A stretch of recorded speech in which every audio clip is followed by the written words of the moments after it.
Good morning, Westeros. Already did the intro, but I forgot to hit record like I did yesterday. My bad. So yesterday's VOD will be on, or yesterday's, night VOD will be on Twitch, I guess, for a while. I wanted to test out to see if Twitch would actually, hand me some kind of strike because of all the copyrighted music in this mod. What are you gonna do? All right. So this will be the start of the recording, of course. Anyhoozle, let's get into it. CJ agrees today will be a good day. All right, let's load her up. Ulrick is now going to fly the banner that he should have been flying before. I imported it, fixed it. That is the banner well, it's like an alternate banner of House Dane. So this is going to be Ulrich's line of House Dane, because Sir Arthur, of course, was our adopted father, but no blood was exchanged. So this will be the Sword of the Morning, his version of the Sword of the Morning sigil banner. So it'll be a white sword with falling star on a purple background, but it's kind of like a dirty, muddy purple, just like Ulrick. Yeah, we're always in the mud, whether we've been knocked out or we're working hard, trying to make money. We're always in the mud. All right, when last we left off, we were supposed to go have a date with Cersei. And we got to get down in Sunspear and talk to Lord Varys' agent down there. He's got a spy or something or other. We're up in the north, so we were probably buying fur. It looks like we're all full up, so we're good to go with that. We've got a pretty badass bow that we were able to buy down in Dorne. So there's a pro tip if you're playing the Reworked edition. Go down there and grab that thing. I mean, it's damn near as good as the dragon bow. So, I mean, there you go. It didn't cost an insane amount or anything like that.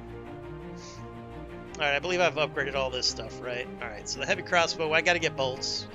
There's like 3 versions of bolts. You want the steel bolts, they do a plus 20 damage. I think they hold less in their quiver, but it doesn't matter when you're doing plus 20 damage. I think the next one's plus 13 and the other one's plus 11, something like that. It's up to you. I usually give it to companions. I don't normally run with a crossbow. If I run with a crossbow, it's because I'm doing a heavy night build, and it's just for sieges. And 90% of the time I forget to equip the crossbow before the siege, so I don't even get to play with it. Definitely check out these thieves parties in the early mid-game. They're really good for training up your troopers. Just be aware, until you get a surgery skill, they will still kill your people. And we all know in a World of Ice and Fire, troops are not cheap. Quite expensive. Did I forget the transition? Is that a joke, Raw? Yeah, totally. Well, luckily I didn't do anything. The only thing I did was show you guys my new banner. This is going to be the alternate Dane banner, or Sword of the Morning banner we'll go with. Basically, that's Dawn and a shooting star white on a purple field. But in this case, it's more of a muddy purple. Thanks for the shout out, CJ. You the man. You the man. Alright, we're heading down south. We want to sell fur. We want to have a date with Cersei. I don't think we're going to marry Cersei, but yeah. Always, even when I'm an enemy of the Lannisters, which normally I am because you get attacked by the Lannisters like from the go. Like as soon as you spawn into the game and you read the backstory, boom, you're getting attacked by Lannisters who are murdering all these people. So unless you're playing, some kind of sociopath in your playthrough, you're not going to really like those Lannisters if that happens to you. So the only time I've ever played as Westerlands is I was RPing. Ooh, debug alert. Oh, I had to turn the cheat menu on to change my banner. Cheat. Wait, how do I do that? Oh yeah, no cheat menu. All right, so we did that. Also in Reworked, if you're into such things, they opened up the item finder, because in World of Ice and Fire there is no item finder. Perduno edits that out.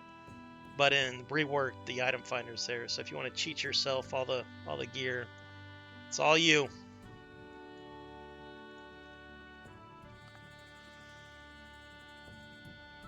Oh, what have you been doing, CJ? You been gaming?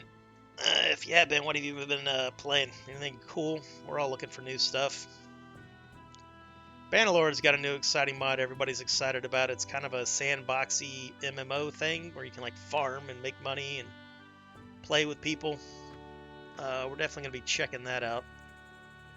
Also excited about a game called The Myth of Empires, which is kind of a sandbox MMO. It's like a cross between Bannerlord, Conqueror's Blade, and 50 other things.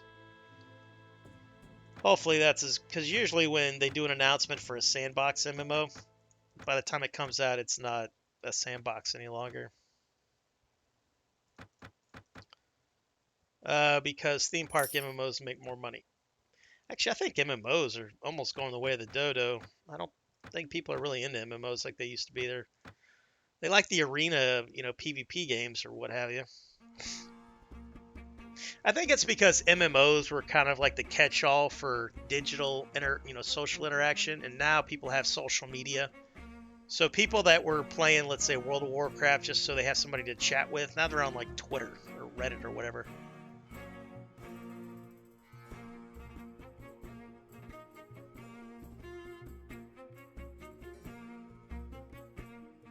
All right, good morning, number one Muddy Vampire feeling damn. Working so lurking, right on, brother. If I try to talk to you, I'll have to remember he's doing a working lurk. Or a lurking jerk, as the massage parlors call it. I don't think I've ever been in one of those.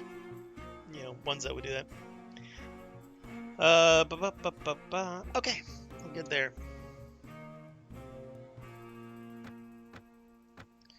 Just thinking about building a settlement, but we're also thinking about either joining the Stormlands or the Reach. Because our main goals for this, of course, is to become the Sword of the Morning. So, we need like a one-handed and two-handed of like 300, so we can say that we're the best swordsman in the land. We all know that's a lie, because that's probably Rob Stark. Not to mention every king, lord, and landless knight in this land has probably got proficiencies of 500. Because the game cheats. Cheats, I tell you. But we have to become Lord of Starfall. And then that'll allow us to claim the right to wield Dawn as a Sword of the Morning. But we went ahead and started flying the banner just to let everybody know that we are making a claim. We are making a claim on that. I'm not making a claim to be House Dane, because there's already 2 branches of House Dane. I'm not really interested in living down south.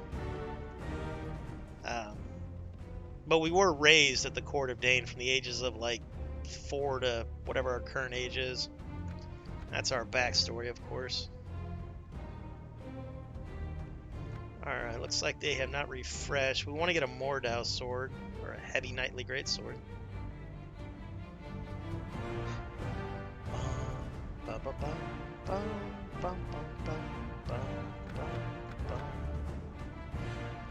Alright, we're going to wait for their prices to get a little more respectable.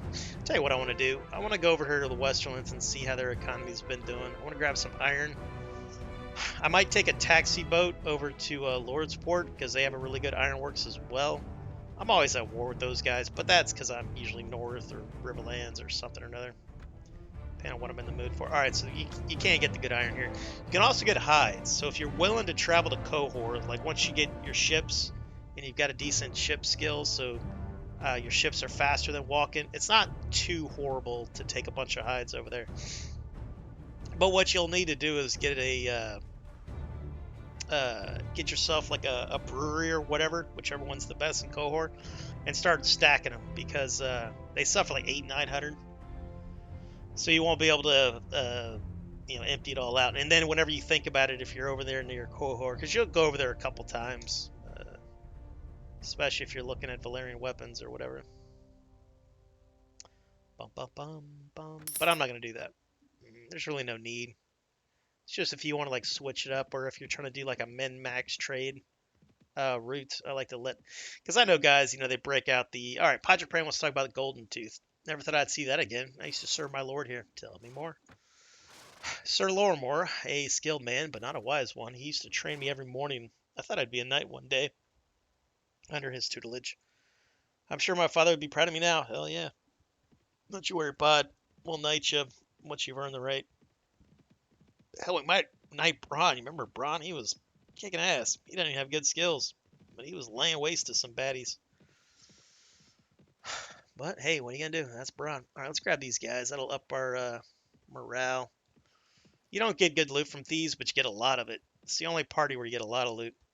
Just not the high quality stuff, but hey. If you ever want to have a lot of different colored hats to choose from, take out some thieves. Alright, where am I here? Let's hang out right here. Whoop. Boom.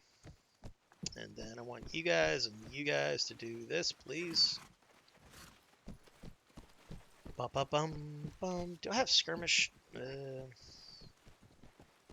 I've got quite a few skirmish, so let's put the skirmish right behind the archers. That way they'll be the second line. I'll just have to remember to... I need to remember to make them go forward, make the archers go backwards, and then get the infantry in when they get close to the skirmishers. Luckily, my skirmishers are probably badass, except for the camp women. Got these immortals, man. They're pretty gnarly looking. I don't know who they are in the lore. I tried to Google it, couldn't find anything about the immortals. They might just be a custom troop that the guy who made the Reworked is a big fan of. They kind of remind me of the immortals from Prophecy of Pendor. I think they were skirmish guys, like infantry skirmish. These Raven Tree archers are no flippin' joke. Alright, let me exit out of that. Go see what's happening over here. I don't even think these guys level up, so if I want to level up my other guys, I'll need to send them in. But we definitely want to get Ulrick leveled up a little bit.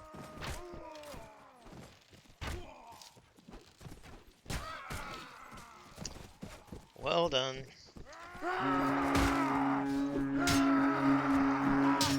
Get off me!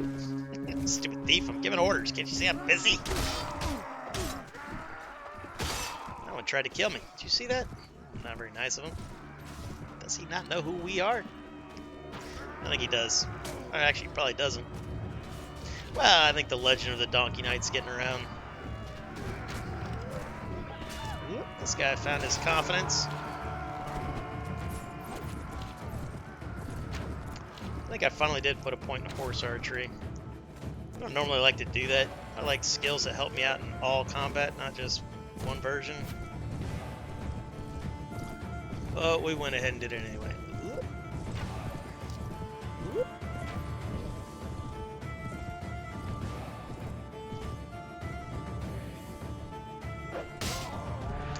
I don't think I can have sword on mount, can I? Yeah, I can, but he won't use it. Basically, it's like a pole arm you can't use on horseback, is what it's triggered for. Ooh, somebody got wounded. Ah, the trumpeter. Trumpeters always get wounded. We all know like what guys in bands are like. Always get into fights. Pod the Rod is leveled up. This guy has, and so has this guy. We're going to go with Men-at-Arms probably. Yeah, theoretically this guy should have like better athletics and combat skill. Well, it's debatable. My issue with the first tier of most cavalry units in this game is they're shieldless. And they don't usually have good armor. Basically on par with that guy, but with a mount and no shield. So I go Men-at-Arms with them. The Veil Riders are the exception. That's why they're my favorite unit in the game. Them and the Arbalesters. Now I'm playing Reworked, so it's all different. So maybe I'll find new. So far, I'm really enjoying the Raven Tree Archers because I don't have to pay to upgrade them. I can hire them out of taverns. But the problem with hiring tavern guys, it's kind of difficult to build a whole army out of them because it's not a reliable source of recruits.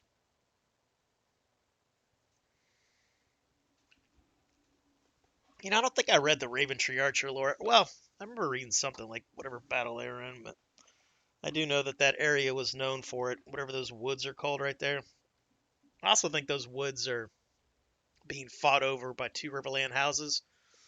It's like Blackwood and Forrester or something like that. Even though Forrester, I believe, is a northern clan, right? Or northern house, whatever you want to say, however you want to say that. Let's do a little bit of googly woogly on that. I'm interested now. Let's see. Did I do that correctly? Perfect. All right. Let's do Raven Tree. One word, I believe, right? Raven Tree Archers.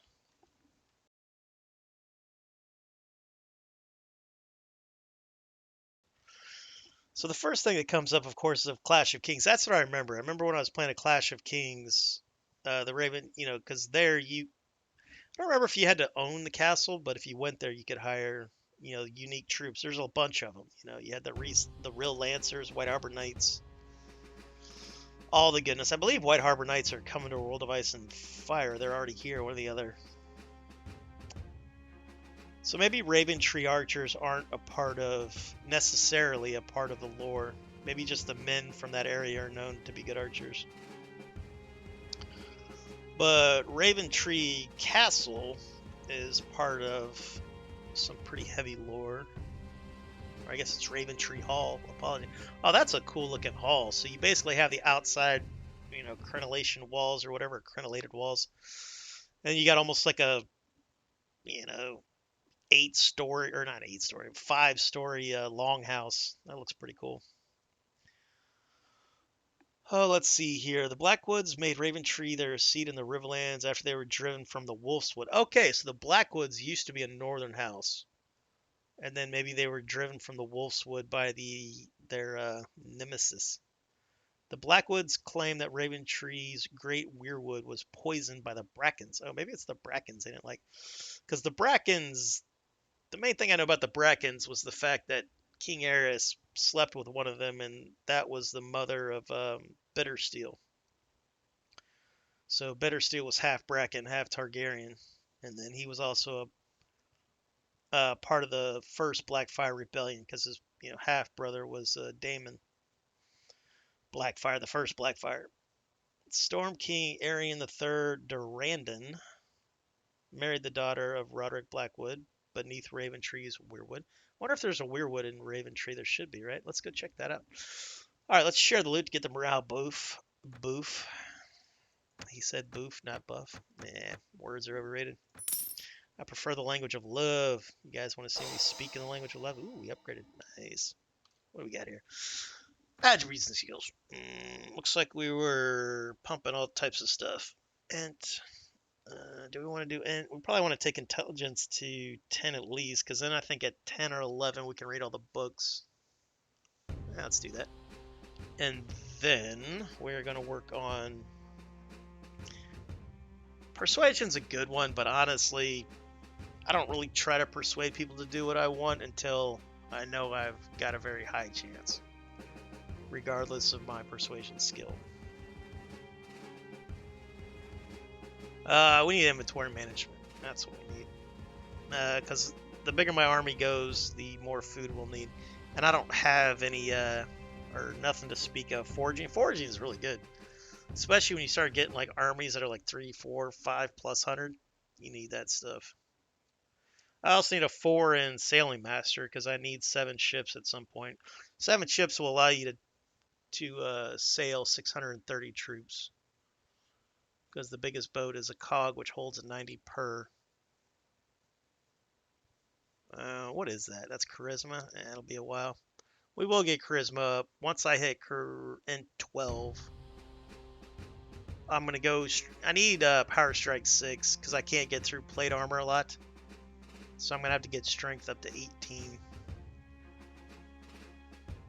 You know what? I should probably do that before I do int, to be honest with you.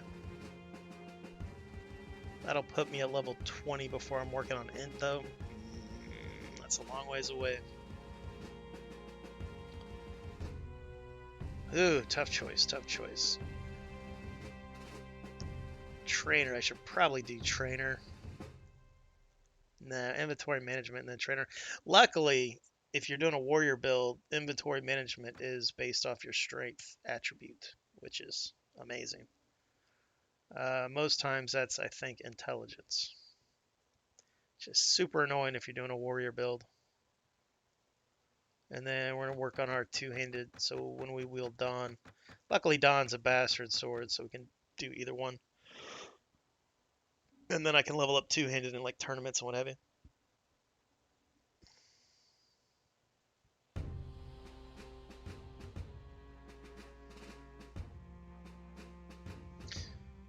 I don't believe I need weapon mastery. Probably horse archery or another point inventory management. Or trainer. Trainer's pretty good, especially when you get a bunch of companions that have it, because it stacks with everybody's.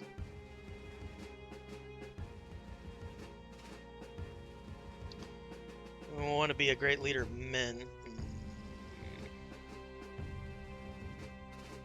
I think horse archery would probably be the better choice right now. Yeah, we'll do that. Fine. Once I get all my proper companions, which it'll be a while because they're expensive, you know. I've got Sirio. He's the most important for me in the early game. He and a healer, you know, whether it's Thoros, Silva, or Kyburn. I like Silva and Kyburn because they heal heavy wounds and light wounds if you're below 50% HP. Thoros actually has the best skills for healing, you know, the surgery, first aid, and wound treatment. I got a tournament here. That's glorious. All right, let's sell and buy. Let's sell this garbage peasant toiletries. Let's buy the iron. Can I get tools here cheap? Relatively cheap.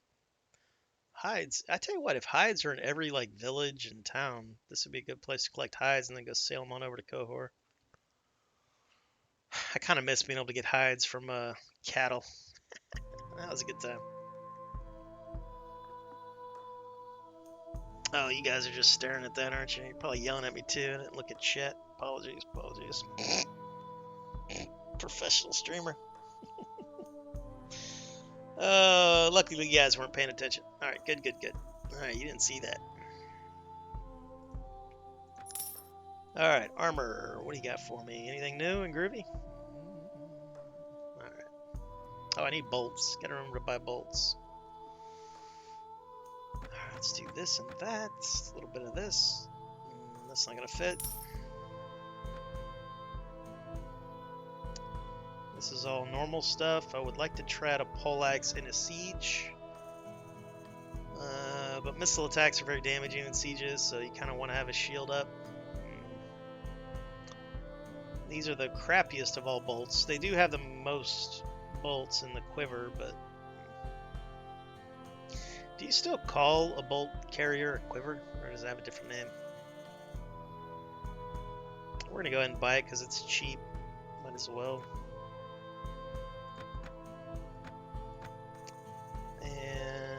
That. Can I buy another one of them things? This is the crappier version, but requires more strength. What's the speed on that one? 35. Heavy is 30. Yeah, it's not worth it. And I want to sail over to Mir and see if they sell those Mirish crossbows, because they are multi-shot, so they got a clip. Very slow to reload, but I wonder how many's in a clip. If it's like 5, that'll be amazing. Saw a guy on YouTube make a multi-shot crossbow. That's pretty cool. That had to have happened in history, right? I can't think of any examples off the top of my head, but that's had to have happened. What do we have here? 41, 40. That's not bad. Because I think the guy who did Reworked, he must have buffed the Sand Steed's armor, because I think the Sand Steed's armor was 18. And its hit points were probably 150. But now that he buffed it, it's only 15 less than plate, because I believe plate used to be 50 armor, 39 speed. So he made the speed 2 points quicker, but nerfed the armor, which is an odd choice. But we'll go with it. I don't need that. Or that. Where's those bolts at? Let me put them up top in case I forget.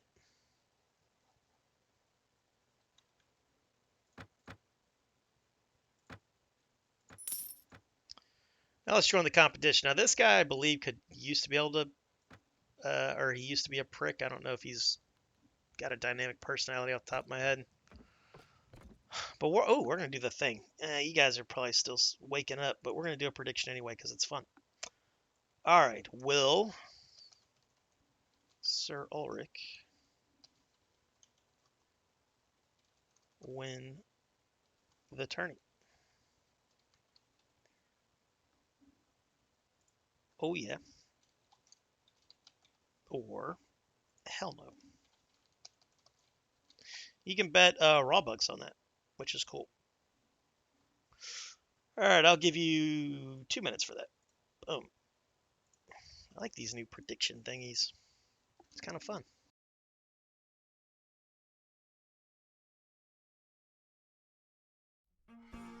All right, confidence. I love me some confidence. Just remember, playing on hardcore, full realism, and I'm light armor. And anytime I can go down, or Sir Ulrick can go down. But as we all know, he is the legendary Sir Ulrich von Liechtenstein. Von Dane, but we'll go with Liechtenstein because it sounds better. And I love that movie. I need to watch that movie again. I haven't seen that in years. All right, let's do it. I gotta watch out for the archers. They're super dangerous. These guys right here with the weirwood bows. So tournaments were already hard. Now they're super duper hard because of those guys. You know what I'm gonna do? I'm gonna do it this way. Thank you. I need that. Hello, gentlemen. That guy's quite dangerous. He's got a trident, and yeah, that's an enemy Raven Tree Archer. Got him. I don't like horsemen. I'm the only horseman in the land. That's my buddy, though. Oh, we'll let him keep his horse. You son of a biscuit. I see you. I see you. You stand right there. Look how fast. It's like a submachine. He shot through my shield there. Did I even get a kill there? Luckily, I got a kill. First run, all I gotta do is get one kill. Or one knockout. This one, I need like 2 or 3. Let me do some damage here. Whoop. I need to take that guy out. Oh, shot my own guy. Apologies. Sorry about that, whoever voted for me. I didn't hear the horse. I was being yelled at in this year by peasants. Apologies. I hope you didn't gamble too much. Damn it, you totally gambled too much. Sorry. I'm so sorry. As the only man to remain undefeated this day, Lothar Brun wins the list in the glory of the tournament. Very sad, very sad. How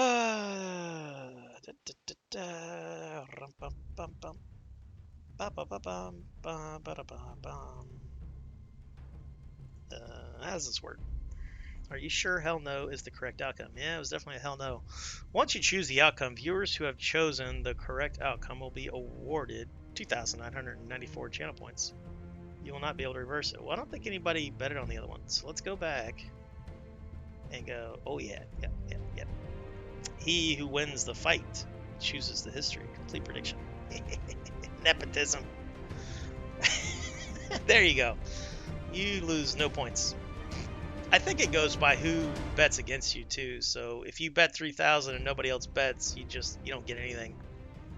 Somebody has to bet against you, kind of like real world gambling. All right, how much money do I have? I have not enough to do what I wanted to do. Yeah, I think in a World of Ice and Fire, once I've leveled up, to like, I don't know, 15, 18, and I'm combat, my win rate in tournaments is probably like 80, 90%. But in this one, it's probably going to lower on down to like 60%, maybe even 50, because those Raven Tree Archers at any time can one-shot me if I'm not looking at them. And as you saw, that one Raven Tree Archer head-on was able to one-shot me through my shield. He hit me in my foot or my, nose hairs hanging out the side or something. Who knows?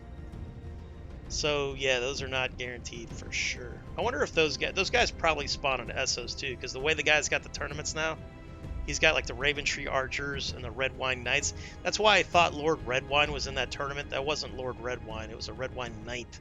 So they've replaced the Sworn Swords for tournament guys, which makes sense, I guess, but throws me off.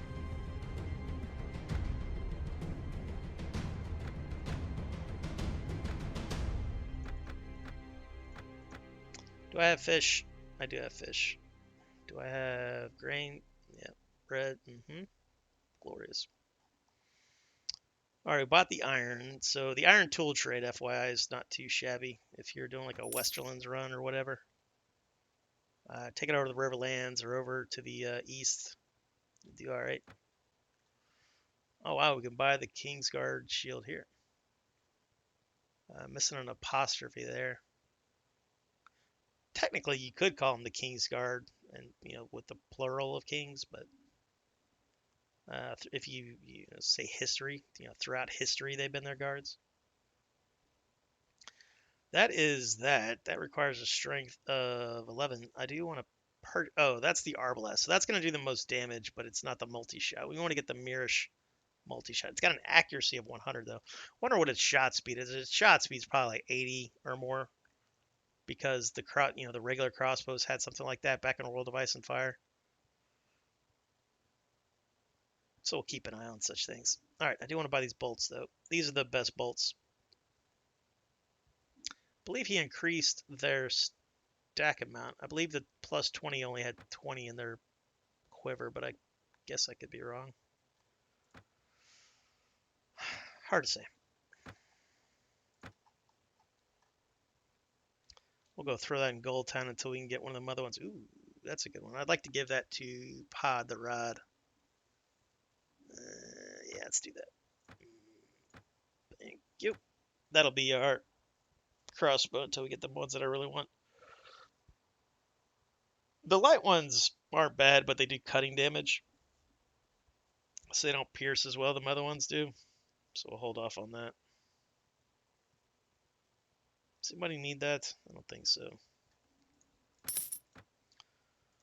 If you want to get an Ironworks here at some point, but this guy's got a bad personality, so you always have to butter him up somehow or another. I really do want Sir Baron Grey. That guy is one of the Patreon's heroes, so he's got a pretty elaborate backstory that guy created himself. So this is an RP character. He's not in the lore. He's got new kit. That is not the kit he usually comes with. I like this kit. That's a terrible way of making plate armor on your shoulders, but it's one thing movies always get wrong, is the size of like stitching and all that stuff.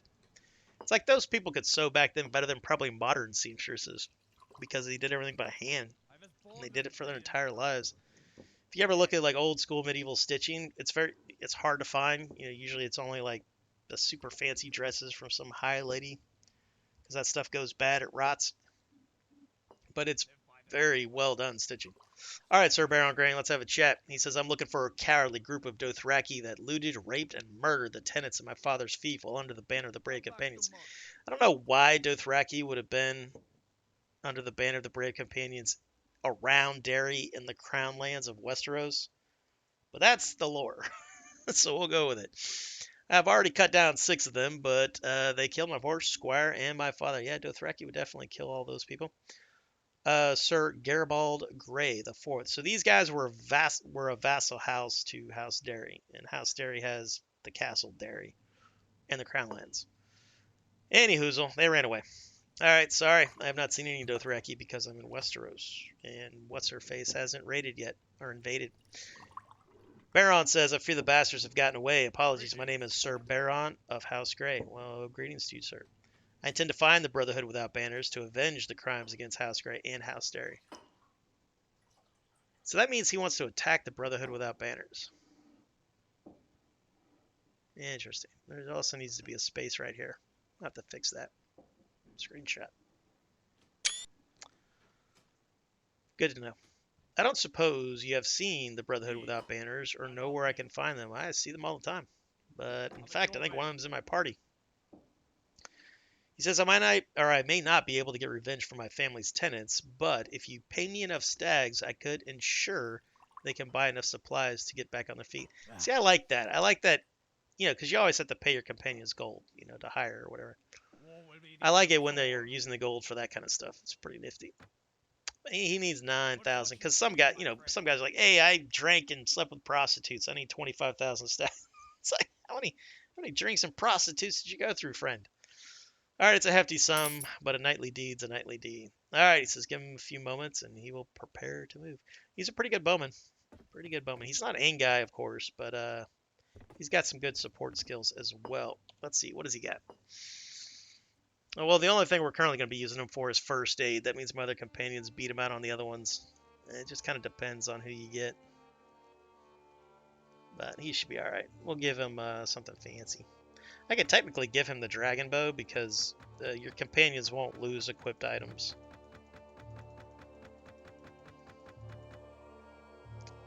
Alright, so I believe he doesn't have any horse archery, which I think is an oversight, but what are you going to do? Yeah, he's got a 0 in horse archery. Well, he does use longbows, so that kind of makes sense. Athletics is 6. Riding's a 5. He has no trainer, that's a bummer. He makes a good diplomat. Yeah, 7. And he's got a 5 in leadership, which increases your party speed by a good amount. I don't know why NPCs come with inventory management, but they do sometimes. Means nothing. That would be amazing if inventory management stacked. How cool would that be? Alright, so we'll use him as a diplomat. And he's a pretty good looter, but Val's a better looter. Alright, what do you got there? Barbed arrows? It's not bad. Hey, he's finally got a better sword. I hate that sword that he comes with in World of Ice and Fire, that bastard sword or whatever. It's a terrible weapon. This is my favorite tune on a World of Ice and Fire soundtrack. The Reworked, of course, has Game of Thrones stuff, so a little different there.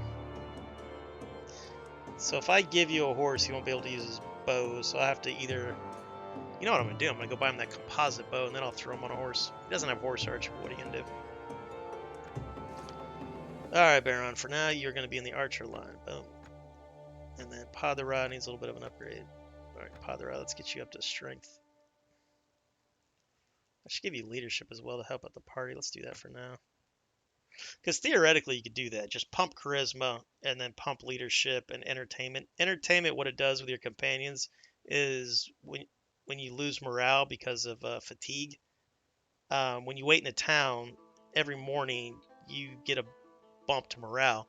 And all the different points of entertainment shared between you and your companions counts towards that. So like you could wait, like if you pump it, you could wait one night and go from, 40 morale to 100 morale, or not 100 morale, but basically get rid of all of your fatigue. I think most people turn that setting off. You can turn off a lot of the annoying, what people consider the annoying stuff, the realistic settings.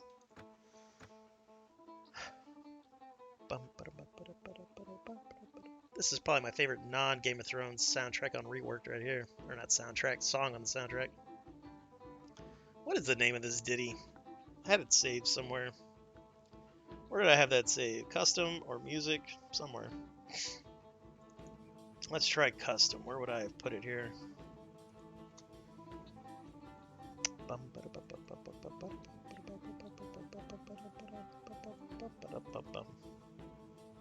Yeah, I'm probably not gonna be able to find that. It's not on my desktop still, is it? No. Custom. Fun stuff, maybe? No, not under fun stuff.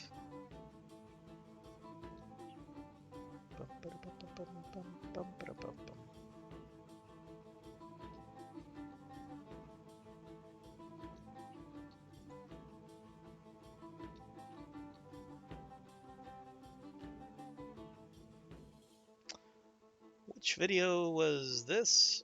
Did I upload you already? What's today's date? Today's 23rd. This was yesterday.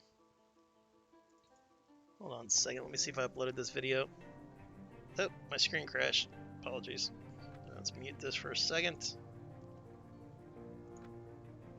Yeah, I think I uploaded this one. Alright, let's get rid of that.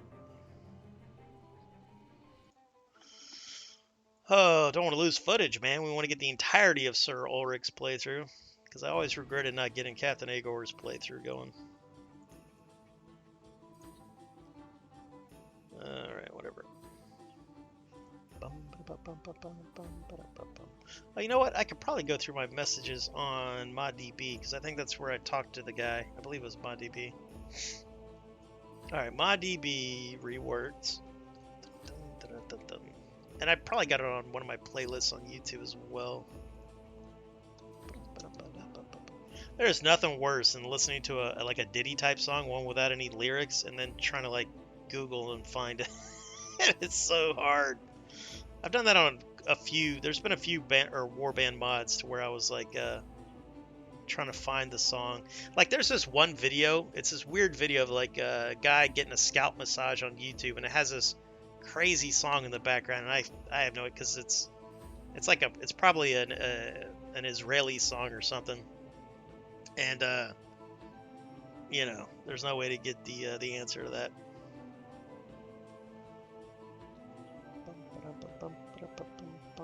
All right, go to Master All's comments. Let's find that. Comments. All right, is this where I did it? I might have did this on Discord.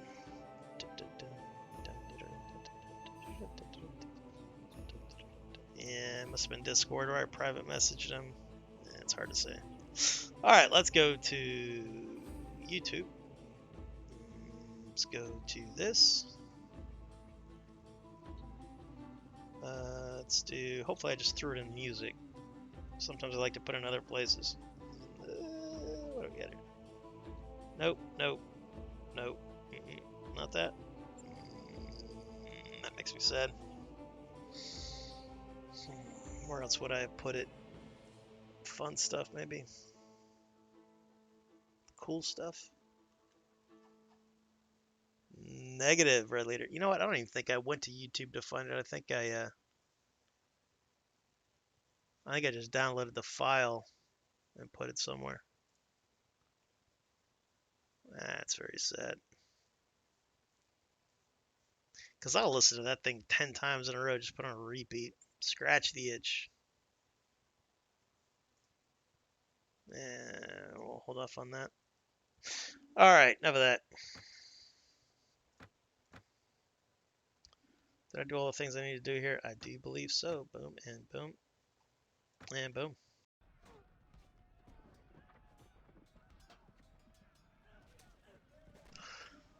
Let's go ahead and trade this way. Let's hit some villages, see if we can buy iron. Because you can't get that much iron per place, but there's a lot of villages around here pretty close together. So the north is the opposite. You can get a lot in the towns, but the villages will only have one and they're really far apart and there's not as many of them.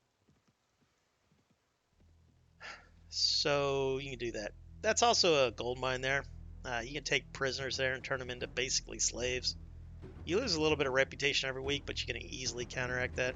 I don't really do that unless my RP allows for it. I think the only time I really did that was when I was doing House Rain. Hollow Hill is the headquarters of the Brotherhood. They have a cool quest there you can do. Like if you want to go to war with the Westerlands, you can do that quest. You can easily fail that quest though, or you used to be able to easily fail it. I think they fixed it. But play it safe and save before you take it on. That goes for any of the storyline quests, because you could fail most of the storyline quests, like Varys' quest line, and there's no going back. So, you know, I don't save scum, but, you know, I play this a lot, so just be aware, you know, if you're doing the main storyline or Varys' quest line, save. You know, in fact, save multiple times anyway, because this game likes to crash. For whatever reason, Reworked hasn't been crashing on me. So I would like to figure out what's different about Reworked that's allowing it not to crash as often as a World of Ice and Fire. I'm thinking it could be texture, like armor textures or something. Or maybe something on the world map, I don't know. Because what it is the memory leak. You know, Warband notoriously has a memory leak, but it's not a big deal in Warband native. And it's not a big deal on, you know, smaller mods. But on mods like this, it's a big deal.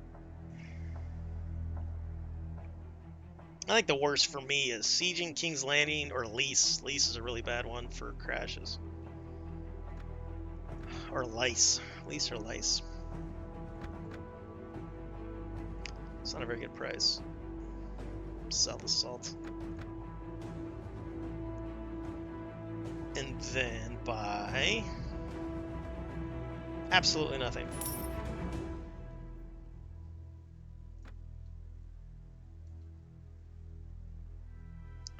I wonder what Duskendale buys iron for. Probably not a lot. Yeah, they sell iron, they don't buy iron. Makes sense.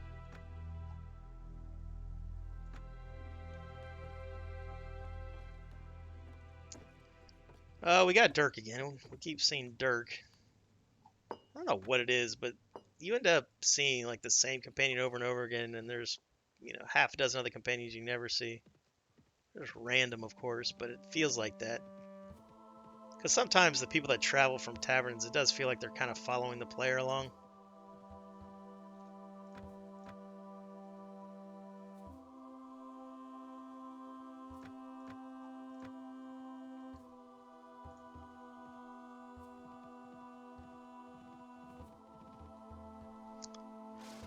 Sir Baron wants to talk about House Derry because we are passing Derry Castle.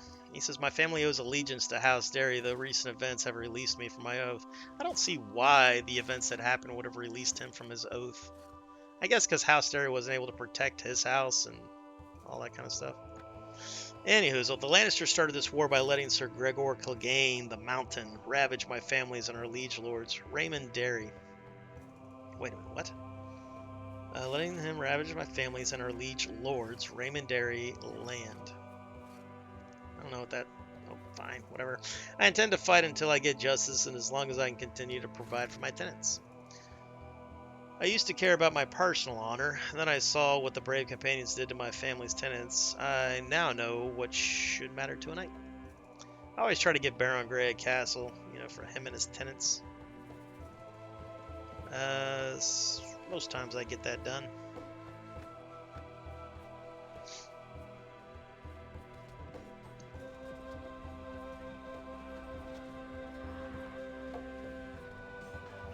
Looks like the North is on the march. Or no, that's Vale.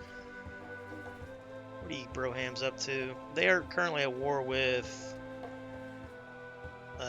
somebody. Riverlands, I guess. Oh, what the flip-flop?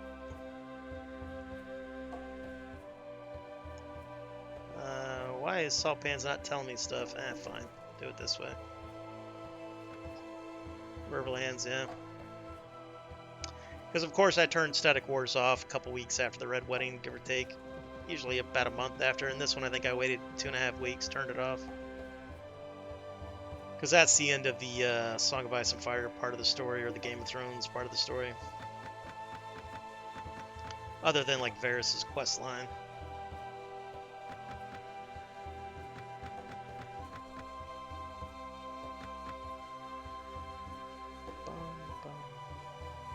Perfect. I think you can get a brewery here. Pays okay. Doesn't pay as good as Ironworks, but it's alright. There's Bash. Bash is a drinker. He likes his cups. And I do want to get one at Lord's Port. I think I want to do Lord's Port next. Or no, I don't think I got one in Dragonstone, right? Dragonstone next. Lord's Port pays better, but a lot of times, because I don't like to fight in the Iron Islands, because ships work, but ship combat's rather janky. You know, because even in Viking Conquest, who those are the guys who came up with the ship combat, it was janky in Viking Conquest for a long time. And especially the pathfinding on the water, you know, the water to the land, it used to be super janky in BC, and it must be very difficult to get the AI to do that, because any mod that utilizes the way the ships work, VC, that King Arthur one, and this one, it is a pain in the ass for the guys who are developing it to get the AI to do what they're supposed to do. It has something to do with the transition, because the problem is it's the player. When the player's on the water, this acts as a port, but when the player's on the land, it acts as like a regular town. And something about that confuses that. We got Asterix from New Zealand back in chat. Something about that confuses lords, because you'll see a lot of lords just kind of like stuck on the water, not knowing what to do. You used to see a lot of lords stuck on the land, because instead of using White Harbor as a waypoint, they're trying to go like directly to Old Castle.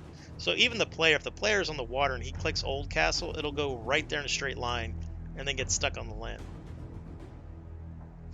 And the AI, they have magic boats, you know, so they can use boats anywhere, but they still have to utilize ports and harbors and port towns and stuff. Another bad one is they used to get stuck in behind Old Town.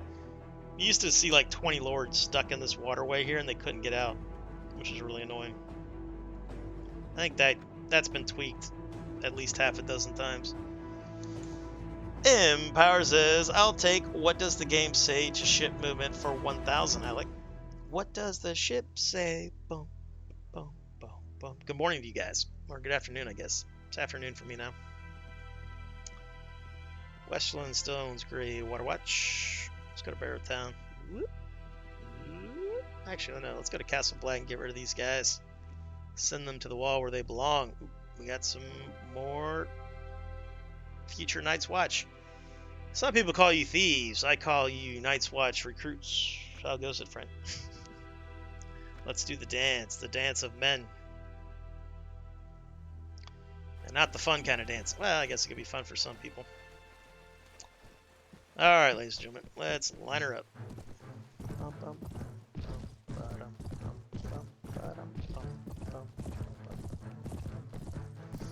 Alright, you guys hang out here. I need to work on my archery proficiency.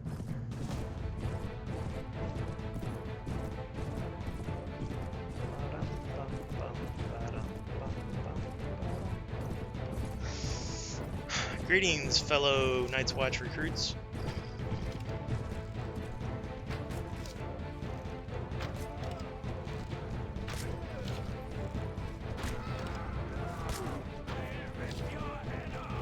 I don't know how I missed that, but I managed it.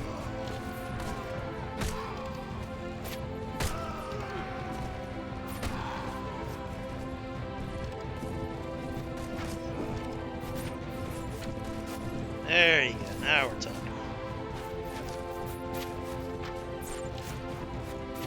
I think when I get a cast, I'm going to have to put those Raven Tree Archers in it. They're too good. And what they're doing is they're taking away the XP from the people that need to level up.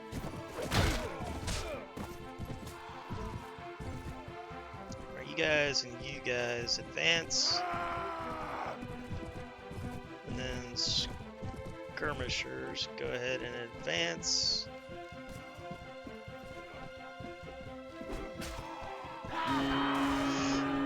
And then, does this hotkey still work?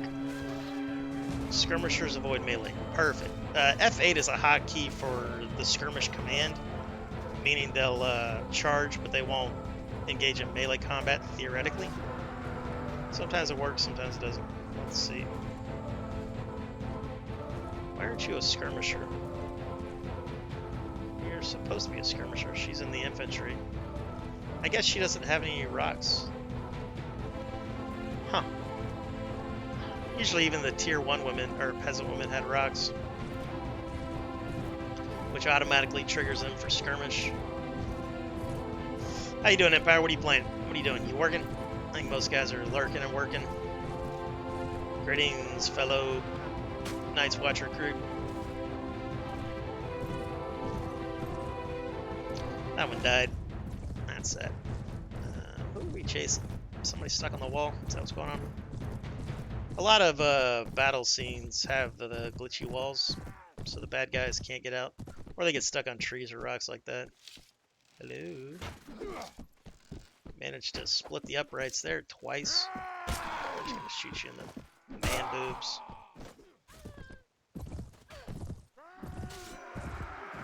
Well done, sirs. Well done. Alright, so you've got that with a shield. Do you have a sidearm? Alright, so he's got a sidearm. That's a really good hedge knight right there. If all hedge knights come like that now, that's a really good troop.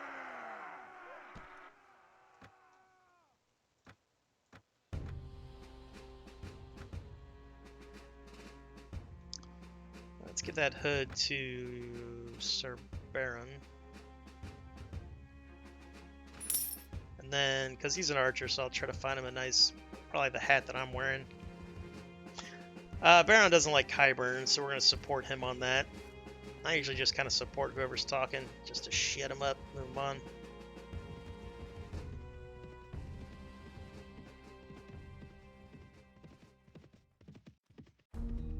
It's definitely one of my least favorite things about Warband is the companion interaction.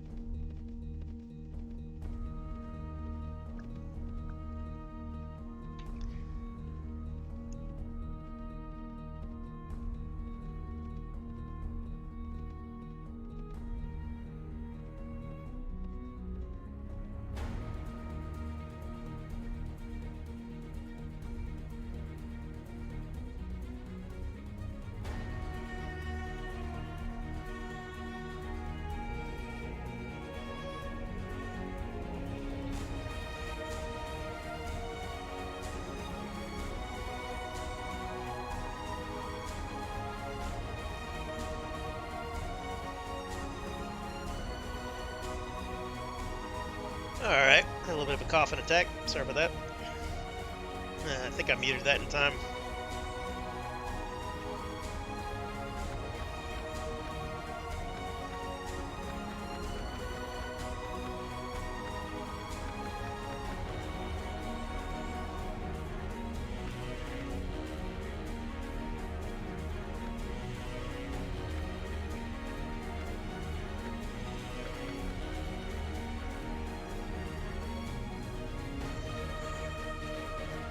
How much I get for Iron and Castle Black.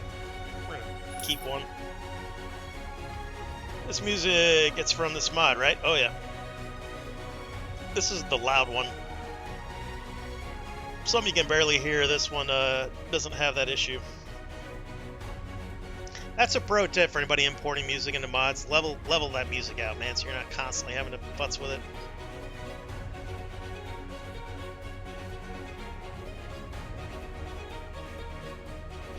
I want to buy that.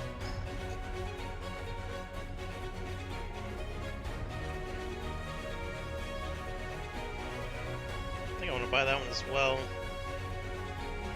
It's a good deal to buy him lame and then heal him up.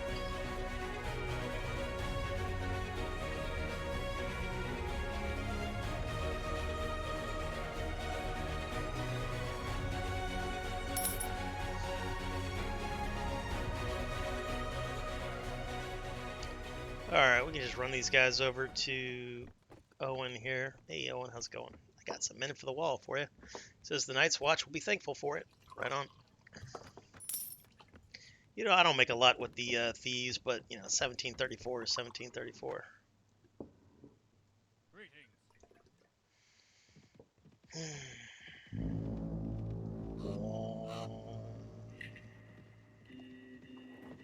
feel like this song should only play in battle, maybe. I love this song, but it just makes me want to fight.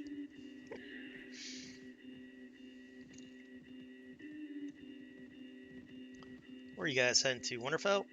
Why are you going to Winterfell? Yeah, they probably want to go date Arya or Sansa or something. I like to keep an eye on what the AI is doing, because that'll help let me know that there's like a tournament somewhere. You know, you can of course ask the ladies of the realm, or even men sometimes, but I think the men will only tell you about, well, I think they'll tell you about castle feasts.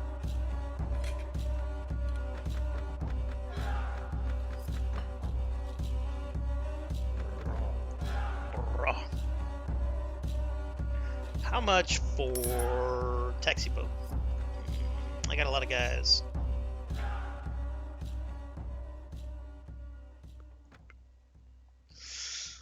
Hey, Raul, don't you hate when you wake up grumpy? Yeah, I try to counteract that kind of stuff, but yeah, it happens to the best of us. My weekly shop delivery will be delayed till Friday. Dude, I had a giant package coming yesterday, but they're doing construction on my road, so the mail person wussed out. They totally could have got into my street, but they wussed out, and I don't think it's out for delivery today, so God knows it'll get lost in the system. Sons of biscuits. So my stocks of food is getting low, nothing worse than hangry. Oh, for sure. Huh, how far away is the shops, like, from you? I mean, do you live out in the boonies? What kind of internet do you get? You guys probably got amazing... Well, no. Australia's got terrible internet. You know who's got some of the best internet is, like, Slovakia or something like that. Am I lying about that? No, Estonia. Because what happened is after the USSR failed, all of the former Soviet Union nations that weren't Russia, they all went different ways, most of them downhill. But Estonia was like, you know what? We're going to embrace the internet and become like the premier internet folks. And that's what they did. So they laid, you know, gigabyte Ethernet or fiber all over their country. And it's cheap, you know, it's like 50 cents and a jug of milk. Tell you what, man, I think if I was like if my job was just purely internet, like let's say I got up to be a famous streamer, I'd probably go move to Estonia, no lie, because the women are beautiful, the architecture's cool. I'd probably just move there and be Estonian. Like one of the hottest Olympians I ever saw was Estonian. She was one of those speed ice skaters, I think, something like that.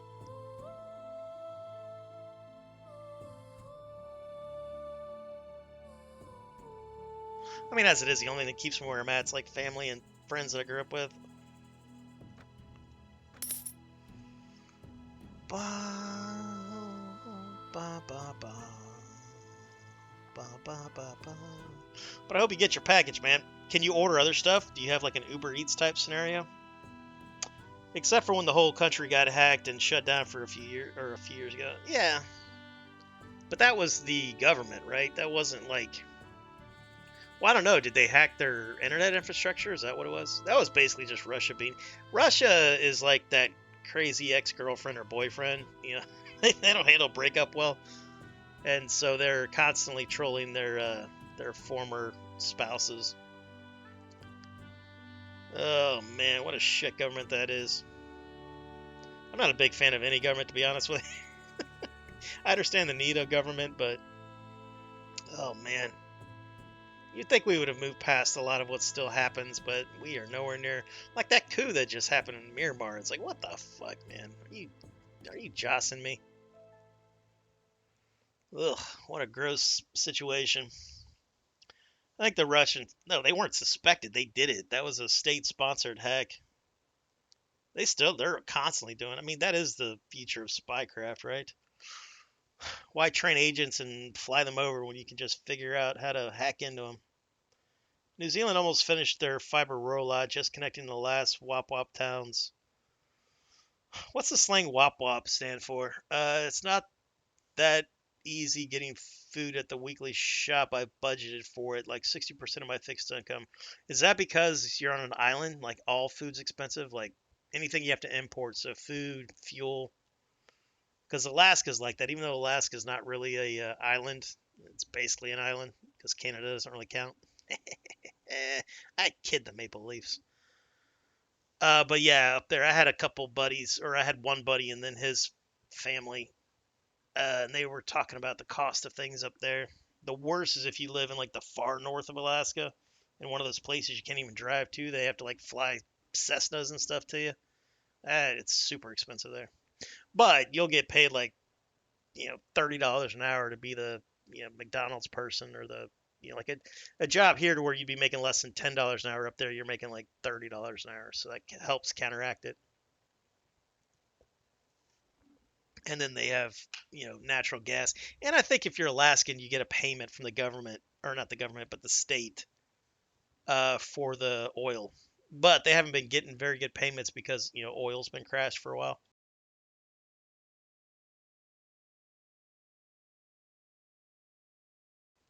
Wop Wop just means boonies, right on. A rural area. Isn't all of New Zealand basically rural except for the one city? Like, how many proper cities do you guys have in New Zealand? Like, probably on the coast, right? New Zealand, big city. All right, you got Hawke's Bay. That does not look that big. You got Queenstown. That's probably one of your biggest. You got Gisborne. You got one. What was the name of that one town that's hilarious? You guys got a funny town name, or is that Australia? It's hard to say.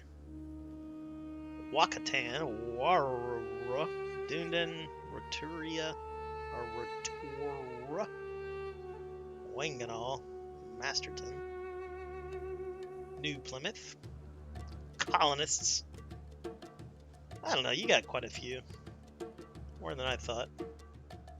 Because in my mind, New Zealand is just like one little dinosaur island about the size of Jurassic Park Island. Roaming triceratops everywhere. I like all of y'all's clock towers. You got a lot of clock towers. Is that like a national thing, making clock towers? Good to know.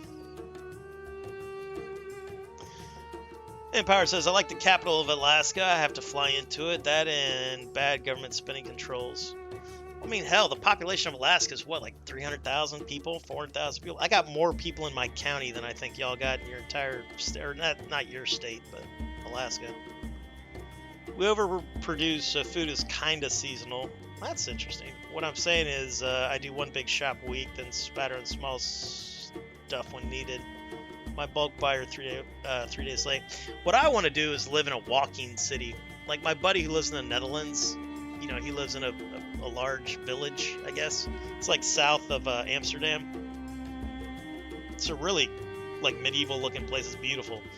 But he just walks. He just walks to work, and then on his way home from work, he buys, you know, the raw meat and everything, or raw vegetables he needs for dinner, like every day. How cool is that, man? Like for a while, I lived, you know, like 200 yards from my work, and I just rode my bike and walked every day, and it was so good. I didn't even need to drink coffee because the bike ride and the walk would kind of wake me up. That was so good. The real dream is just to work from home. Hey, we got AJ the Bold back in chat. We haven't seen AJ the Bold in a while. Sir AJ the Bold. Hail to you. How goes it, friend? Town clock normally at the town center. Yeah, I saw that. Do you know why that is? Why does New Zealand have clock towers everywhere? I mean, I know it's not uncommon, but it's not, you know, some towns have them. Most towns don't. But every town I saw on the Google for New Zealand had a clock tower. All right. What are we doing here? We're doing some trade, of course. Ooh, more velvet. Glorious. It's good to see the velvet. I'm going to buy another velvet, just in case. I like to move my court.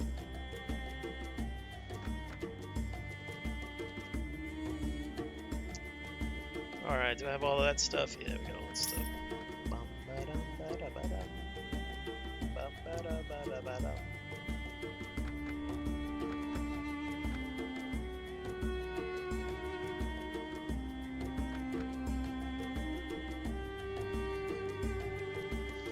That's the second best gauntlets. We don't want the second best, we want the best.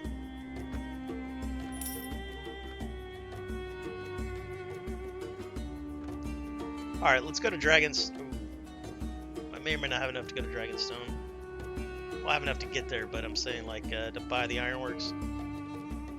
Let's go to Goldtown first. I want to get Baron, or Sir, who's it? I want to get him a composite bow. And then get him on a horse.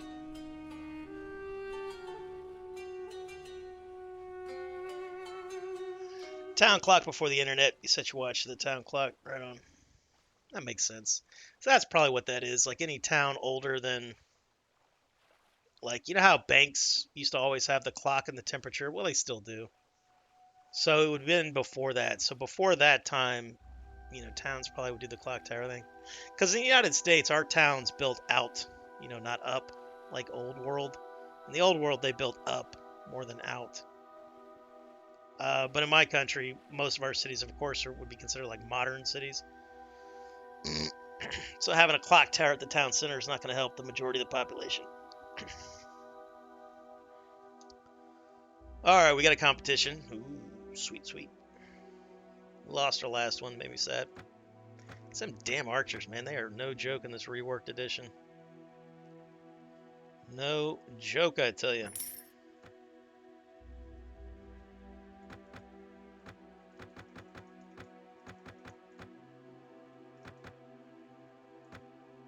Nice. You want to buy that? No, you don't want to buy that. I should have sold that up north. Forgot. All right, Sir Baron. Let's give you a cap. Ooh, it even kind of matches. Nice. That's the Christmas elf cap.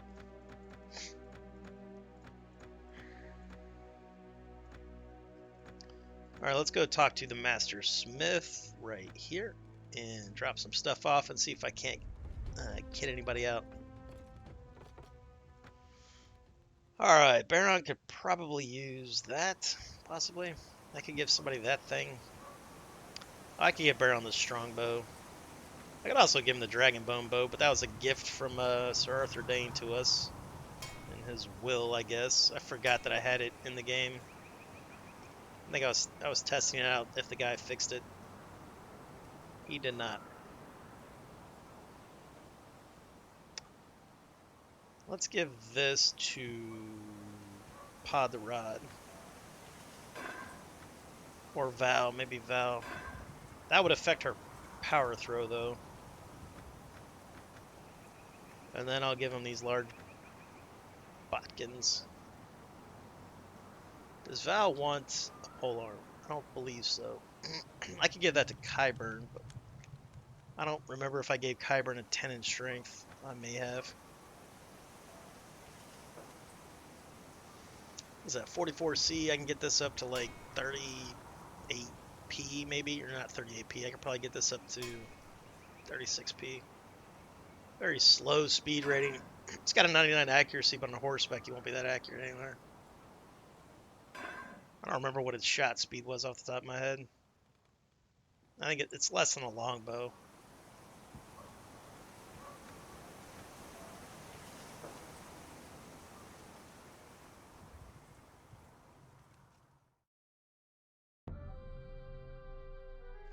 Most towns are built in New Zealand with all the stuff surrounded by streets of quarter-acre house plots. Yeah.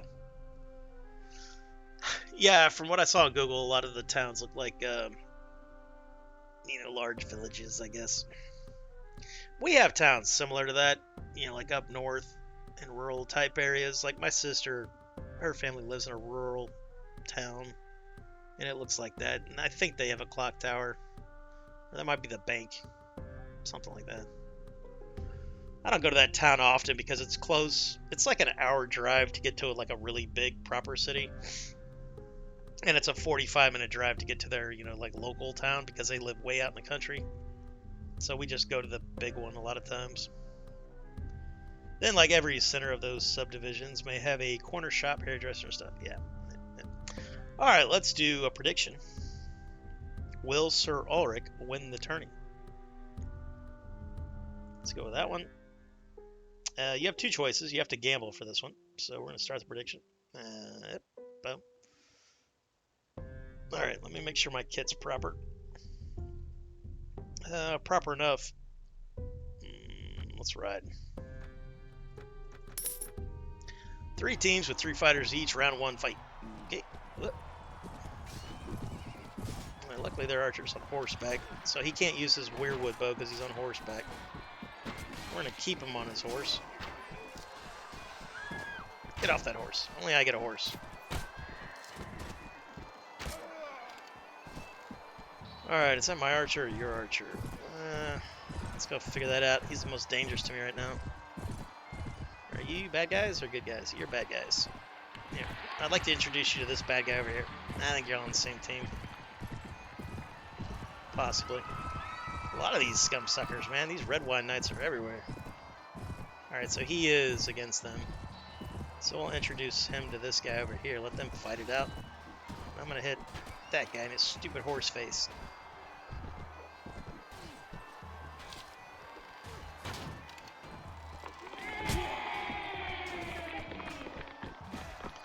Let's see who wins. We got a mirror match here.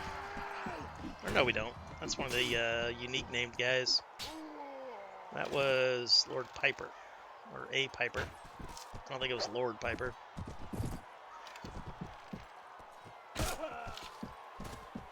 Oh, so that's a Piper sworn sword, not a red wine. That's cool. Those are Riverland guys. Which are currently at war with the Vale. What the hell are they doing here? A bunch of traitors. Boom. Hello, you. I don't like you on the field of battle. You're very dangerous with your magic bow. Hey, got me!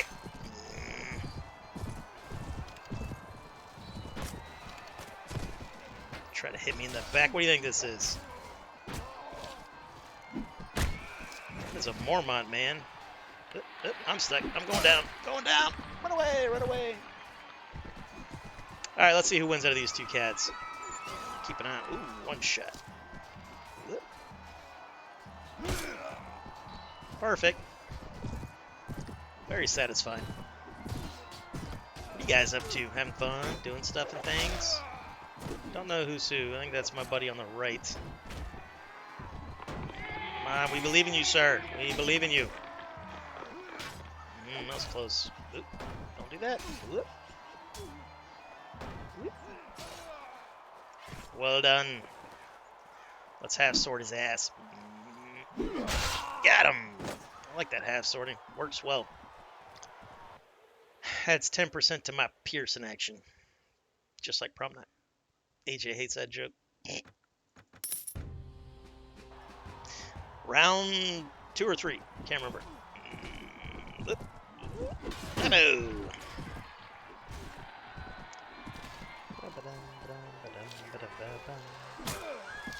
That dude's got a lot of HP. Get off me! Get on me, you son of a biscuit. Yeah, beat him up. Guy was trying to kill me. Take out that archer. I don't like the look of his face. Hey, oh, he can use the weirwood. Oh, the weirwood bow is super dangerous then if you can use it on horseback. I didn't think you could use that on horseback. I don't even know where you get the weirwood bow, like in World of Ice and Fire. I know the dragonbone bow is supposed to be with the princess, but it's not because she doesn't have the skill to use it, so she doesn't spawn in with it. I think that's why she's so expensive, because her cost doesn't equal her skills.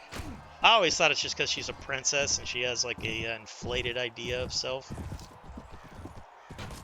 And when you get rich, you don't care, you know. You're like, fine. I mean, she's got good stats, but very expensive. That dude's got the old Prophecy of Pendor rune armor. I guess it's part of an open source pack somewhere. I like that armor a lot too. In fact, I preferred that over the new rune armor. The new rune armor looks like some kind of cartoon weeboo stuff. I mean, it's still cool, but I like the brown one. That one right there. Ammo! Yabby yabby. Are you a bad guy? You're a bad guy. Get off me. What do you think this is, a Hollywood movie? Put a helmet on, sir. That looked painful. You want a piece of meat? Nah, you're a good guy.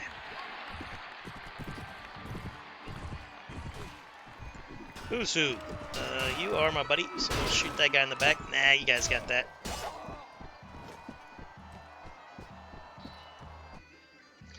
Alright, we are at round 5. 2 teams of 2. 2v2. Fight! Who wants it? Oop, that guy's got a short bow. Very dangerous. Or not a short bow, a strong bow. Don't shoot me. Do not shoot me with that. Luckily, it's slow. It's got a 60 speed. I've got an 80 speed. Whoop! Hey, get off me. I need to change that guy. He's supposed to be like a bald, dark-skinned guy. He's from like Planetosa's version of Africa. He's like an exiled prince or something. But if you Google him, he looks like a sub-Saharan tribal African looking dude or prince. All right, championship round. Who wants it? I'm gonna shoot your horse and we're gonna fight honorably, like men. Whoop. All right, let's do it. This guy's got... Oh, man, he's fast. He's so fast. Mistakes were made. Got lucky. Got lucky. That was a Piper Sworn sword. What are you using there? Longsword? Is this the 80 speed one? Winner! Champion of the Tournament of Gold Town, Sir Ulrick Fontaine. All right, made some money there. Glorious. All right, nobody bet, huh? Could have made some money. Could have made some money. Some raw bucks.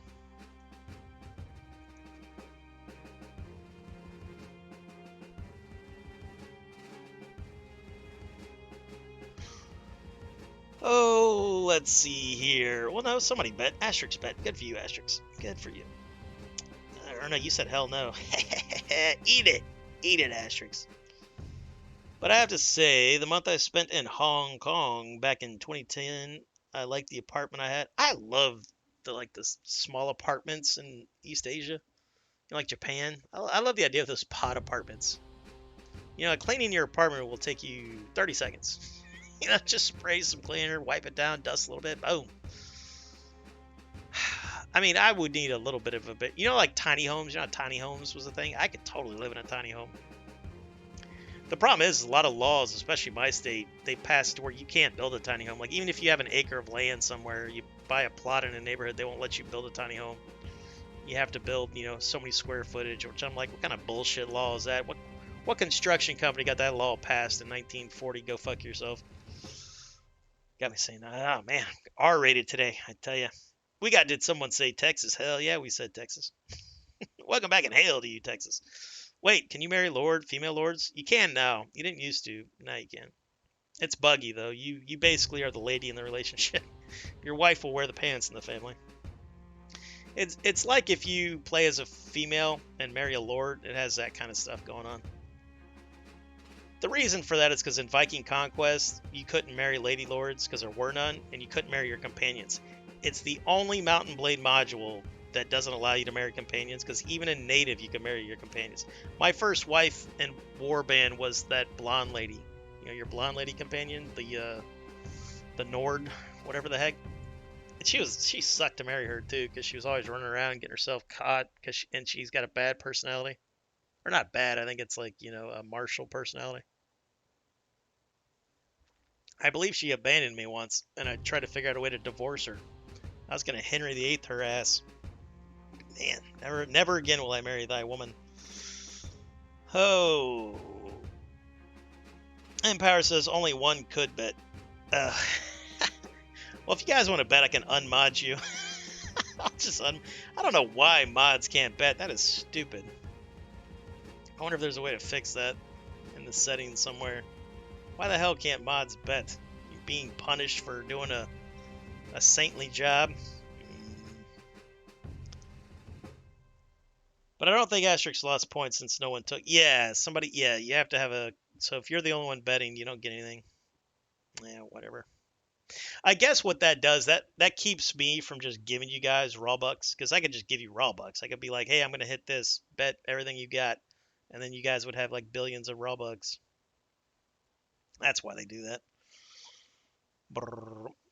No, it gone. I lost. Yeah, it happens. No, I didn't get lost. Nobody bet against you. I think because mods can decide who wins. That too, probably. But I should be able to set it to where only the streamer can decide. I would decide your fates. I'll be back later, going to slink into the shop and get some food for the next 2 days. Righteous. All right, man. Eat healthy. I'm trying to. I've been on a diet ever since I got a camera and started streaming. Notice my the raw chin. Not a fan. I lost the 1800. I bet. No, you didn't. Nobody bet against you, so you should still have it. I believe. Plus, you've got like a billion raw bucks. You time raw out. That's cost 25,000. That's a lot. I should probably lower that or increase the time you time me out. Maybe what it is you time raw out, and then I'll play a scene from like whatever I'm playing. So if I'm playing this, I'll play like hashtag 69.9. All right, so that's a lot of dope. That's good to go. Let's go flirt with one of the ladies of the realm. Let's give the Septon some money. Not a big fan of giving churches money, unless they give it to the poor. But in this case, works out. Hey, you, play Rand's Casimir. If it doesn't work here, that means it's bugged and reworked. Oh, you know what it is? Whatever spot he takes from is this song that's now playing.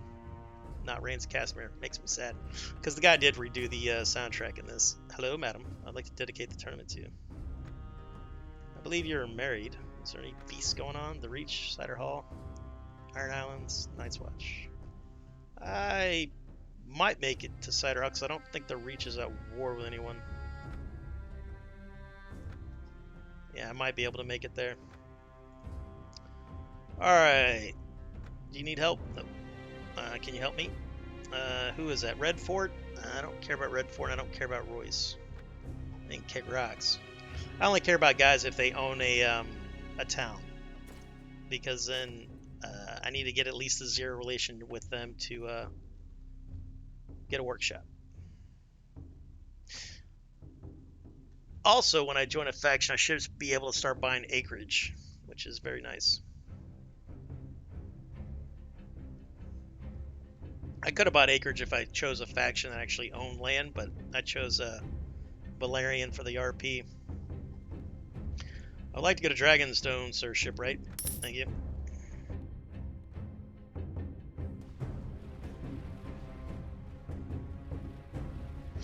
AJ the Bold's having a good time. Are you enjoying the stream? Don't forget to follow Master and catch the next one. Thank you, Streamlabs. Appreciate that. Glory Glory be, glory be. Okay. Oh, I already have an ironworks here. My bad. Good to know. Good to know. Forgot about that. All right, let's buy their iron. Buy some fish. And let's go check out this town in the daytime. I believe it's daytime. Now, there's a lot of dragons spawn that are born on Dragonstone. So there's a lot of Valyrian blood around here. So our hero could have been born here. He doesn't know. He doesn't remember. He was too young for that. He doesn't remember his own name. So Sir Arthur Dane named him Ulrick after a legendary House Dane hero. Greetings. Also, if you own Dragonstone, there's some... Oh, nope, it was taken away. There used to be something right there. That's probably because the guy who re-edited this scene didn't know that there was a secret over there. Let's see if these guys are still in the same spot. They are. Nice. Okay, you. Show me what you got. I would like to upgrade my Greaves.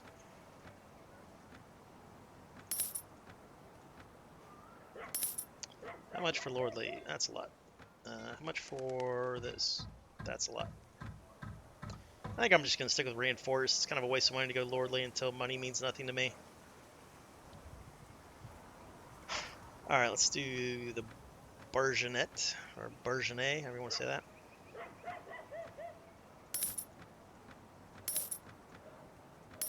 That makes it 39, right? Nice. Put that back on. And then everything else is weapons, correct? Yeah. So if I buy that, wait, how much should I spend there? Pardon me, sir. I spend this much money. So what is that? That is 1,100, 2,000, 3,000, a little less than 4,000, so that was like 4,200. And then if I do this, I would have to spend 2491, 3486. So it's about the same. So buying it, I still think that it would be cheaper maybe to do the Lordlies. Because, yeah, that's heavy. That'll be more expensive.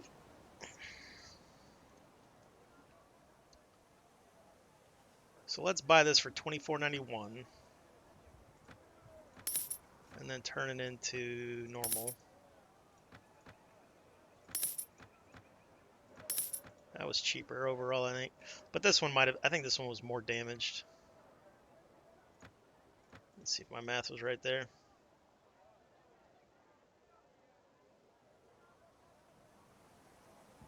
Yeah, 4,000 and change. It's still cheaper if you loot it, but... Alright, well, that's good to know. Ooh, what are you? You look about the same.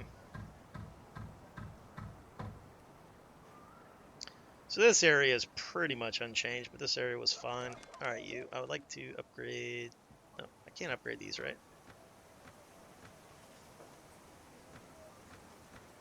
Oh yeah, I can. But it's very expensive. Alright, we'll hold off on that. And then let's upgrade this thing, maybe? Wait a minute, what does what's-his-face have? I think he has a 5 in power draw. What's that, 3? And then what does the next one do? I'll hold off on that. I can't upgrade that. Let's do that one.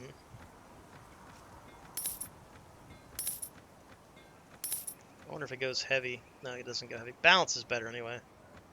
It's faster and does more damage than base. Heavy does a little bit more damage, but makes you slower, which I don't like slow. We all know speed is king. Ooh, what's that? That's a Mordau. So that's like what I've got, but balance. So what's the speed? 95. 93. 37. Alright. So I can't pay to have this thing balanced, but I guess I could just buy that thing if you want to balance one. 102, 101, 23, 23, 33, 28, 37, 25, 36p, 20. Oh, this is a Mordau. So I could use this for like that quest coming up, you know, the Varus one. I wonder if it's a swinging polearm. Well, of course, it would have to be a swinging polearm because that's what the Mordau is, right? All right, well, we're going to buy that. That's a lot less damage, though, for the cuts. That's okay, though. Because it's really nice to have that 36 piercing against heavy armor guys in tournaments, but we're going to go with the balanced knightly longsword. Dun, dun, dun, dun, dun, dun, dun, dun, dun. And then if I go heavy armor, I might go with the greatsword. But unless the guy has switched the damage soaked formula, heavy armor is not going to save me against like crossbows and a lot of bows, you know, weirwoods and all that. So in a siege, if I'm sitting there with a greatsword with no shield, I'll just get one shot, even if I have the best armor in the game. We're going to play around with that. I wonder if AI switches modes. Probably not, right? Like if I gave that to one of my buddies. Alright, so we did that. Let's go see how this looks during the daytime. This is all new for World of Ice and Fire 7. I forget the name of the cat who did this, but he basically taught himself how to scene in the last, like, 12 months or less. And he did all this. So all this has changed. So now we're going, hopefully, water sieges are going to be effective. Because anybody who remembers sieging this before in the dark times, all this wasn't here. There was like a mountain path that would lead to the coast, and then your ships would all spawn in the same area, and then they'd get stuck right there, and then you couldn't do anything. And it was already a hard siege because you already had like a bunch of bad guy archer. Ooh, green sun. Oh, that's a bad omen. You had a ton of archers up here on the walls just raining down hellfire, and then you were fighting the heavy guys there. But now this is all, you know, this looks proper now. This looks really good. Because, like, if you enjoy Minecraft, you would probably enjoy making scenes. Because there's an in-game tool, even in Warband, there was an in-game tool for scene making. Oop, I'm dead. Alright, let's get out of here. Let's see, can I buy a warboat? No, I cannot buy a warboat. Let's go down to Sunspear, talk to what's it, who's it, and then see what we can see down there. How much is that going to cost? It's probably going to be expensive.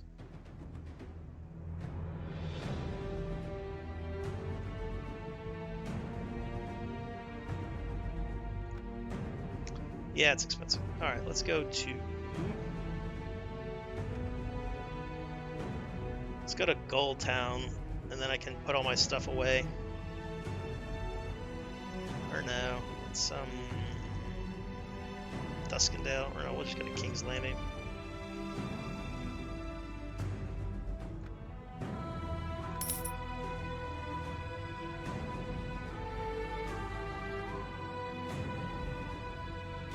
I really need to start working on my boats, but the more and the earlier you can buy workshops, the better in the long run.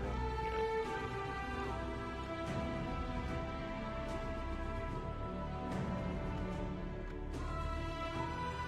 know? Alright, Sir Baron, it's time to give you a little bit of a slight downgrade, but upgrade in the form of a mount.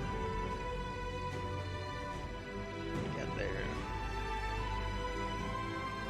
30. Oh my god, that longsword is 33 piercing damage?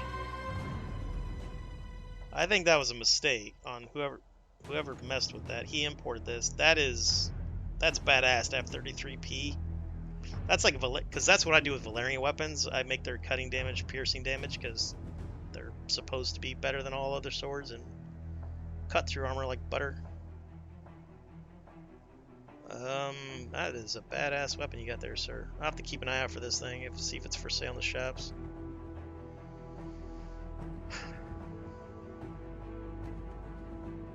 You know what? I think he'll get more kills as an archery man, so we're gonna leave him the longbow. And then if I give him this, it'll hurt. Does that hurt power draw? I think it hurts power draw. Yeah, it hurts power draw and horse archery. Fine.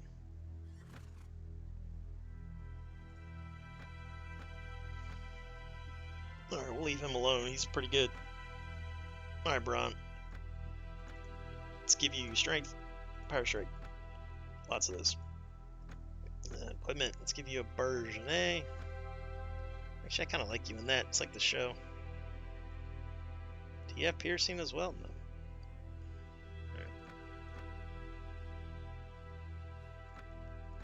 Alright, Sirio. What do you got there? That's 39, right? You're in pretty good shape. Valorous Val could use it, though. It'll affect her power throw, I think, but it's less important. She's only got 6 of them, and she'll miss most times. You don't have power draw, do you? Yeah, I didn't think so. Do I want to give you that? It's a pretty cool weapon. Nah, I'll leave her that stuff. I think I gave her a horse riding skill, right? I think she needs another one, though. Because I believe coursers used to be a riding skill of... Nah, it was the Rounceys that were the riding skill of one. Alright, Kyburn. Time for your crossbow lessons. We'll give you the good bolts. Didn't I buy good bolts? Yeah, they're right there. Boom. There you go, brother. Let's give you a little bit of division action right there. Bodyguard, bodyguard, archer, skirmish, cav. Yeah, actually, you know what we're going to do with you? Nah, we'll leave you there, but we'll make you bodyguard one up. Because that donkey's only like slightly faster than walking speed. That's Pebbles. House Guard 368. What do you guys look like? Nice.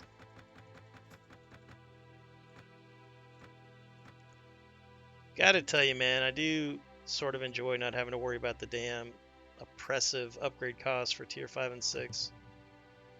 It's very nice. Like, I know why Perduno does it, and I agree with it. You know, it does make the game pretty hard, but it also limits my options because I just don't upgrade to tier 5 and 6. Ever, really, until like until I'm making like 30, 40,000 stags a week.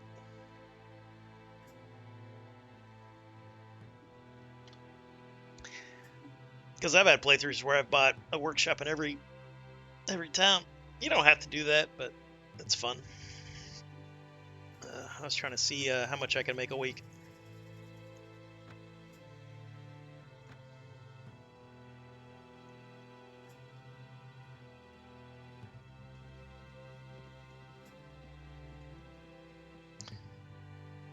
Alright, the Reach has declared war against the Westlands. Ooh, looks like Lord Tyrell has found his wobbly bits. He's looking to cash in. And blood. Now we got to figure out a way. We're going to free the peasant. He goes into your inventory. So if you don't want him, you have to go disband him. But in this, he actually upgrades. In A World of Ice and Fire, at least it used to be, they didn't upgrade. Alright, so now we're making 3411. That's not even enough for like a proper army size. What is my army size now? 159? Alright, we need more companions. I need to be checking taverns. I can't afford the, you know, like Barristan's or that princess, but I'm probably not going to get the princess. I don't even know if she's in the books, but her RP is she's from, you know, Planetos' version of China, I think. Ooh, Renly Baratheon is fighting Lord Edric Dane, which would be our foster father's like second cousin or something. We're going to help the village farmers. Actually, no. Give me a second here. Let me look at the Renly's army makeup.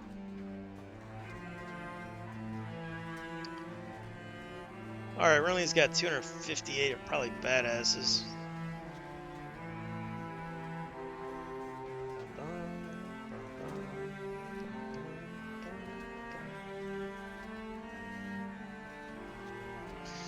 Yeah, let's go ahead and help Renly. I want to be friends with him. Well, this isn't going to give me a relationship with Renly because he didn't engage in this battle. The farmers did. So Edric attacked the farmers, and then Renly came in and reinforced the farmers. And those trees bother me. They really needed it. You know what? I might do that. I'm going to have to switch out the shaders. Because these trees, the tribute... Oh, wow, they stopped. Did you see that? Oh, it's because the wind, I guess, stopped blowing. Anyway, these trees do that because of a shader. It actually gets worse, I think, if you do... What is it? Realistic shadows on plants. If you turn that off, you get a really weird bug in some scenes. Or no, that turns it off. Alright, so that one turns it off, and then there are certain scenes to where if you don't have it on full, you get these weird grass texture bugs. Alright, so we're just going to keep that off for now until we get the other one. I'll turn it back on. Nice. This actually looks pretty good. What was that setting? That was the shadows on plants. What if I put it on quick? What does that look like? Ah, that's pretty good. Looks exactly the same. Oh, that one's doing it. That actually looks normal-ish. That's basically like if you took LSD, that's what things look like.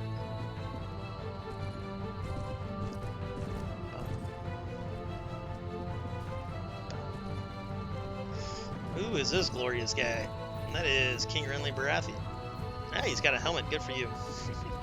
A lot of kings and high lords don't have shields or helmets, and they charge in. They're like the first to charge in. Ooh, you guys look dangerous. Back away. Back away. Back away. Look at the AI doing all these things appropriately. Alright, Lord Edric went down.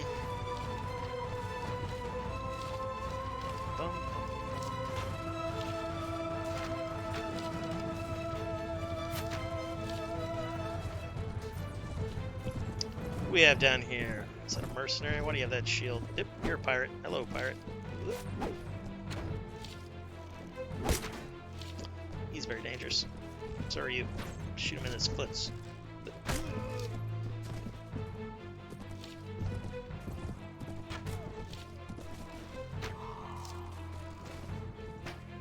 That guy looks different. Who's that?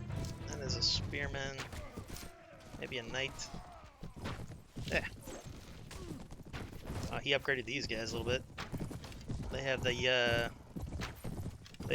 sand spearman armor on, whatever those infantry guys are called. Nice shot, a-holes.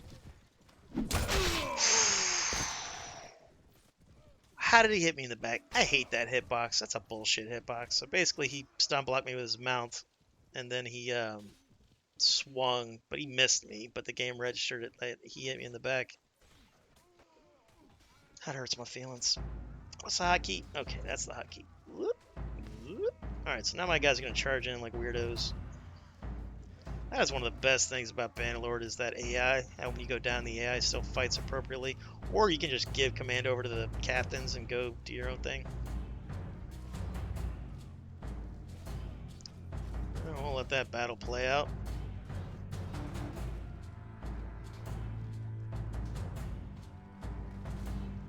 Oh, let's get down in there.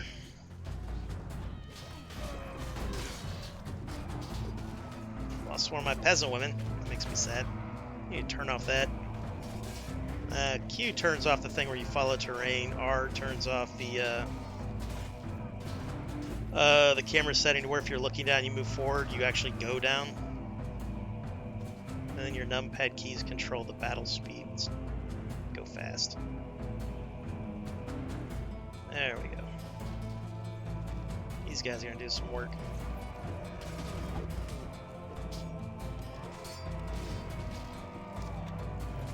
I like the way these guys look. I like that they're not wearing the yellow pajamas.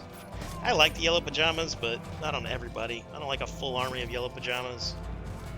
Hurts my eyes. They may win this thing if these guys keep this up. Oh, you know what? They got the broken bow. They got the bow that I use. That's why they're so devastating. You know, I could have went with the Dornish culture, but I like the RP of being the adopted son of Dane and not like his biological bastard or anything. Plus, everybody does the bastard storyline. Yeah, because of Jon Snow. And it's a really good story, you know, overcoming adversity and rising up from the low. Well, I'd rather be a High Lord's bastard than some peasant non-bastard. At this time, I guess. Well, I don't know. You can debate that. There's a lot to be said for having a family unit, a proper family unit.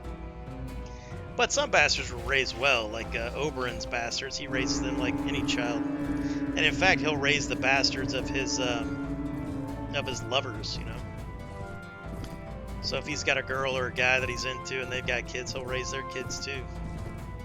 He probably just likes kids.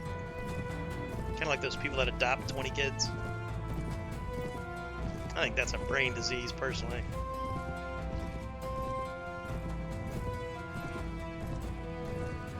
Because you hear stories about that, kind of like with that whole Woody Allen situation. That woman, she wasn't a good mom. She was kind of a dirtbag to her kids, at least her adopted kids, supposedly. That's he said, she said shit. Who knows? But they all seem to say it. All right, so he thanks us for the help. We saved that guy, so that should give us like a 10 with him. Yep, 10 with him. And he's an honorable lord. Good to go. He says, thank you. I will never forget someone who... Yeah, you're going to forget. You're going to forget. I like that he fixed the armor. The armor looks way better now in the Stormland, guys. Wow, I wonder why they're not limiting me to one of these guys each. That's interesting. Bum, bum, bum. Why aren't you taking all of them? Is it S? Yeah, S. It's like Control A and Control S, but not all of them work. You know, the Prophecy of Pandora hotkeys for that. It's still nice, though.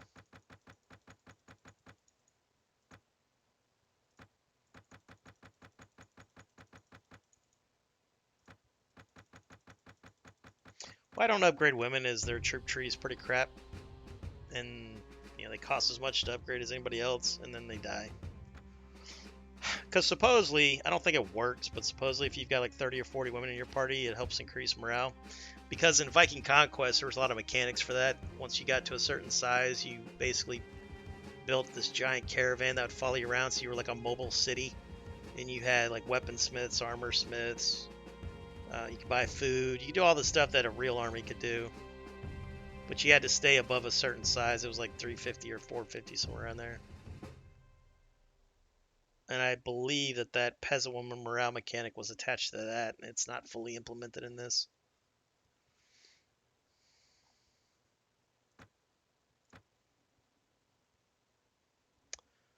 We're going to take first claim. We got some pajamas. That's medium armor. We got 2 of those. Those are good. Those are good. Yeah, we're just going to take all that. We're going to lose a lot of morale, but, you know, we pay their wages. Technically, we should get all their loot because they're taking wages from us. If you're taking wages, you don't get loot. Those are the rules. And it's like your companions grab a lot of loot. I think each companion takes like three or more pieces of loot. And it's like, why aren't they equipping that? And if they're doing that, I shouldn't have to pay them either.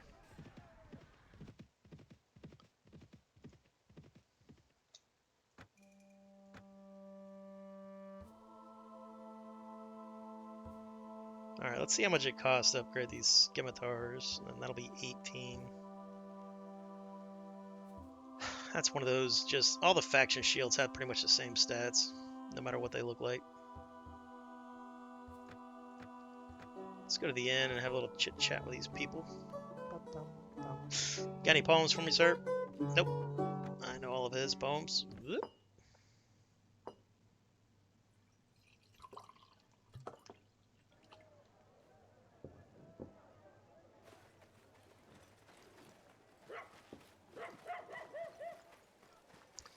Did they adjust Storm's End at all? I don't think so.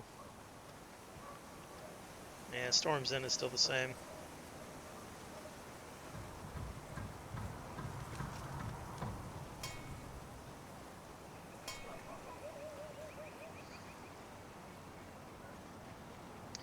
Alright, you.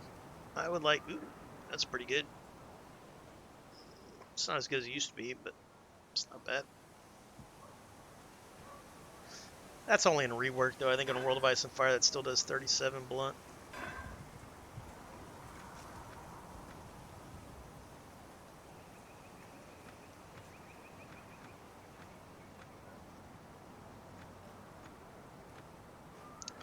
$208, 342 balances 794, so that's pretty expensive, but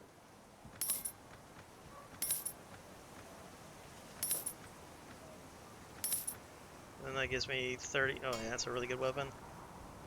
Not as good as the long one, but good enough.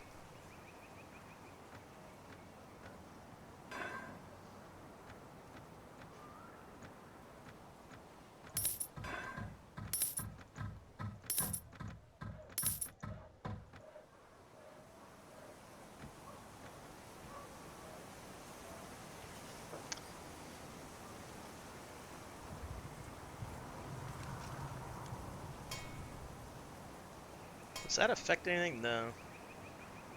But neither does that. It's got more HP than mine, but mine's got more resistance, so if you do the math, it's probably still similar, and mine's bigger and faster.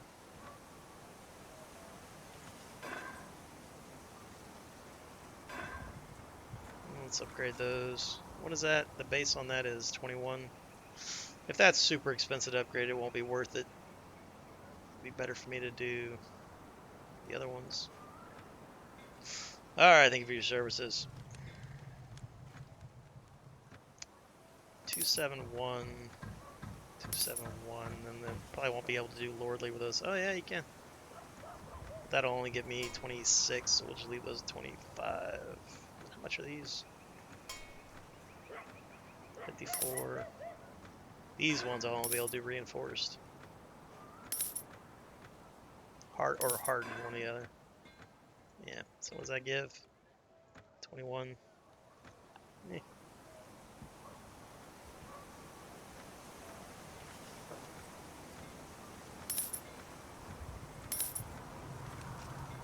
It's so cheap, you know, but they're, I mean, they're not great boots or anything, but they're not bad. They'd be good for my civilian outfit.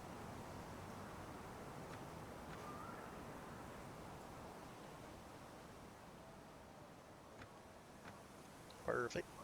Alright, who wants what? Alright, you probably want something cool. Let's give you these guys. And then, what is that? So that's 100, 109, 104, 105, 30C versus 35C. But this isn't balanced. When this gets balanced, I think it's like 38C, 101, 102 speed. And it's just long, which is really nice for horseback. It's probably my favorite weapon in the game, or non-Valerian weapon. Actually, the Valerian weapons aren't that good. I usually buff them, if I think about it.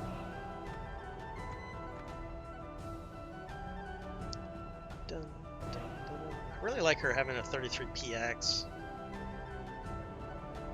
Let's give her these guys. I'll have to, when I see her fighting, I'll have to pay attention, because that is oppressively slow, 78. Yeah, let's just give her that, be done with that axe. If she would have sword, I would love to give her that, but I highly, in fact, I can pretty much guarantee they won't have sword that.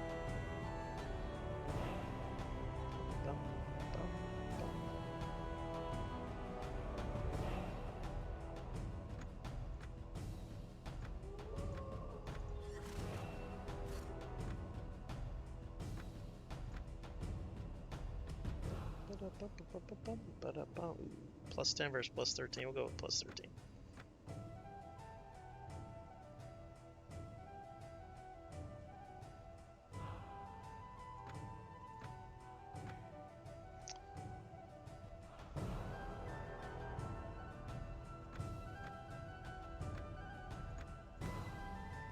Braun's got a lance. I wonder if he would utilize this correctly. No shield, probably not. We'll let that slide. We'll give him a Bergenet. We'll give him these guys right here.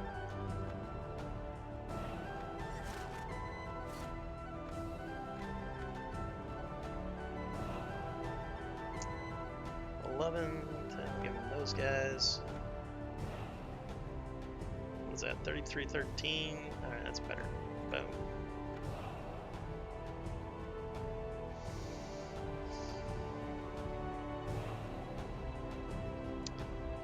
Cannot be used on horseback. Cannot be used on horseback. What do you got there? Regular? Unleaded?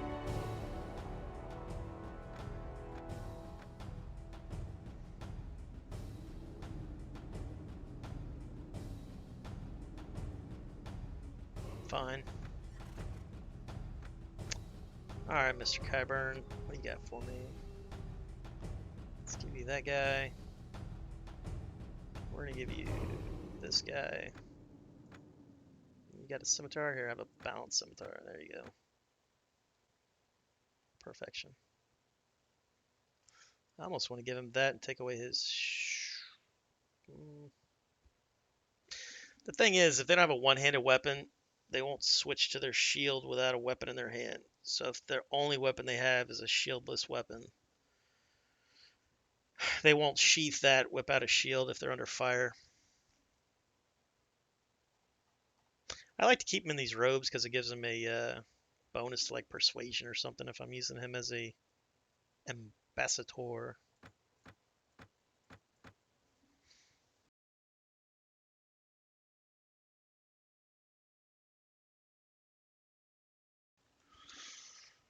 All right, I think we're done here, quite possibly.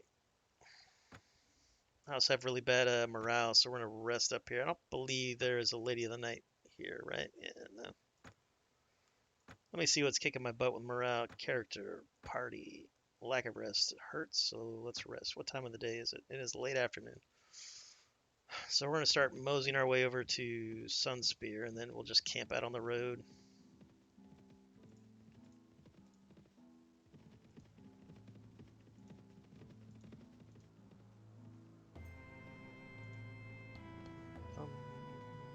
And we'll just camp at a Griffin Roost. How's it going? You guys got some hay bales we can fall asleep on? Thank you. 25 silver stags for some filthy hay bales? You son of a biscuit. Alright, so that's 13 morale. That should allow us to get to Sunspear.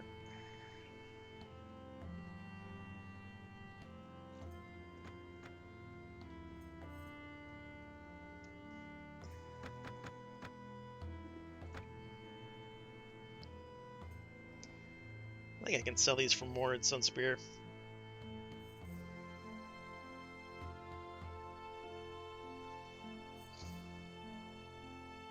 I want to buy fruit, cheese, and do I have fish? I have fish. Almost out though. Let's buy another one of them. Let's buy the cabbage grapes. One of those. Good to go. Great way to keep morale up. I love mods that have a lot of different food variety for that stuff. And ones that allow you to buy booze. This one has booze and it gives you morale, but they drink it like in one day. They didn't used to, now they do. I don't know why he said it like that. Oops, sorry about that. A little bit of PTSD kicking in. Alright, send these guys to the wall. Boom, 1962. They're not giving us a lot for that. Because those were pretty decent troops we gave them. But I guess all troopers are the same to the Night's Watch.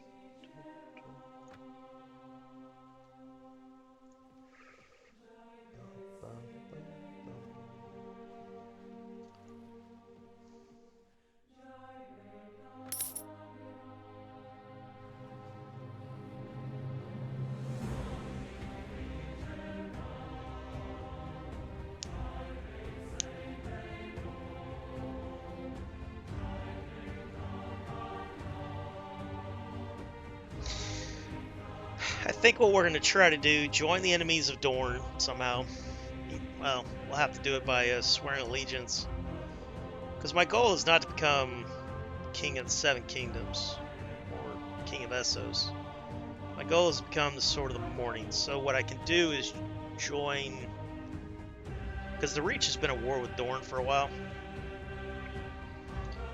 And it'll take me a while to grind enough persuade or relation with the lords to get them. Well, I could probably get like I could get the honorable lords to follow me if I have enough renown. I don't have a lot of renown. I mean, I have a decent amount. In Warband, like 300 to 500 was you're getting pretty good with renown, but in this mod, people have tons of renown. Like, what was a lot of renown in Native? It was like 800 or something, and that was the kings.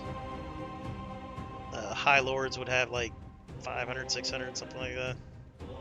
But in this one, they have 1,000, 2,000. Let's see what Doran has. Doran doesn't leave his fief.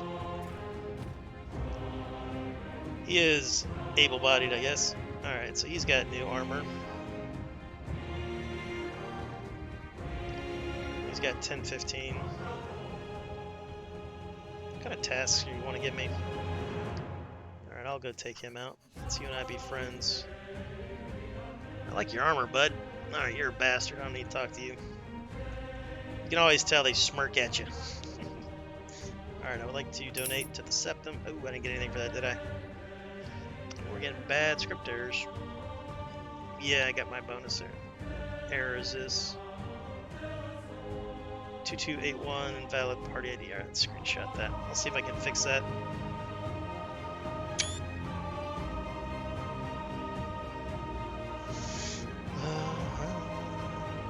I would like for you to write a poem to... I don't believe you can find her. That Rand's Casimir. He's not going to, but I want him to. Yeah, I don't believe you see her. Because that's his wife, right? Hard to say. Yeah, whatever's playing right now is in the spot that Rand's Casimir needs to be in. I could fix that.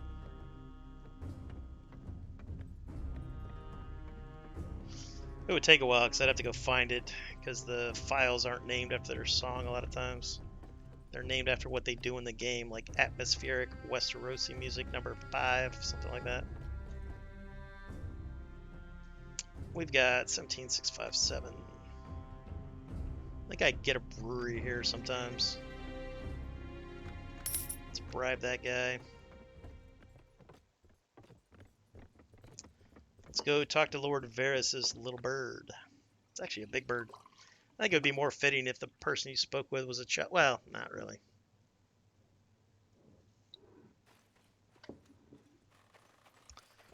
Alright, you. Let's do some business. 904. That's the best one. 758. I don't usually get the wine to cost too much, even if it's the best. So the best one here is the brewery, which is good because that's all I can afford. So our finances should be in good shape, but if we have a big army, you know, 250, 300 plus, or over 300, it costs a lot. Got any scimitars? Got the wrong ones. Ooh, I want to get that for my companions. Give me that. Tell you what, the Dorn might be the best bowman in the game with that thing now. Well, Raven Tree Archers, and then whatever the heck he gave the Associ guys.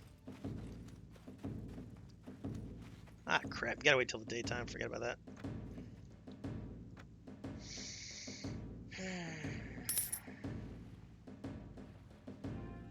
I'm also gonna have to go recruit Braavosi guys because they're at war and they don't last long once they start fighting.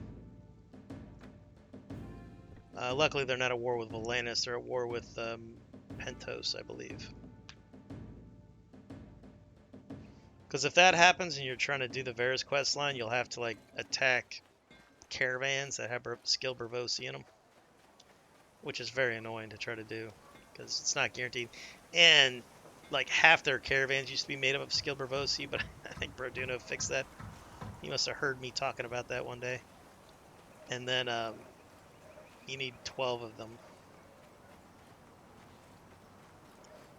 Alright, you. Happy dreams. Alright, so he's given us Lord Varys' coded message. Or he's taking it and giving us his own message. Anyhoozle, that's all we have to do there. That's the easy peasy one. Alright, nothing's changed at Sunspear.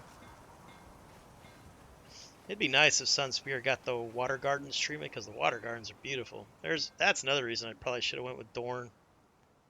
Is I could have did the Water Gardens. That's sad.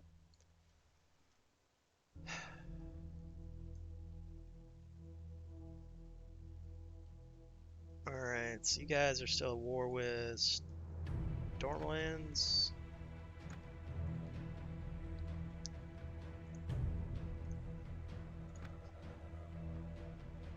And then the Westlands are at war with Dragonstone Reach Stormlands. So if I join the Reach, I'll be able to fight the Westerlands right now. And then and at some point they'll declare war on Dorne.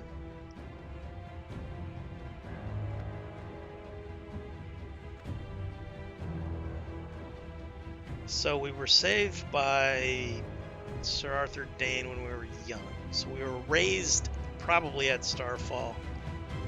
But we would have left early, you know, because the family wouldn't have been, you know, I don't know what the personalities of the Danes were, you know, back at Starfall, other than like a couple whisperings of Eldrick. Eldrick's young, he's like 12. I think he's supposed to be kind of a little twat, but... And then the cousin Link, who are also House Dane, they have high hermitage. And I believe that guy's not a good guy in the lore. In the game, he's probably not a good guy. Oh, he's got my banner. All right, so we got to kill him. He's got my banner. Let's see, what's the Starfall Dane's banner? Oh, you guys have that. I thought they used the other one. I thought they used the more cartoonish looking one. Oh well, them's the breaks. Well, we all know that we're the we're the real Dane. We're the real spirit of the Dane. Well, we're more here for the sword or for Dawn than we are for to have any kind of, you know, we have no claim to House Dane. That's not our gig. Guess we could be like House Dawn. That might work. Or House Morning or House Sword of the Morning.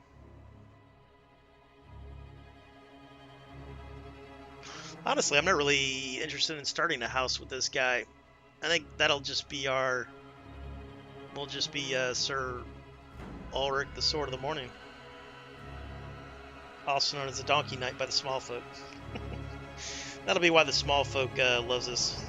The Donkey Knight is known legendary, saving farmers and riding his donkey pebbles. I like it. That's a good story. Alright, man. We're cooking with gas now with this playthrough.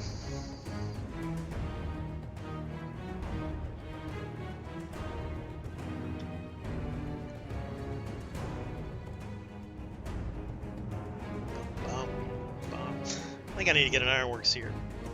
I already have one. Nice.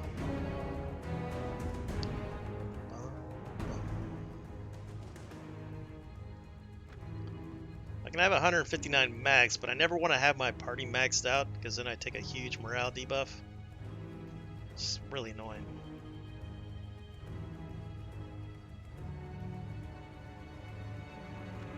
Alright, so we're average.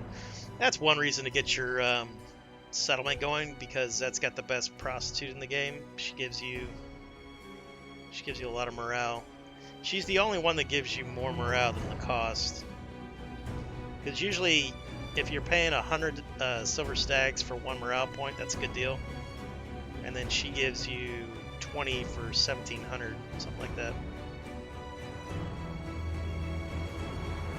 You used to be able to spam it. Now I don't think you can spam it. There's a bit of a cooldown. Now, if you need a lot of morale quick, you go to like King's Landing because there's multiple prostitutes. So I don't have a lot of money, so we're not going to be doing that, but they are quite expensive. As well they should be. It's a tough job. I wouldn't want it.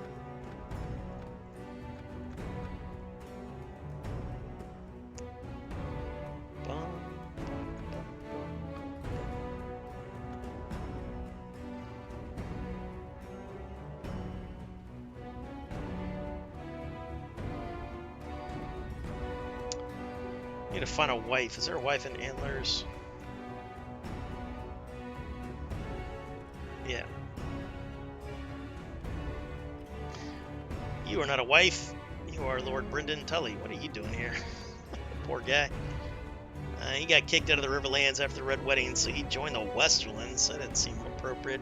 I think Produna wanted to make it where it would force the Tullys to join like a certain group. I think he tried to do it, and then it didn't work. So now they just join a random faction. So, like, story-wise, there's no way Brendan Tully would have joined the Westlands. Well, I'll never say no way, you never know, but I don't believe he would have. personally, I think if Brendan Tully survived the siege of River Run, he would have led some kind of like guerrilla force or something. He would have went down fighting. Because I like to think that the Blackfish survived. Let's introduce ourselves. And we definitely want to make him a vassal if we ever do that. I might not do vassalship. I might just become a High Lord.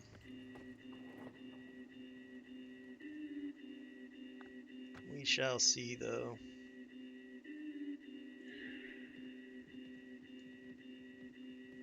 I do need right to rule if we do decide to do that. Let's send Pa the Rod out to spread the good word of the Donkey Knight. He says, you're a great leader and or valorous in battle and a master of command.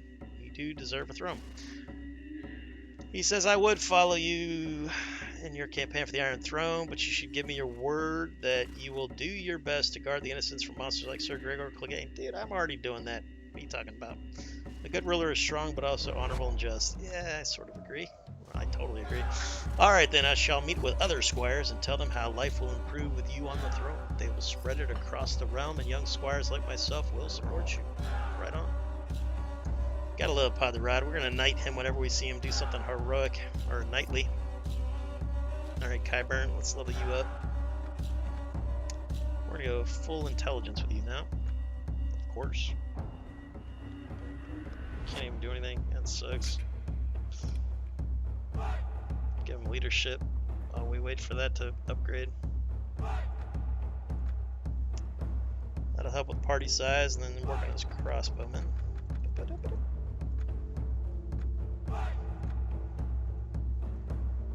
We got Nami Gaming back in chat. Hail, Nami Gaming. And we got Sovereign Cloud. Hail to the both of you. Oh, what do we got there? We've got Hyper Slam. Alright, well, if you're going to slam me, I better get my shield up. Let me get my shield up. We're going to go with... Nope. Nah, we're not going to go with that one. We're going to go with Sir Mad. Sir Mad's going to get a shield up for me. It's one of my bannermen. And then I'll give you a good old blammo. Schmaggy, schmaggy. There you go. Eat them. Eat that. I do need to draw my damn Battlehorn of Destiny. Maybe I'll do a Just Chatting stream where I draw the Battlehorn of Destiny Mark III. And then if I ever unlock another mode, I want to get wings, Paladin wings. There are already some really good wings, but they don't follow my story for the Paladin wings. Let's see, what are there? There's the purple ones, and I saw another one the other day. They must have been a streamer's wings. Like, these are pretty good. Let me see, if I do that, we'll do Feels Bad Larry.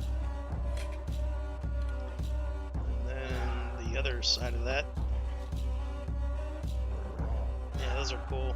So I want to do something similar to that, but more paladin-y, and then more like black, gold, white, or logo colors. That'll be interesting. Nami Gaming's making 20 gold from tournaments. 20 gold or 20? Are you playing this or are you playing a World of Ice and Fire or Reworked?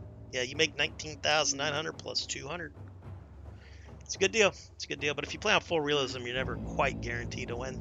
Especially if you're playing Reworked with those damn Raventree Archer guys. They one-shot you, sons of guns. All right, good to go.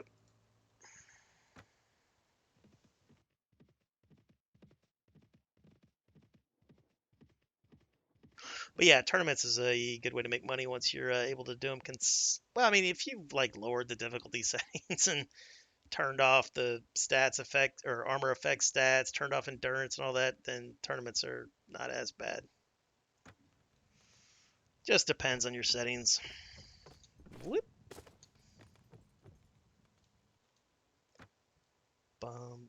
But don't get me wrong, man. Even lowered settings, I don't really test lower settings anymore. I only test full realism because I test a mod based on what the creator wants you to do with it. And like this mod's designed for full realism. So that's how we test it. I don't like you attacking that caravan, but that is a lot of Veil badasses, so I will allow it. Alright, what do you got going on over here? You got main pool patrol. Alright, we're not going to help you with that.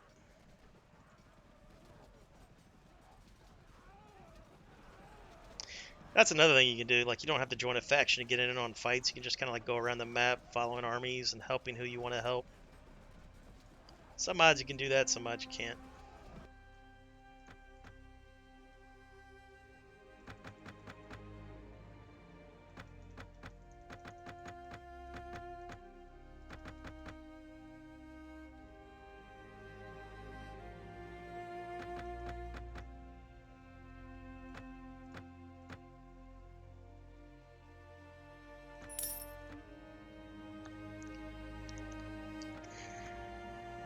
I kind of like this blade, but I prefer that other blade, the one with the 2 little circles on the breast. These are good boots.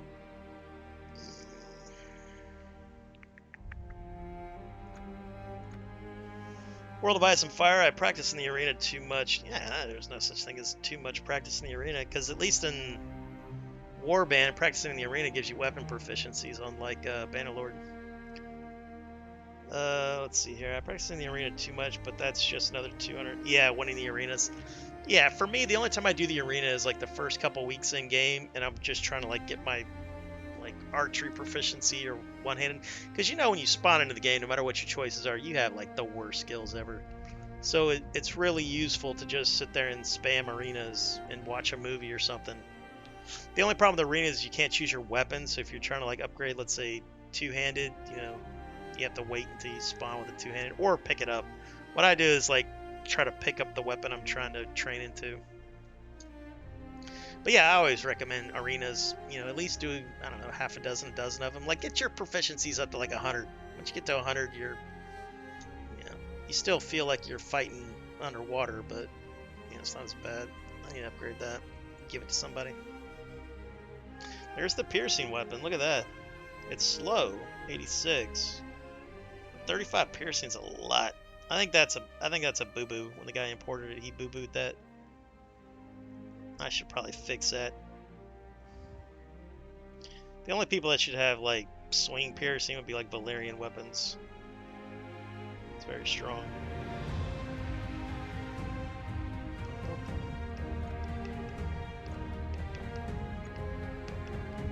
I don't believe his wives are here. Yeah, because I'm pretty sure Frey, even when he takes ownership of towns, he always has his court at the Twins.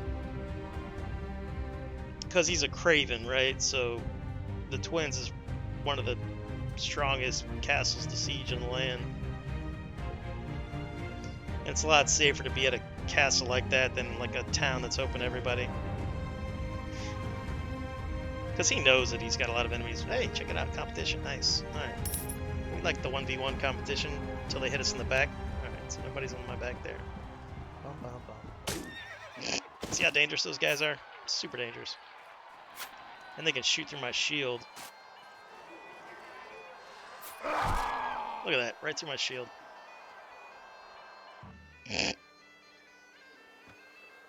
These guys are no joke. Luckily, you don't have to fight against those guys in a World of Ice and Fire. Oh, man. These sons of biscuits. Hello, madam. You are married to... Oh, your dad wants me to marry you. At 7 years old. Or no, this is... Oh, never mind. I take it back. That's because there's a tournament here. So I can't ask him. We gotta ask a wife. Can't ask a maiden. We can marry a Frey.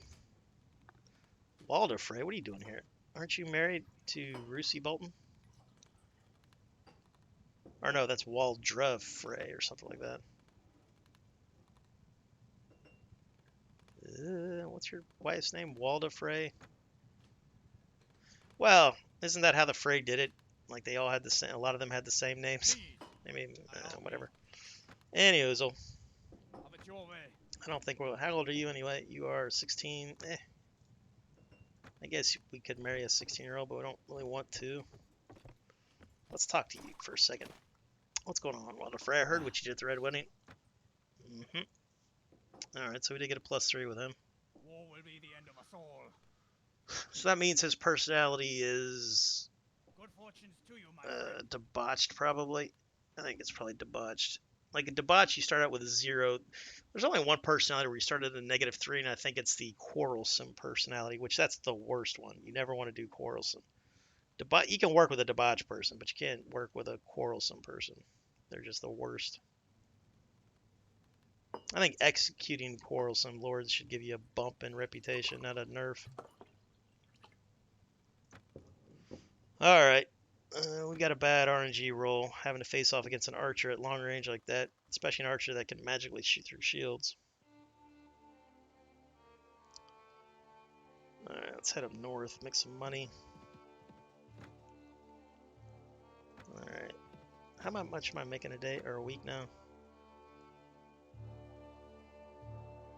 Alright, I got 2 or 3 more towns coming in next week. Who's got the most towns? Because whoever I join, I'll be able to buy acreage at all their towns.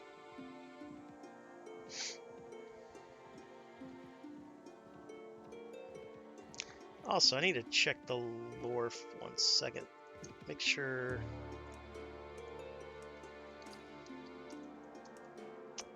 Let's see, Sword of the Morning.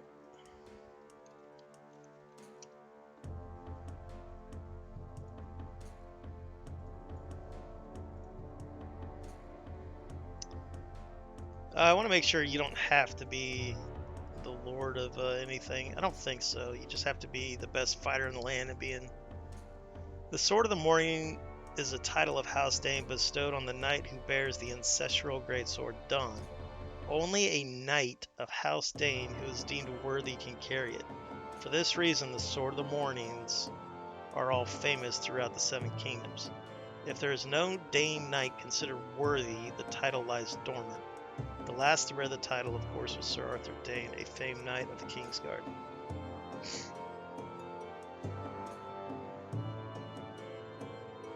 So we got to join Dorne. But what we could do is have a little familia spat to where our hero goes to Starfall to claim Dorne because he is the greatest swordsman, and then Eldric's advisors, because it won't be Eldric probably because he's only 12, will say, no, you're not House Dane, and we'll say, yes, we are House Dane, I was adopted by Sir Arthur Dane, and they'll be like, that doesn't count. We'll say, yes, it does, and then I attack Starfall, siege it, as lords were wont to do, study like English barons, they were always attacking it, and Norman barons. They loved a good neighborly spat. That usually involved people getting killed. That's how King Richard Lionheart died. He didn't die in some big fancy war. He died in like a land skirmish with some, small castle in Normandy somewhere. Which castle was that? Off the top of my head, I can't remember. King Richard the Lionheart. What was the name of that castle you perished in? Let's do the wiki. Alright, death. Where's that at?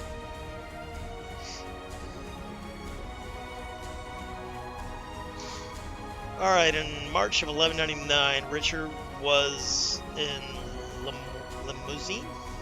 How do you say that? It's not limousine, but...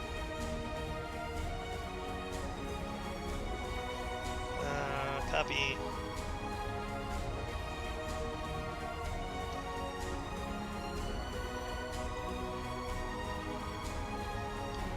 Alright, so let's do that. Limousine. So in English it's limousine, but what if we switch over to French? It would have been Old French, of course, but what are you gonna do? Limousin. Limousin. Anyhoozle, that's where he died.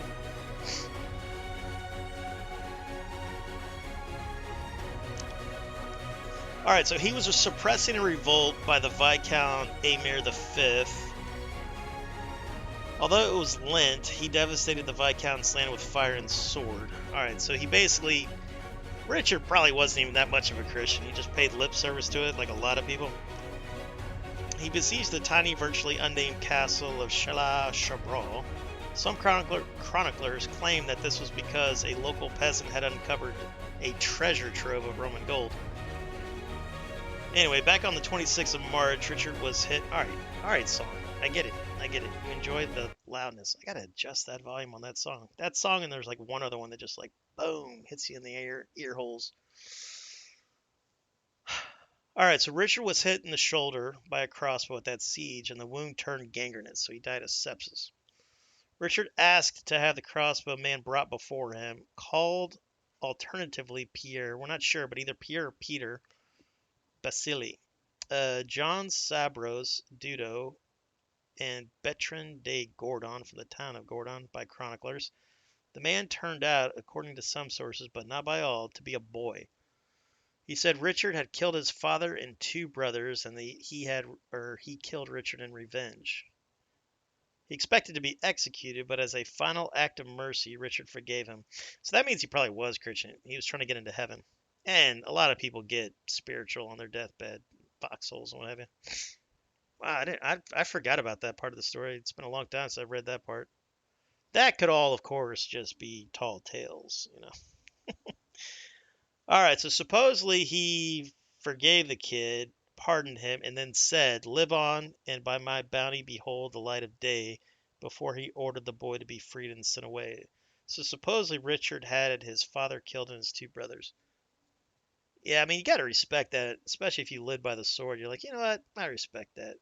So it wasn't even that he died per se, like at the walls. It was like unexpected. So for all we know, that boy was a part of his army or just like a peasant running around. And so he ordered the boy to be freed and gave him 100 shillings, which is quite a bit. Richard died on April the 6th, so he was able to make it four. He's able to make it almost 2 weeks after he got shot. And he died in the arms of his mother. His mother loved Richard. He was her favorite. And those two, before Richard was the Duke of Normandy or the King of England, he kept revolting against his father, King Henry, I think. So Richard's father, Henry, was a fascinating guy. He was actually a better king than Richard, in my opinion. But he made the mistake of marrying his wife. It was a right and rebellious Kurd.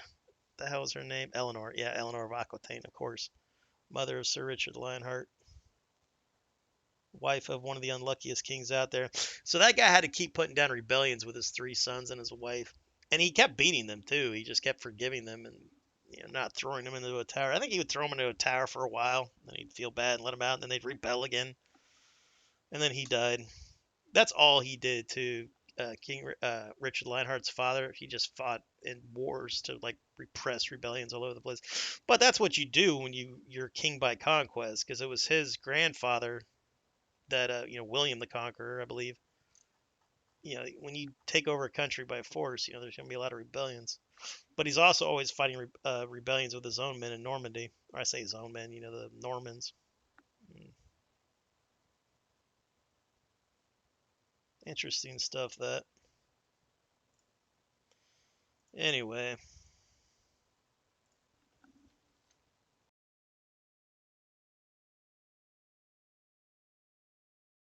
Hey, thanks for that alert, Cuculane. You the man. You the man. And I hope you have a good day. I'm trying to practice more on pole arms. Broken. What's broken? I like pole arms, but in World of Ice and Fire, it's tough because of the way damage works. All right, let's get the music back on. Whoop.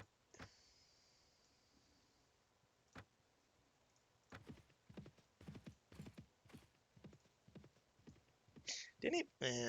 I'll figure that out on Google.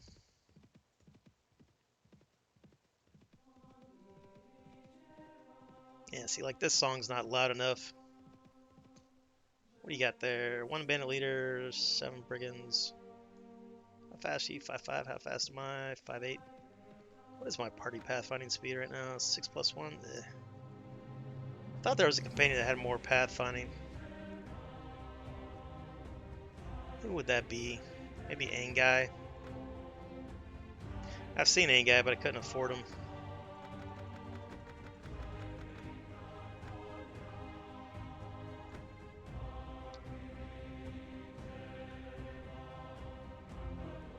I would like to start using the polearm guys, but I need to start putting them in their own division.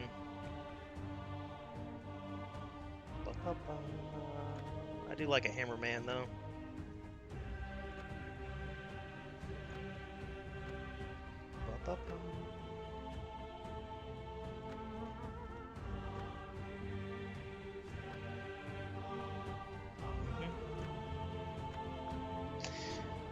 The arrow through the shield. Oh yeah, that was a bit broken. I mean, I get it. Like, I like Bannerlord, how shields aren't these magical force fields, like you can shoot around them. But in this, I believe that guy is piercing through my shield, because crossbows can pierce through shields and do some damage.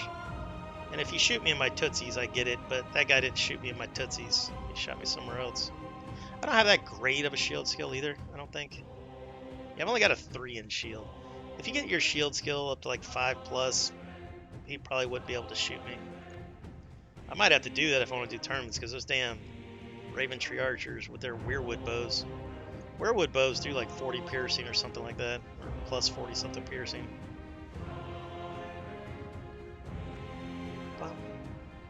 That means I should be able to loot a Weirwood bow. Well, I take it back, because I think the player's the only guy that can use those guys, other than tournaments, because none of the Blackwoods didn't have them. And they weren't in their garrison. I don't know, maybe the guy coded, like, if you own Raven Tree Hall, you'd be able to recruit them. I'll have to go to Raven Tree Keep and see if that's there, because you can do that with, like, the Starks and the Boltons and the Lannisters. If you own, like, Casterly Rock, you can get Lannister men. If you own Winterfell Starks, Dreadfort Boltons. So if I take you guys, and I do this, what do you look like? Move over here while you're at it.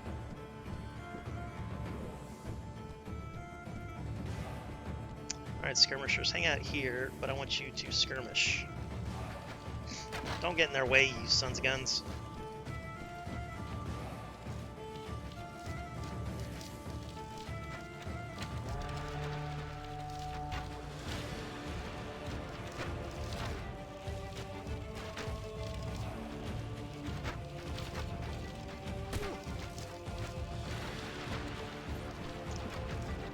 Alright, you guys and you guys, I would like for you to attack those guys. Whoop. Let's see, how do you do that? You put the polearm guys in the back? Or not? Alright, skirmishers, back up a little bit, thank you. Kinda looks like they're putting them in the back. It's hard to tell. They don't hold formation very well. If you didn't know that in a World of Ice and Fire or Viking Conquest, or any mod that uses those advanced tactics, if you put your command flag into a division, an enemy division, while you have them selected, they will attack that enemy division in formation, which is pretty cool. Which is kind of like using advance in Bannerlord. You know, instead of charge, you say advance. All right, we're done here.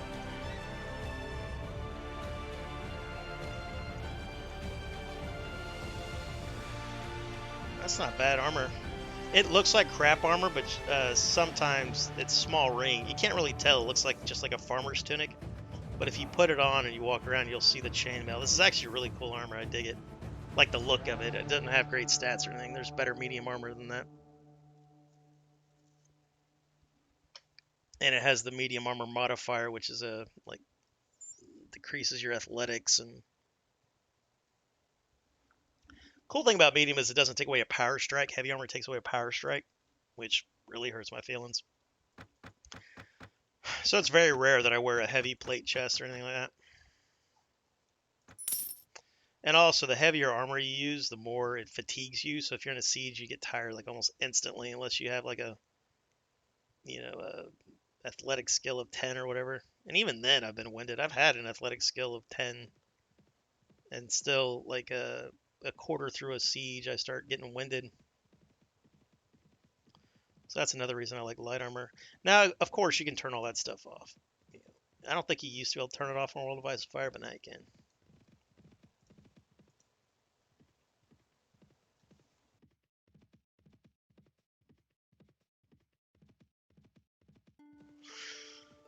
Nami says, I play a mod, Nova Atis, is that what you mean there? And all I have is pikemen. Yeah, there's a couple mods that make polearms great again. The one that's first and foremost is Sparta. Makes the Phalanx great again. I love Sparta, it's just, it needs to be optimized. But yeah, Sparta's cool. And then Deeds of Arms and Chivalry.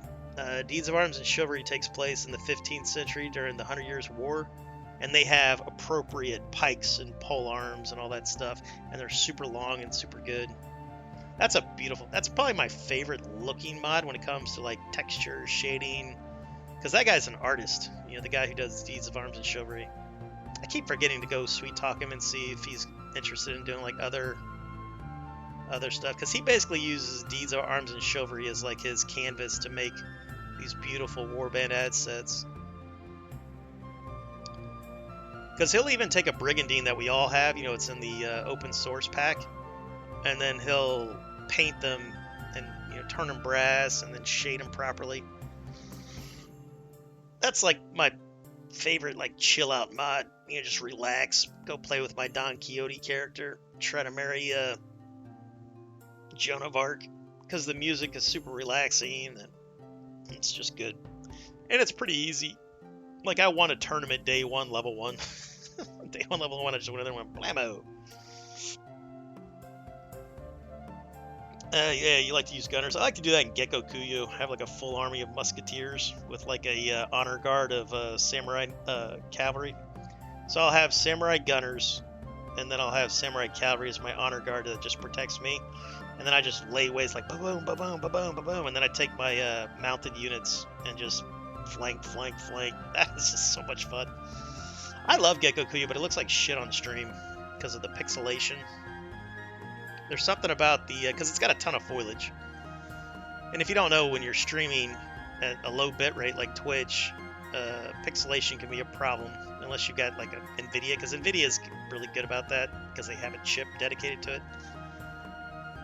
But I am Team Red right now, so Gecko Kuyu doesn't look good when I'm fighting on those heavy foliage battle scenes. Bum, bum, ba-da-bum, bum, bum, bum, ba-da-bum.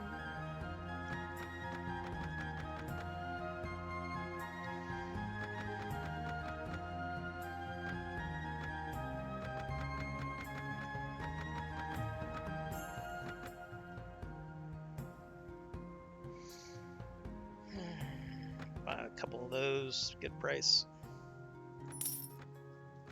I think I want to build a settlement either here or here.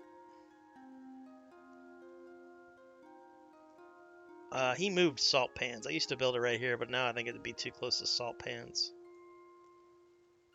I don't want to build it over here because I want to be able to land ships there if it strikes my fancy. Sometimes what I would do is I would build it on this island right here. If I had ships, I'd just build my settlement on this island, because nobody can get to this island because there's no port for the AI to land there. But the player can land anywhere they want, you know, by using the the landing whatever.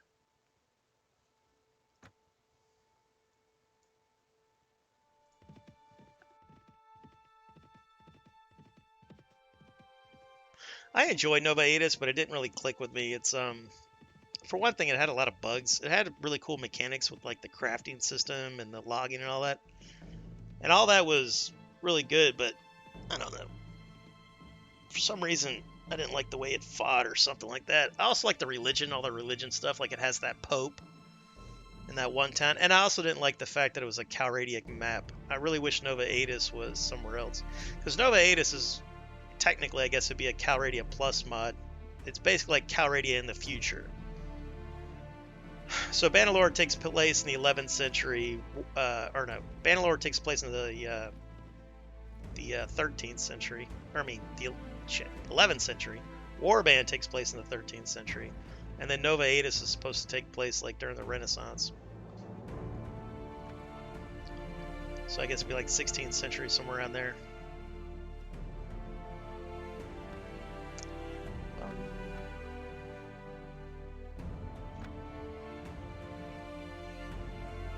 Oh, I wanted to show you this armor.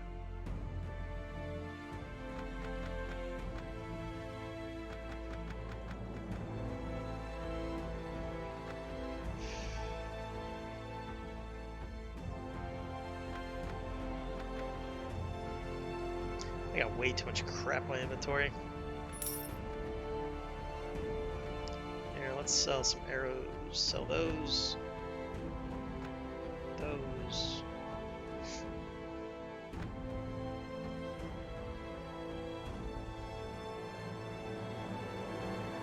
This Night's Watch shield's pretty cool looking. Can't use that at the course. We are not a man of the Night's Watch. Don't want to get our head lopped off making people think that we went AWOL.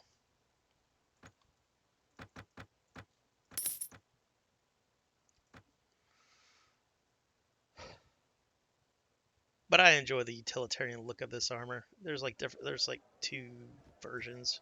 Yeah, never mind. Let's go to the training grounds.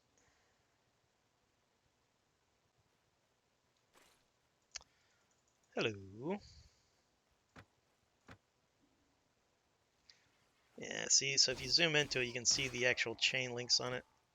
So it looks like a farmer's tunic when you're looking at it, but it's actually pretty good. Alright, so that's half sword, or moored out. It's pretty slow, though. It doesn't do a lot of damage. Yeah, cheating sons of bitches. I don't know if I like that moored out. It doesn't do enough damage.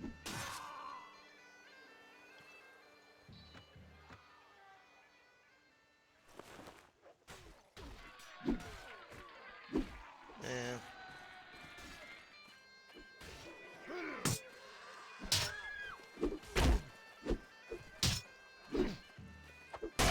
Doesn't have good range either.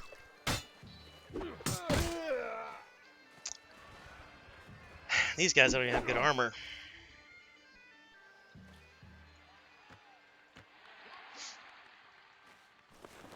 Yeah, it's pretty slow.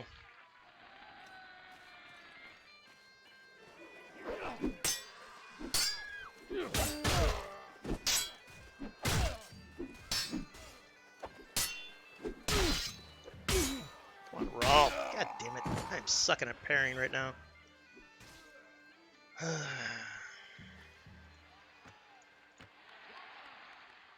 Yeah, it's also a good place to practice your parry as well. I almost wanted to switch my parry to my WASD. I wonder if that's better. I wonder what the pro PvPer guys do. They do all that stuff like the feints. Man, why do you guys... What? You guys are ganging up on me?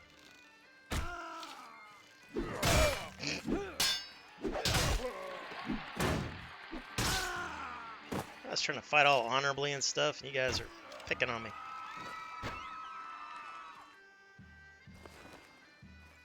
I like all the options this is giving me, though.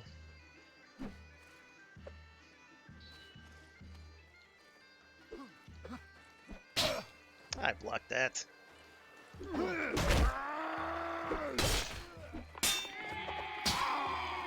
You're so fast.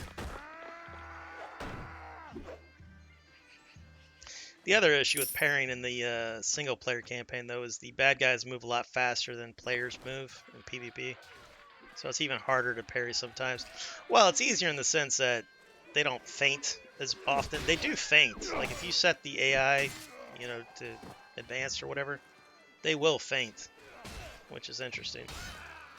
Usually AI doesn't do that stuff. So I can knock him down with that. That's because it's blunt. I don't like being tag team. Let's thin the herd. There we go. Alright, so it remembers what mode I have it in after I sheath it. That's good. I still think I prefer half sorting, because then I can get through. But this allows me to take prisoners. So for like that Varus quest where I need to take prisoners, this is what I'd want to use.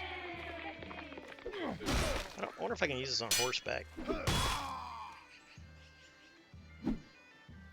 Alright, Navy, we'll see when you get back, bud. I loved bring a blacksmith in that mod. Royal Pikeman. Wait, I love to bring a blacksmith in that mod. I don't know what that means exactly. And I've only played Nova Atis like once, really. I think I may have started like 2 campaigns. Only one of them was any amount of time though.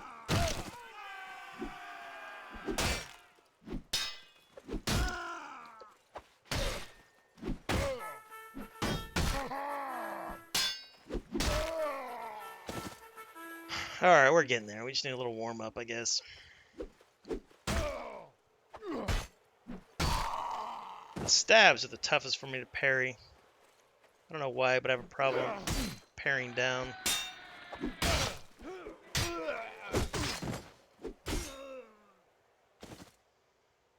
It's good practice for the old brain noggin. It's all about reflexes. And I've been playing heavy-handed with my mouse recently. That's a bad habit that I've gotten into, doing all the single player that I do. You want your mouse to kind of float. You don't really want to be, leaning on your mouse.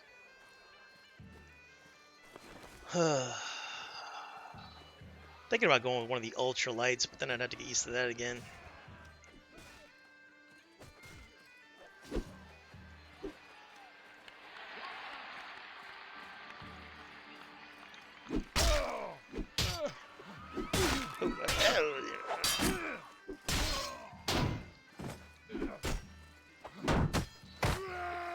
Alright, so I can't use it in this one, so if I hit X, does that work? Alright, that worked. Alright, so that's cool. I can't stab with the hilt, which is fine, with a shield on.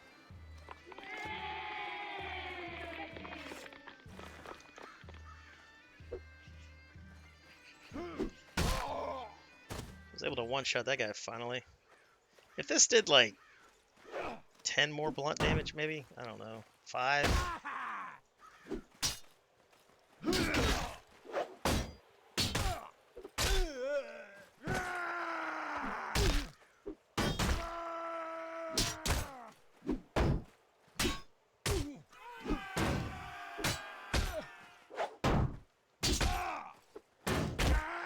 I really wish the kick animation would stun block them a little longer than that. It doesn't do it long enough to make it worth it.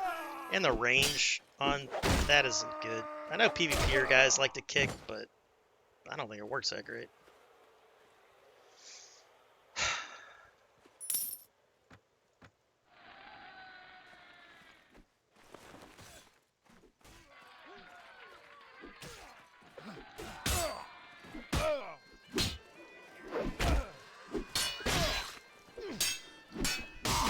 Ooh, see how fast he does that? He went to hit, I parried, and then he instantly was able to do it again. The AI can do that sometimes. Player can't do that kind of stuff.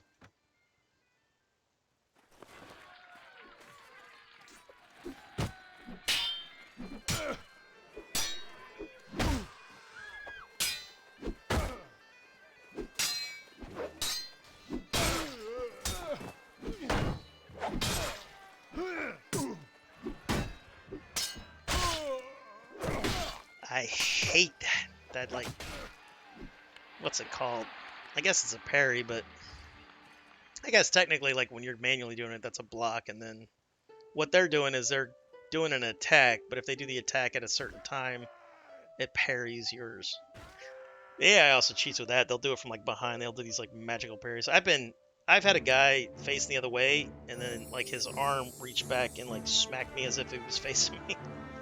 Also, knockdowns. You'll knock a guy on the ground, and then he'll hit you, while he's laying on the ground. That's an AI superpower.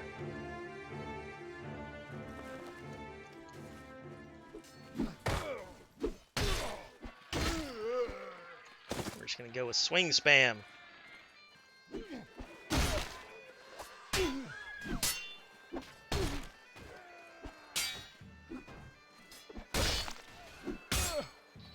Doesn't help this weapon is about as slow as 2 geriatrics mating.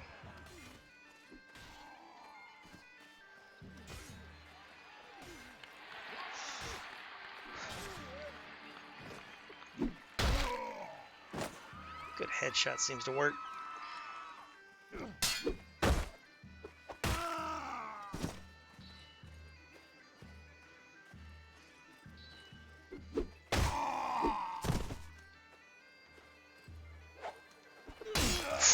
Nice shot. Usually what you want to do with those guys is get in close, and then they can't hurt you. But yeah, the arena can be addictive. Just doing this over and over again. Because you're not getting as many XP as you would get like in a battle, but it's pretty good. Especially in the early game. Another one is paying prostitutes to sleep with them. You get like 40 XP per 100. You lose morale with your men, but they can kick rocks.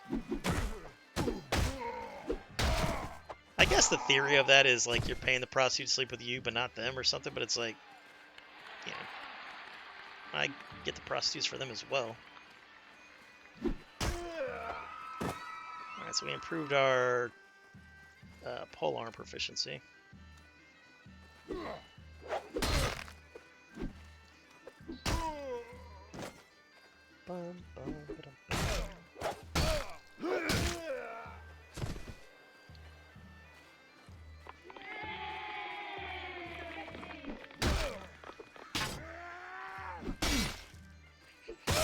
That was my bad. Fine. Yeah, see how I'm tired there? You can hear me breathing. I was about to be exhausted. All right, we're enough of that. All right, so I don't like that weapon.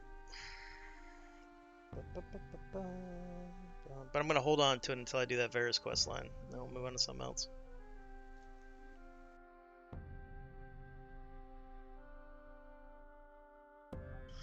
All right, lords and ladies, I got to take my quick 2-minute break. That's a record. I went 3 hours without taking a break. That's because I'm dehydrated. Guys got to keep hitting me with them hydration checks, man. Helps me out. Oh, doggy, doggy, doggy. All right, I will BRB.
And we're back. Here, let me adjust my mic here. Alright, now we're back. Alright, let's get rid of this armor. Or do I want to upgrade that? Nah.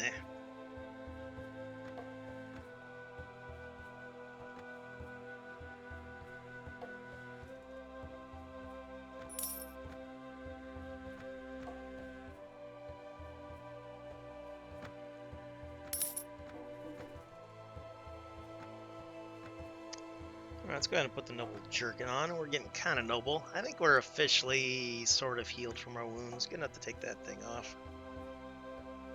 Ah, crap. The game tells me I need a little bit more healing. I don't know where to put that. That's okay.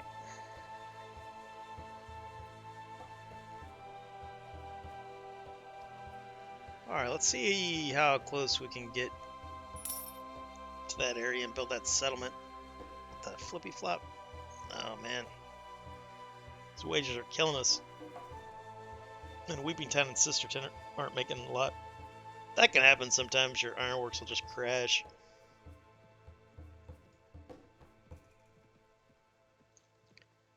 Which is a bummer. Think of that. Welcome back, AJ. How have you been, AJ? I haven't talked to you in a while. Is life treating you well? You guys getting vaccinated and opening up your town?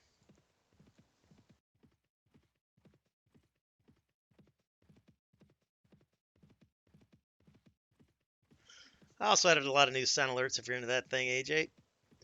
For everybody, pretty much. Yeah. I don't think you're into that sort of thing, though.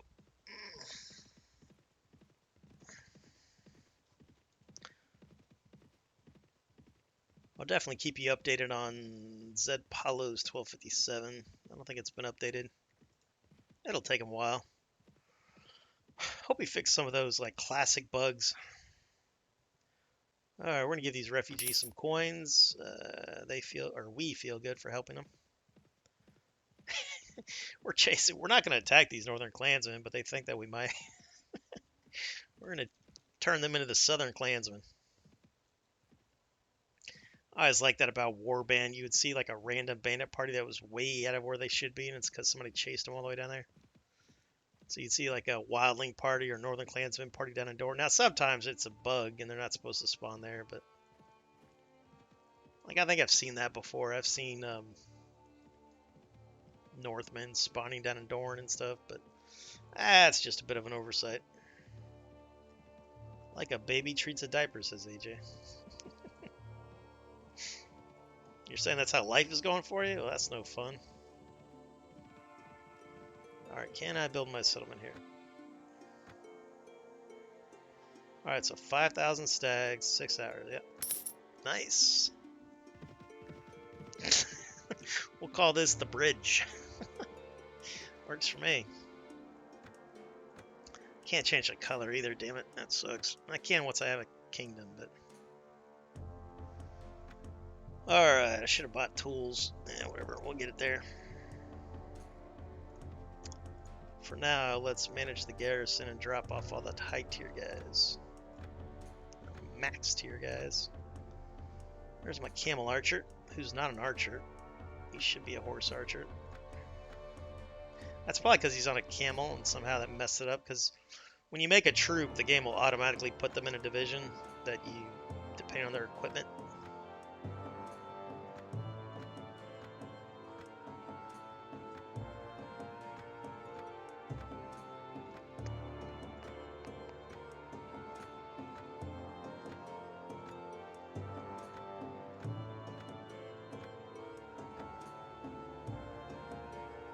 Oh, you're a trumpeter. I was about to say, I thought that was a squire. I was like, why can't I upgrade you? Oh yeah, that's why. I got a max level you. Put those guys away.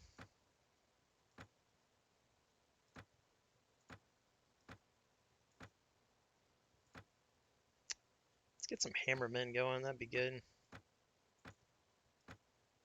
That's another good thing about the Stormlands, if you do Stormland Army, is most of them have blunt weapons. Really good for prisoner taking and money making. Yeah, let's put the women away.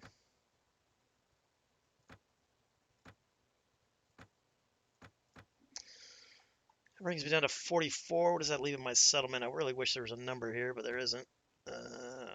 We're over the limit.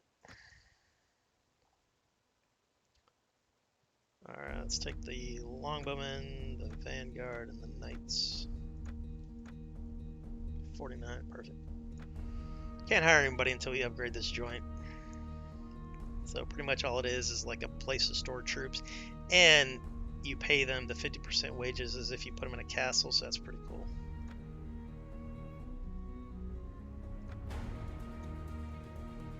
Alright, let's rename this to... how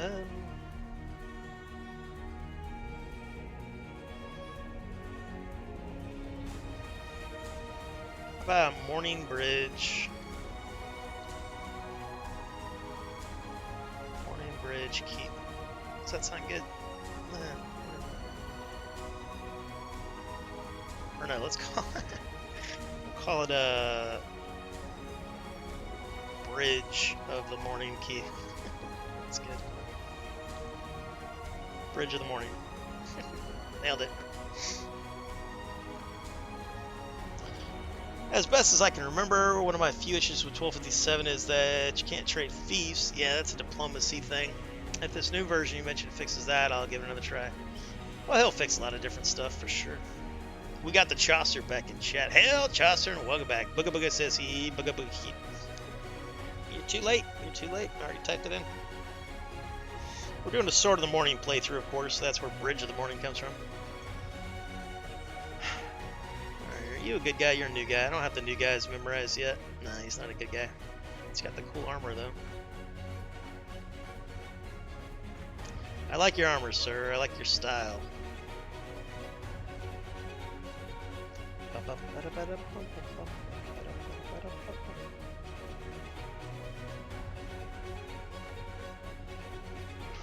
Chaucer says, I haven't played Warband, just Mount Blade. So you played Mount Blade before Warband?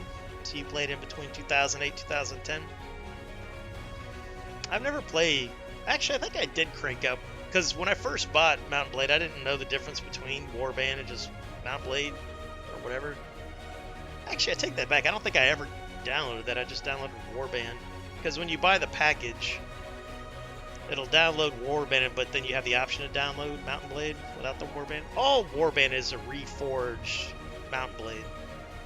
But there were certain mods that would work for Mountain Blade, but they wouldn't work for Warband because they came out before Warband. Like the Last Days was that, but then I believe they fixed it a few years ago or whatever it was. But there was a period where if you wanted to play the Last Days, you wanted to use Mountain Blade and not Mountain Blade Warband. I think that's how that works.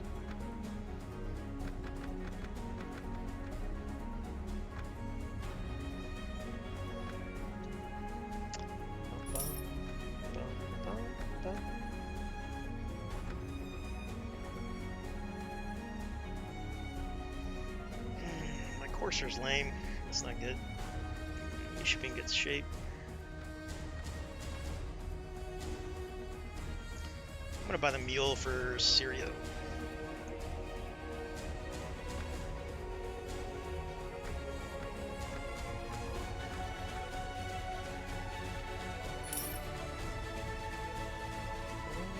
That's a new one. It's a lot of new tele armor.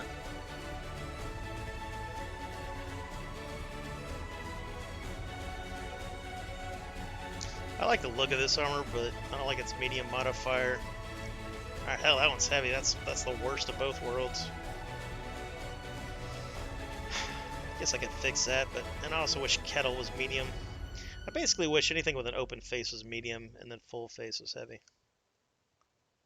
And I wish this had more protection because I like the way it looks. I usually buff that to be equal to like that. You know, I give it like a base of 54 and then I wear it.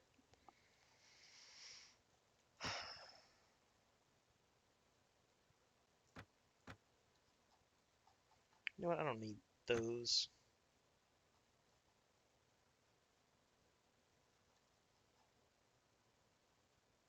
Need to upgrade that and give it to Baron.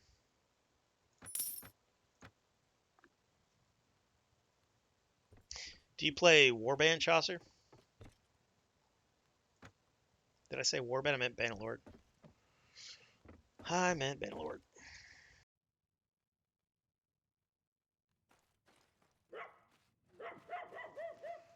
Alright, where's the guy I need to talk with?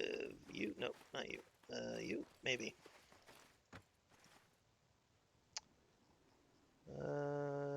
Nah. I can go lordly with these guys, my chest, hands, and feet, but it's too expensive. You are that guy. I'm not gonna buy that right now, so that means my armor guy is on the other side. I'm gonna not like sieging this place because I think this place is bugged. The AI mesh, I believe I looked at it. The AI mesh was fine. It was just the walls. These walls need to be deleted. Something else put in their way. Alright, I would like to refine that. And anything else? No, these are good shields, or cool shields, I should say. They should have probably a little more. Well, no, the 90 in size is alright. Air medium. That's a House Tyrell's shield. They have unique units. They have some pretty cool looking spearmen. I really enjoy the Reach's armors. Alright, what does that do? That gives it a 5. I think he's got at least a 5.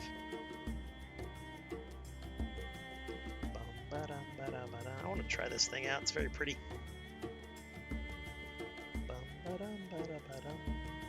Nah, I'll forget. Give me that back.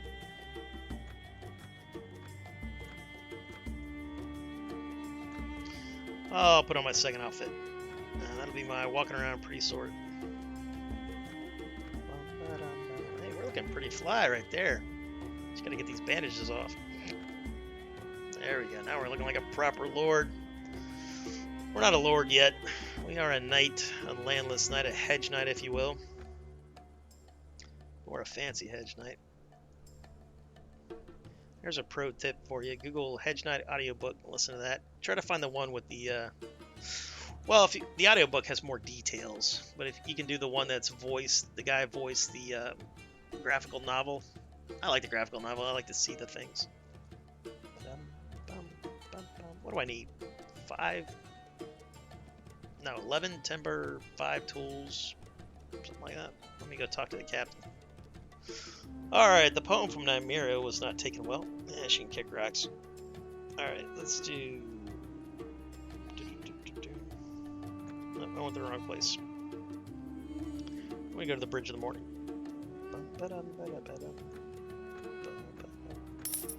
Talk to the captain. Let's see if my memory serves me correct here. 5,000 stags. 11 timber. 5, yeah, okay, so I had it. Timber's easy, tools can be a little more expensive.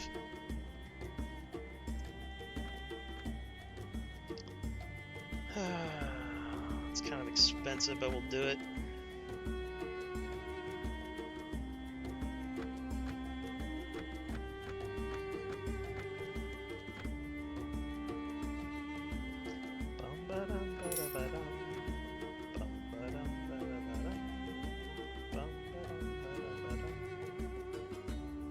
Got ourselves a competition. That's very expensive. I'm not buying that. Alright, let's join the competition. We're going to bet 500 stags. I'm going to allow you guys to bet as well. Will Sir Ulrick win the tourney? You got 2 minutes to start that prediction. Boom. There you go. That's all you. Alright, we'll get to our stretch here.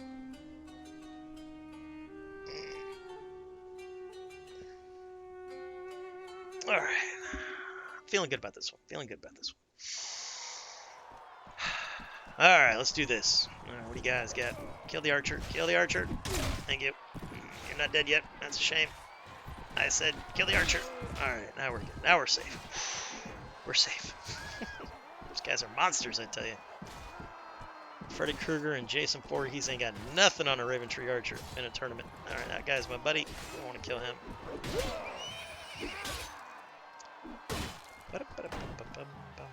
That guy's the bad guy.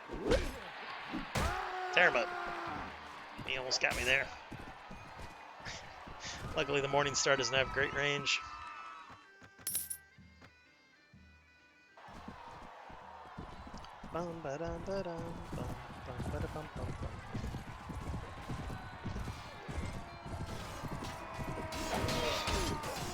Don't know how I missed that, but I did. I found a way.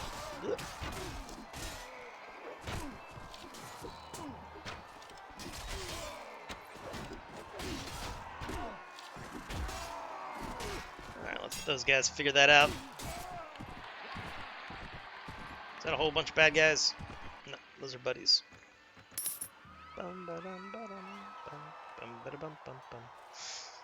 Alright, you. Let's duel like men.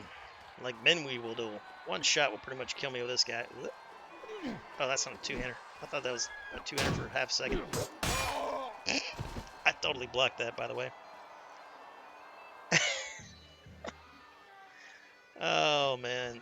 I blocked that. Whatever. It's alright. End submission.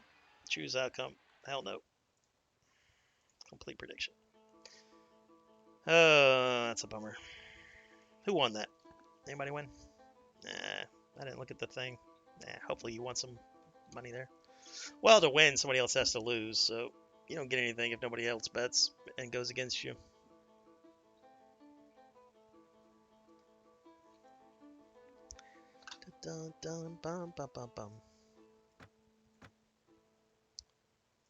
Alright, let's head over to the west, grab some tools from that land. They're cheaper over there.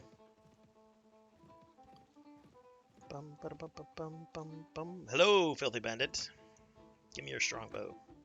I don't need their strongbow anymore now that I got that fancy composite bow. I actually got a damn strongbow easy in this playthrough. Damn near impossible to get it on the flippin' World of Ice and Fire.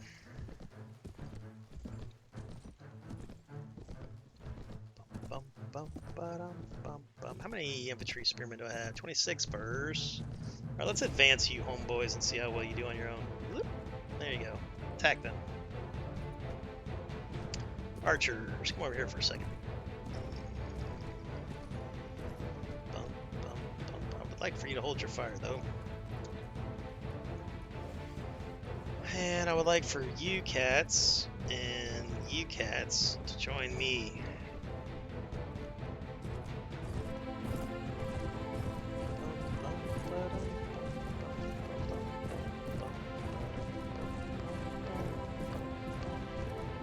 Alright, skirmish. Charge with skirmish. Where are you guys charging? Like, wait, what's happening there?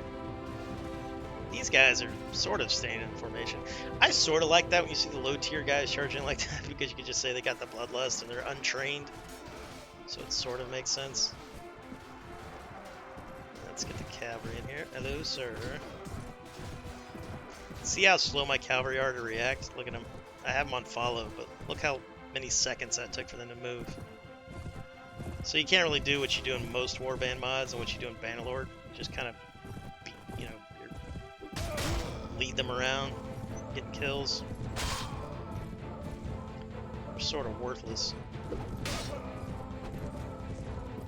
And then when you charge your men, polearms get a huge damage bonus against mounted units and mounts, so they just get destroyed by a farmer with a pitchfork.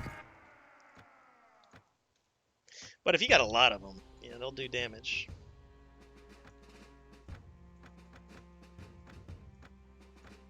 Heavy cav, that is. Like if you got a bunch of Veil Riders, you just F1, F3, win pretty much everything.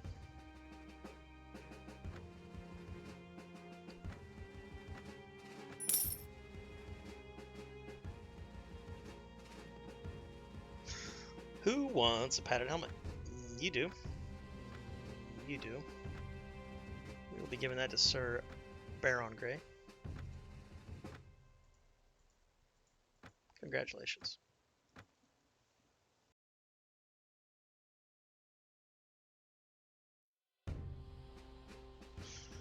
Chaucer, I didn't get a chance to do much of Mount Blade as I started to do 100% travel with work. That's one of the reasons I started playing Mount Blade. I'd play it on my laptop on planes and stuff.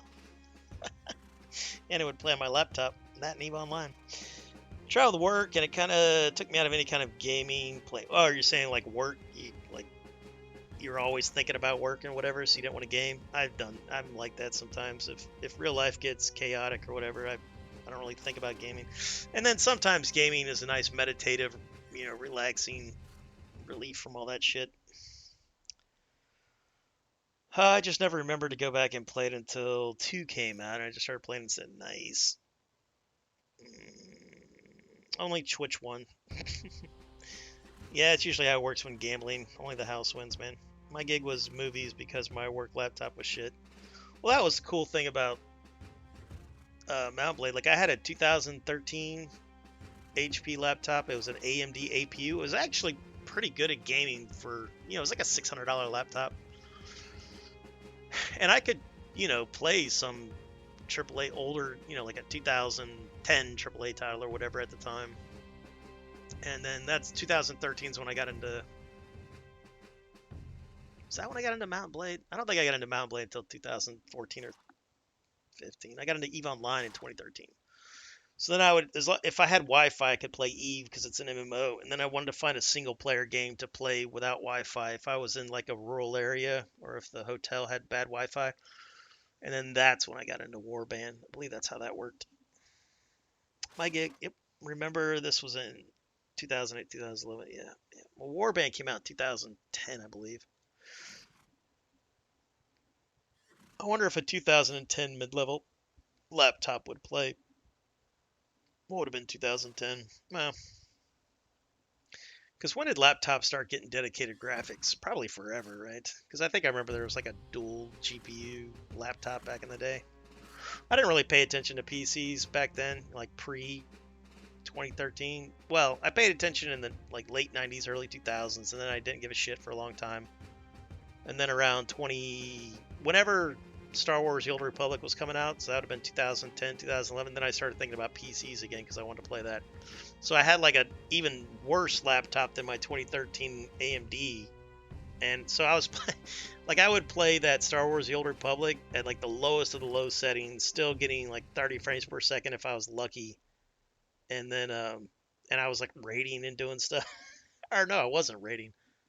I was doing dungeons because I only made it to level like 41 or 42 with my my Jedi Guardian and my Sith Sat. Oh, you know what? We forgot to go back and play damn Star Wars: The Old Republic. I forgot about that. Who was that? What was I playing? I think you guys voted. I had to be a Sith, right? I was a Sith, so I was an Empire or whatever. All right, let's seduce him. He says sorry, he has no time for that. Okay, fine. Can we seduce Val? She has no time for that. That's fine.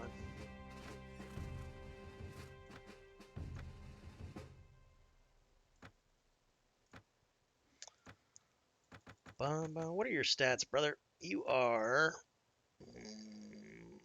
240, 145. That's not good, but that's good. And then Power Strike 6. Most guys have Power Strike 6 because a lot of them have Power Strike at like 7, but then their heavy chest brings it down to 6. So that's why I always say Veil Riders are okay, because I think Veil Riders have a medium chest, so they have a Power Strike of 6. The Knights of the Gate have a 7, but they're... Or no, Knights of the Gate now have a medium chest, so they do actually have a Power Strike of 7. But the Veil Knights have a heavy chest, Power Strike of 7, so now their Power Strike is 6. And I also think that Veil Riders are faster than Veil Knights, so I prefer Veil Riders over Knights. And I prefer all of them over the Veil Knights of the Gate, because they have a bastard sword that is super slow. So not only is its native speed slow, but because they're wielding a bastard sword in one hand, they take an extra 20% nerf to their speed and damage, so it's just garbage. That's an imbalance. They need to have like a long sword or something, a one-handed long sword.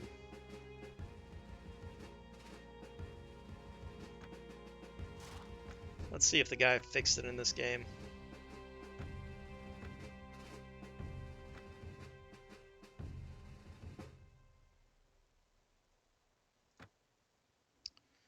All right, Veil Knight at the gate. Oh, he's got the new stuff. All right, so he's got the. I wonder if that even has the heavy modifier in it. Okay, cool. He's got the half sword one, so he's gonna be good now. And he looks amazing. And he's got a new plated charger. He colored it blue. I like that. That looks good. Basically, what he did was he took a Westerland's plate charger, which is an open. A lot of these armors are in the open source packs, and then he painted it a little bluish. Stats on. Oh, see, look at this one. So this one is 50 armor, 39 speed. Okay, so the ones that the tier 6 knights use, he left the same. So he only changed the stats on the plated chargers that you buy. Like the plated charger this guy uses in a World of Ice and Fire, it's got an armor of 40 and a speed of 41. And a hit points of 170 or something. This one's got 200 HP. So these guys are something to look at. What are your stats? Oh wow, look at that. He buffed him. Power Strike of 8. Wow. This guy's a baller. What about my riders? Ooh, he nerfed him. Power Strike of 5. Actually, I think Pro Duno nerfed these guys. They used to have a Power Strike of 6. He's got an Arming Sword, which isn't good or bad. You still have the medium plate, and then the Knight's got the old Veil stuff. That's still heavy. So that's what makes the Knight of the Gate so good. He's got a really good heavy chest piece, but it doesn't have the heavy armor penalties. And he's got the Arming Sword. In a World of Ice and Fire, the Gate Knight still has this crappy Arming Sword, and he's got the medium chest piece, basically the same one the Riders use. Yeah, these guys are good. And that means all the factions probably did the same thing. Golden Company has horse units now. And they have war horses, war elephants.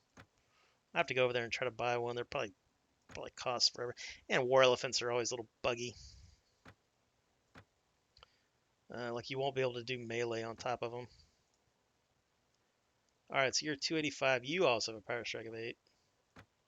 And you've got a Morning Star. Wow, you're cool. And he's got a black and gold painted Destro. You, sir, are a good-looking dude. I am attracted to you as much as I can be to a cartoon. I might join the Stormlands because they are at war with Dorne, right? What do you guys have? Archery of 147. That doesn't sound like a lot. What do you have? 124. The bowman's got a 205 in archery, and he's got a composite bow, it looks like. Luckily, it's the 39 cut composite bow. So, honestly, I think you're the best guy here. What's your bow? 45 piece a lot. I wonder why he did that. I bet you that's an oversight. He didn't mean to give them crappy archery skills. He probably like accidentally gave them like crossbow skill or something in the code. Let's see if he did that to everybody's longbowmen. North don't have longbowmen. Did he give Dragonstone longbowmen? No, he did not. Dude's got a 180, which is still higher than the, the premier bowman from Stormlands. What about Bolton? He gave these guys used to be bowmen, now they're crossbowmen. He did that to a lot of troop trees. Westerlands. He made those. So those guys. Wow, these guys are gonna be baller. 285 with an Arbalast. These guys are gonna be devastating. In World of Ice and Fire, Tier 4 was your highest Arbalaster, and now that this guy's got Tier 6, these guys be hell on earth. Alright, so 299. Alright, so you have less power strike than the other guys. Is that because, you know why? It's because he's got one that has the heavy armor penalties. So he has a power strike of 8, but it gets nerfed.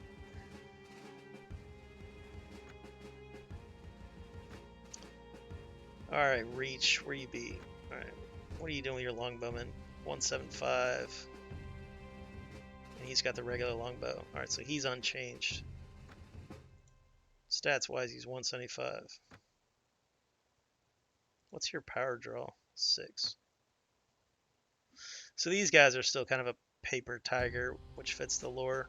These guys don't spawn with shields, they're tier 3.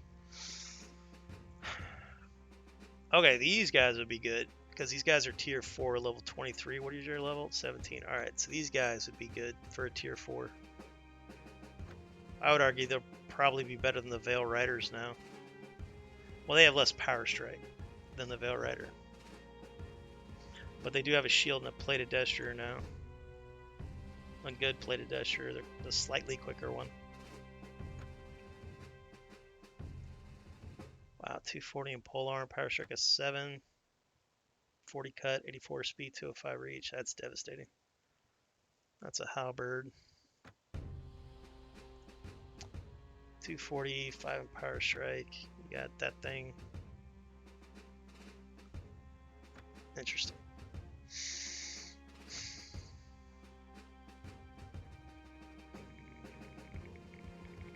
Who has tier 6 longbowmen?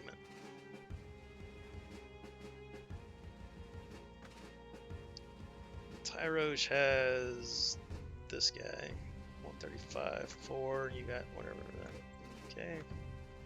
Lease used to have really good bowmen because they used a war bow.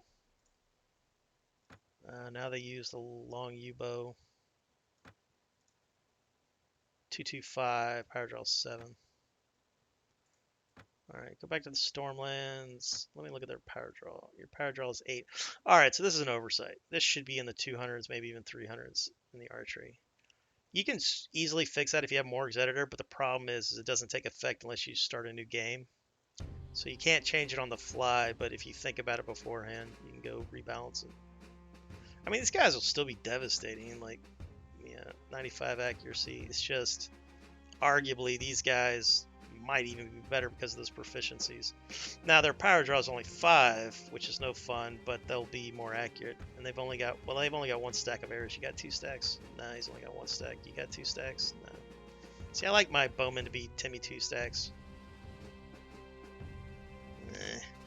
I wonder if anybody has 2 stacks. What about Night's Watch? What are they up to nowadays? It's really hard to recruit them unless you can get the thing to where you can bribe the Elder, but I think they patched that out. Bandit Leader, what is that? He gets his own troop tree, huh? Yeah, there's that strongbow I always farm. What are your stats anyway? I never really paid attention. 235, 235, yeah, that'll do it. So he's got that gnarly piercing axe and that thing. This dude's a baller. He's knocked me out so many times. Or my heroes, that I should say. Alright, what are you again? 240, you only got a 5, but you got that badass bow. You got a war bow. Alright. I always wanted to farm the war bow, but you can't use it on horseback. So there is one called a composite bow, and this is a World of Ice and Fire. But I think only the faceless men use it. So the only time you can get it, I think, is if you take down Bravos. But I think I've taken down Bravos before and didn't get one composite bow. And I took out a lot of faceless men because like a third of their garrison were faceless men, which doesn't make sense in the lore. I don't know if it's still balanced that way.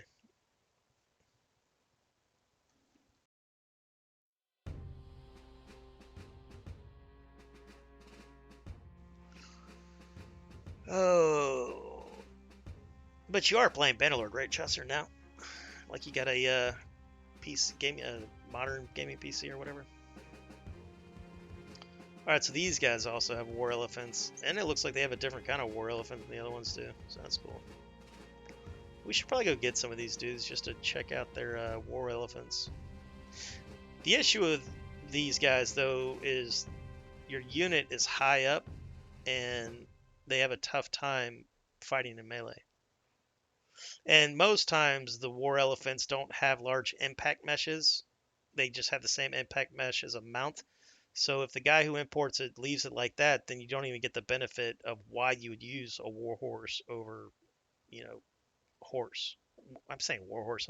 I meant war elephant. Because the whole point of war elephants is to run people over. So if you have war elephants, you should have a large impact mesh, and you should do a lot of blunt damage. It should be like 50, 60, 70 blunt damage or something. I mean, make the unit expensive, like make their pay cost, I don't know, 300 a week, 400 a week, whatever the hell you want. And then it would force the player to utilize the war elephants, the way they would have been sort of used in battle.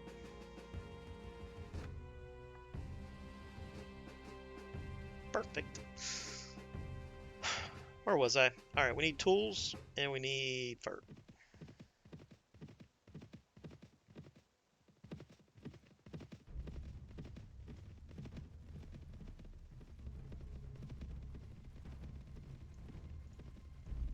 Do you guys have Raven Tree Archers here? Alright, no. So I wonder if that means the Reach and Red Wine won't have Red Wine Knights. That'd be kind of sucky. I mean, good for, like, you know, not being super difficult, but I like to see them have their unique units. Nope, that's expensive.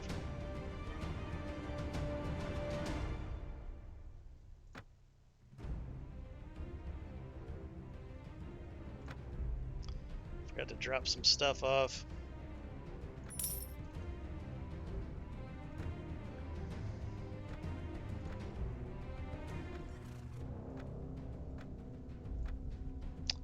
So you're losing some damage, but you're gaining speed rating, and you can use it on your horse, even though he doesn't have horse archery skill.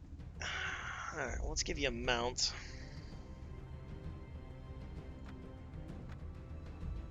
And then we will make you a horse archer. Even though when you take your companion, you make him a horse archer, they don't have the advanced horse archer AI. I hate that. But what are you going to do?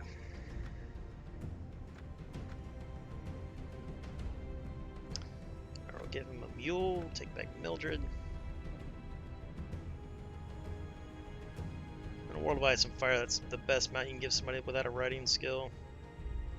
I don't know if this guy's imported mounts that don't require riding. I have to check that. They might not, because he forgot to put the weight modifiers on a lot of armor pieces. Maybe he forgot to put the riding modifier on some imported mounts. So maybe I can give him a bladed destrier. Who knows? We'll figure it out. Can we seduce you? No. Okay. Just checking. I think Sir Ulrick is open to love in all the right places. Who do we have here? We've got Shaga, Son of Dolph. We've got a Riverlands Conscript, and we got a Haybald. I never really hire these guys except for the right to rule. Nah, let's do that. How much do you cost, Shaga? You're the one I'm looking for. Fetch me another drink. He thinks we are a tavern wench. We are not. Sorry, sir, I guess. You've mistook me for an innkeeper. By the gods, you're huge, though. Of course I am huge. You cannot cut down whole armies with the likes of your little arms. Can you even wield a battle axe? Hey, I have, you know, I'm a feature sword of the morning, hopefully. His name is Shaga, Son of Dolph. I am leader of the Stone Crows of the Mountain Mans of the Moon. That's a long title you got there. Our name's Ulrick. Don't stare at me like that, or I'll feed your manhood to the goats. You know, Val threatened me in the same manner. Maybe I should introduce you to. Anyhoozle, I wanted another drink. And keep hurry with that mead. This inn of yours will lie in ruin before dawn. You're not looking for warriors, are you? Why, I sure am. You'd like to spill blood? Okay. Just point me at your enemies and I will cleave through them. Shaga, Son of Dolph, never fails. I don't think there is cleave in this game. I think axes can... I think they have crush through sometimes. It just has to be overhead. Alright, so he says he will bathe the land in the blood of our enemies if we feed him and give him some gold sometimes. That's a lot. I'm not going to pay that. I think Highbald's cheaper than that. Highbald says he's a traitor. His caravan got ambushed, and now he's on the outs. Let's see, what do you got there? He wants 1,670. Yeah, why not? That's worth 3 right to roll, probably. These conscripts are cool because they got these pole arms and they got bows. That's a cool combination for like a tier 1 or I think he's tier 2.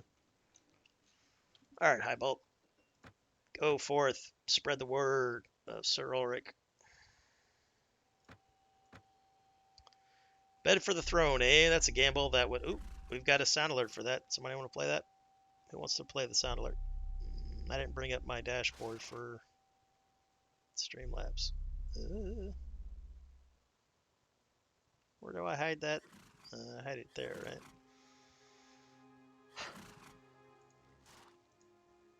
Alright, let's go here. Yep.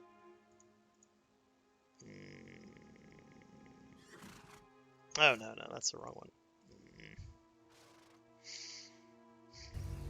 When you play the Game of Thrones, Now you we're win, talking. or you die. Whoever that is, There the is no champion middle of the stream ground. today. That was #1 Money Vampire himself, Fila Dan. Thank you, Dan. A bid for the throne, that's a gamble that would give even my late father pause. Anyone else I would have considered a madman or feverish. But in you, I do see potential. Yeah, see, this guy's a trader and he believes in like high risk trades, so he understands risk, but he's like, oof, Game of Thrones is hardcore. He says, I would support that without a doubt.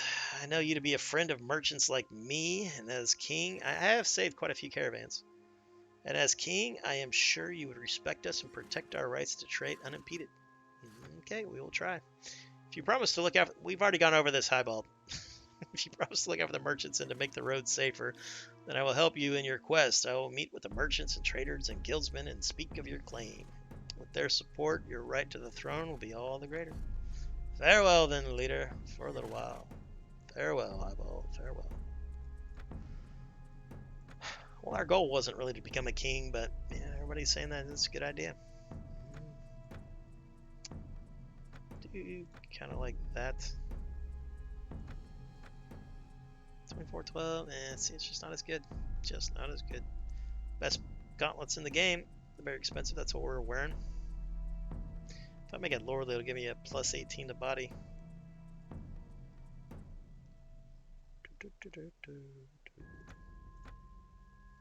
Thought tools were cheap here. I was incorrect. Alright, let's head over to the Westerlands, buy some tools. Hopefully they got a lot of them. And then Stony Sepp, I believe, has cheaper tools. It's not super cheap. It's not like fur up north or anything, but it's a lot cheaper.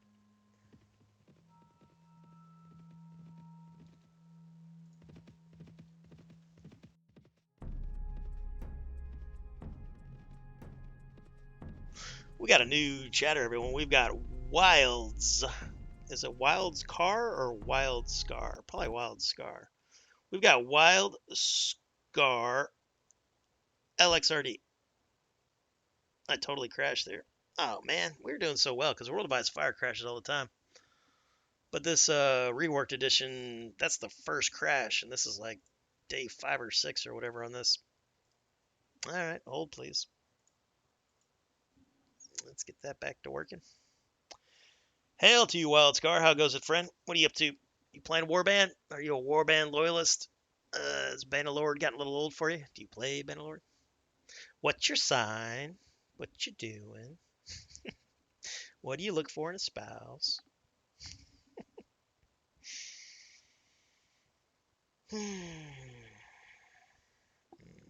Alright, while that's loading, let's go look at something fun. Alrighty. Here, I'll take you with me while we're doing this, I guess. Bum, bum, bum, bum, bum. There we go. ModDB. Golden Earth. What is that? This mod takes us to North America during the colonization of the northern shores by the Vikings. Ooh. So we're talking about pre-Columbian, huh? Well, you better make the Northmen extremely outnumbered. I mean, we know that there was at least one settlement up in like Nova Scotia, I think. This mod's coming out tonight. Wow. If you're interested in this, Golden Earth, we'll follow this mod. Now, a lot of people will say they're making mods and they don't do a whole lot. It's not really worth your time. And I don't think I know this guy, David Rudoy. Well, let's read his blurb here. There are people who think that this is another necromod. I played a necromancy mod, I think. That was a cool idea, that necromancy mod. I work on a mod every day and I will do everything to make it a masterpiece. Oh, maybe this guy was the author of Necromod and he didn't finish it. That happens. It's a hobby. It's a hobby of passion. Let's start with a simple one. In each city, you cannot buy all the armor that is in the mod. Each faction will have its own weapons and armor. Well, that's usually pretty normal, right? Even in Warband, it was kind of like that, wasn't it? Yeah. If you go there, the Skraelings, which is what the Northmen called the Indians, then you will not find the armor and weapons of the Vikings.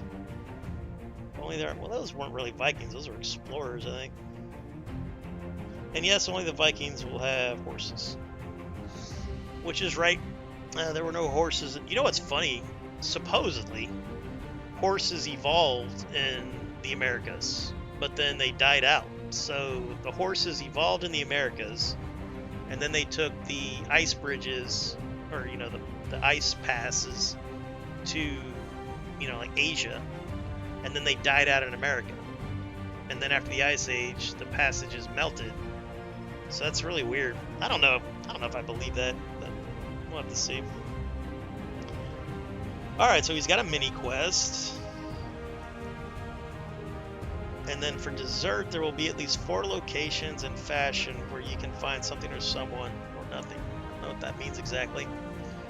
Which is good. No spoilers. Well, that's all. Write your comments. Subscribe to the YouTube channel for a video coming soon. Right on, man. Well, I followed your mod. That's all I'm going to do right now. I don't even see your YouTube. You got to link your YouTube, buddy. Bum, bum, bum, bum, bum, bum, bum, bum. Alright, let's see. What do you got here? Let's go HD. Let's zoom in. There we go. That looks like a Skraeling, except for the face. You should probably change the faces. And then we've got the Northman kicking ass. I really love that helmet right there.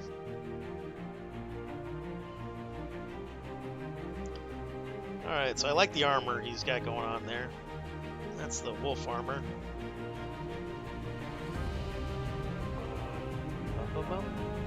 Alright. His assets are on point. I mean, he's used some open source assets, but there's nothing wrong with that. Unique assets are time consuming, or you pay an artist to do it. What bow would that be? That looks like a short Yumi from Gekko Kuyo. Might be Gekko Kuyo Daimo.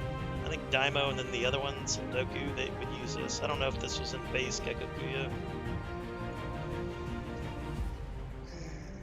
We got King Leaf. I don't think... Well, I guess he's trying to say it's Leaf Erikson. Whatever. Let's look at the map. Alright. Looks like Nova Scotia, sure. What else you got there? Alright, you got that island. I wonder how dense he'll make it. And I also wonder if he'll have different tribes. Hopefully he does. Well, or else it'd be real boring. It'd be like 2 factions.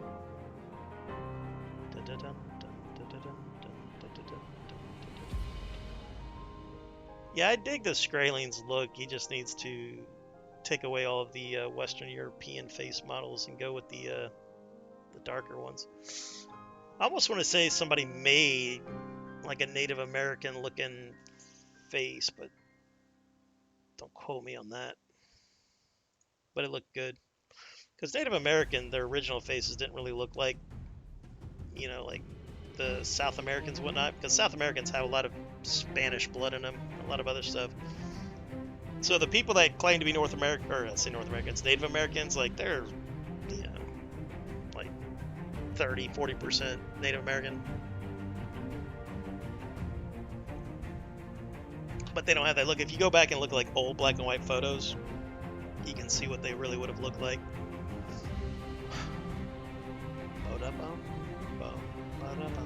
Alright, well that's cool. We'll check that out. Maybe we'll play that for Fresh Mod Friday. What is today? Tuesday? Alright. Yeah, it sounds like a Fresh Mod Friday sort of thing.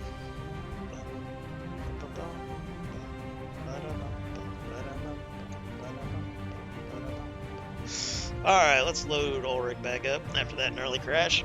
That's alright. If it didn't crash, you wouldn't have found that mod.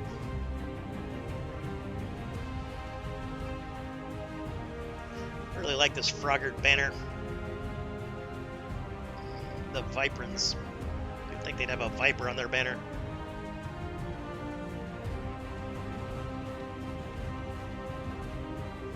Oh. Wait a minute. So it crashed before I did the thing, right? Yeah, it crashed before I did the thing. Or I mean, it saved before I did the thing. Alright, you take that. And then this.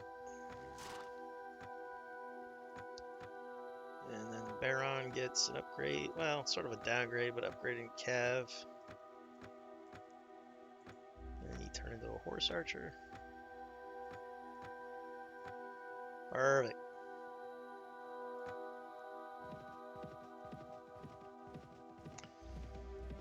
And we know that River Run doesn't have cheap iron or tools. Oop, what's happening there? Why aren't you helping them? Oh, he did help. What, you pig? Who are you? Yeah, Tonda Stokeworth. Yeah, F you, you craven. Alright, we'll help the River Run Patrol. Oh, there's a lord helping us. Okay. Alright, when this happens, I just play the game of can I get the XP before they do. Man, do I love fighting on this bridge with my Golden Company guys. Bunch of spears and archers. How'd that feel? Hey, don't hit me. Yeah, like I said.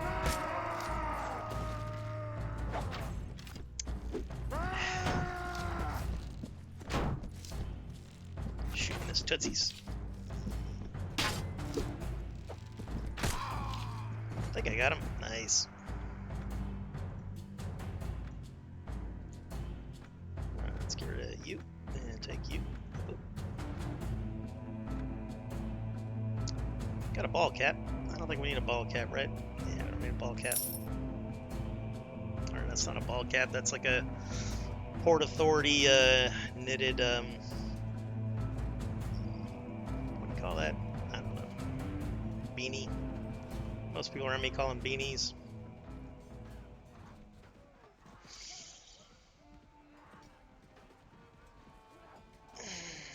Let's see, what else do we have here?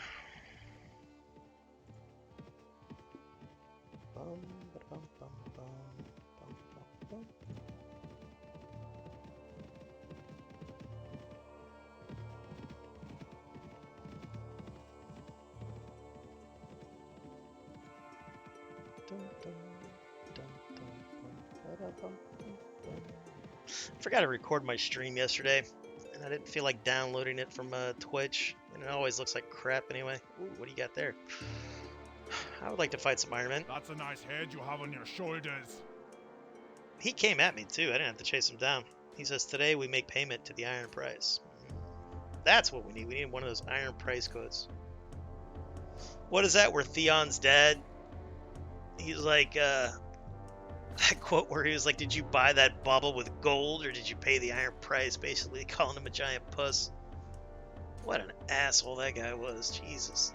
Think about all the... Tell you what, man. If you're a dad or mother, gotta raise those kids right. It's like, that's crazy. Alright, ambush defense. They ambushed me? Fuck that. I ambushed them. What are you talking about ambushing me? Oop, hold up. Fall back, actually. I don't like these ambushes. Basically what it does, I think it gives them like a big bonus to damage. So we're probably going to take some casualties here. Oh, you, what? You attacked me, man. Now you're wanting to hide. Bunch of cravens. Alright, we'll move up. Oop. Let me go see what kind of axes they have. I think my horse is lame again. Feels lame. You guys packing. Nice. They're pretty good with their accuracy too. That's been adjusted, so they do aim a little better than... I think that was from Prophecy of Pendor, because in Prophecy of Pendor, as long as you had a fast horse, you could just circle the bad guys. They couldn't hit you, but now they coded in some lead into their aiming. I think a lot of mods are starting to, because that's usually what happens. Pendor comes up with good AI stuff, and then the guy who does it allows it to be open source, which is very nice of him. You can thank him for like advanced horse archer AI and all of that.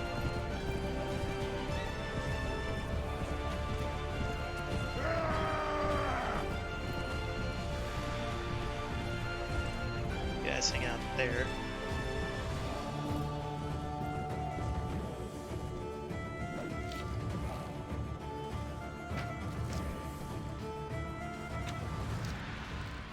Who are you? Are you the leader?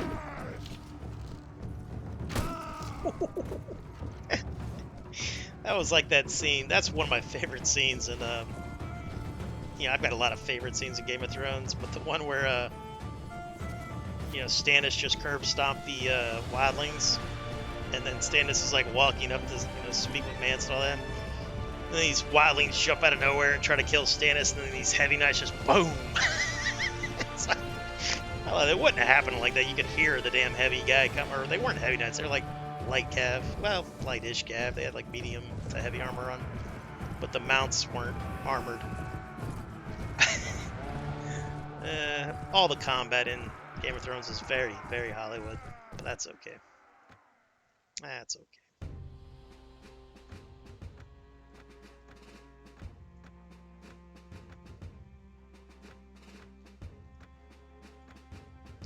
Yeah, we got some plate. Sell that. I want to give that to Val. I think they don't have the same shot speed as javelins, but they do so much damage. It's only cutting damage, but 44 damage is a lot. It's a pretty good axe. That's a... Nah, that shield used to be better. It had a size of 144, I think. Now it doesn't. So it's no longer a good shield.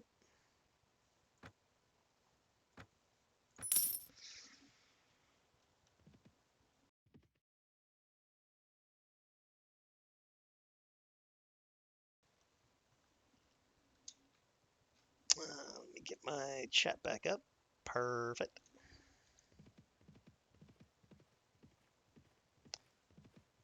So have I gotten it to where any of you guys downloaded this reworked edition? Or are you guys playing a World of Ice and Fire? I met a nice Twitch streamer guy, MS Warlord. He's playing a World of Ice and Fire right now currently. So if you ever see MS Warlord, give him a shout out.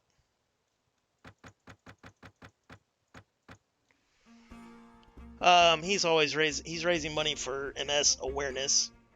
That's a horrible disease, as most diseases are. We don't call them diseases if they're not horrible usually.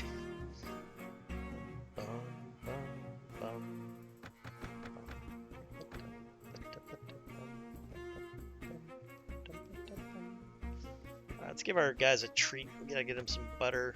Do I still have fish and fruit? Not a fish. Bread.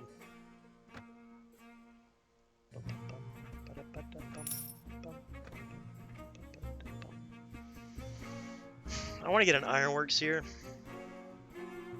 But normally I'm at war with the Westerlands at some point. Like for a long time until they're dead. But I guess I could always just siege the joint. Dan says, hell no, lol. Well, Dan, you're like, you won't even go back to Warband, right? Well, I almost got you back, Dan. Didn't you say I got you wanting to play World of Ice and Fire the other day? I'll get you. Dan. I'll get you back into the Warband. I'm a Mountain Blade loyalist, Between the houses of Bannerlord and the houses of Warband, I have no loyalties. I am loyal to the nation of Mountain Blade.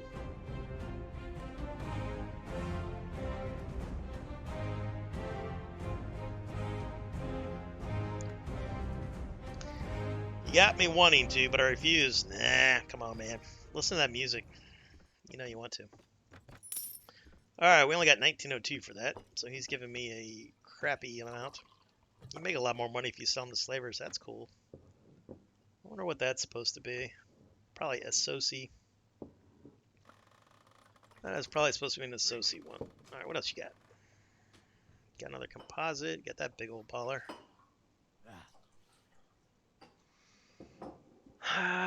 Ooh, I can buy a war elephant. Alright, so I gotta come up with 21,000 for war elephants. Or at least that one.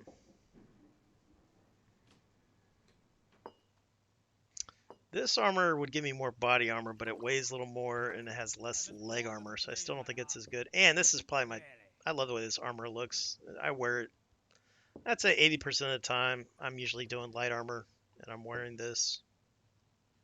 It looks good. Especially with the Dragonstone cap, because Dragonstone cap used to not be the best light helmet. Now it is, unless this guy imported something that I haven't seen yet. I haven't been to Essos in this reworked.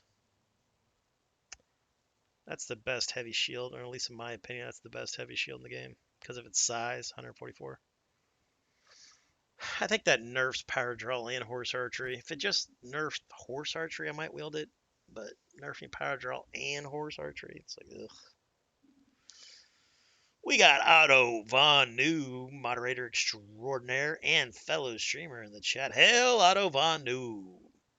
Computer here Thursday. Ooh, send me photos. I want all the, give me the triple X photos too. I want all the details.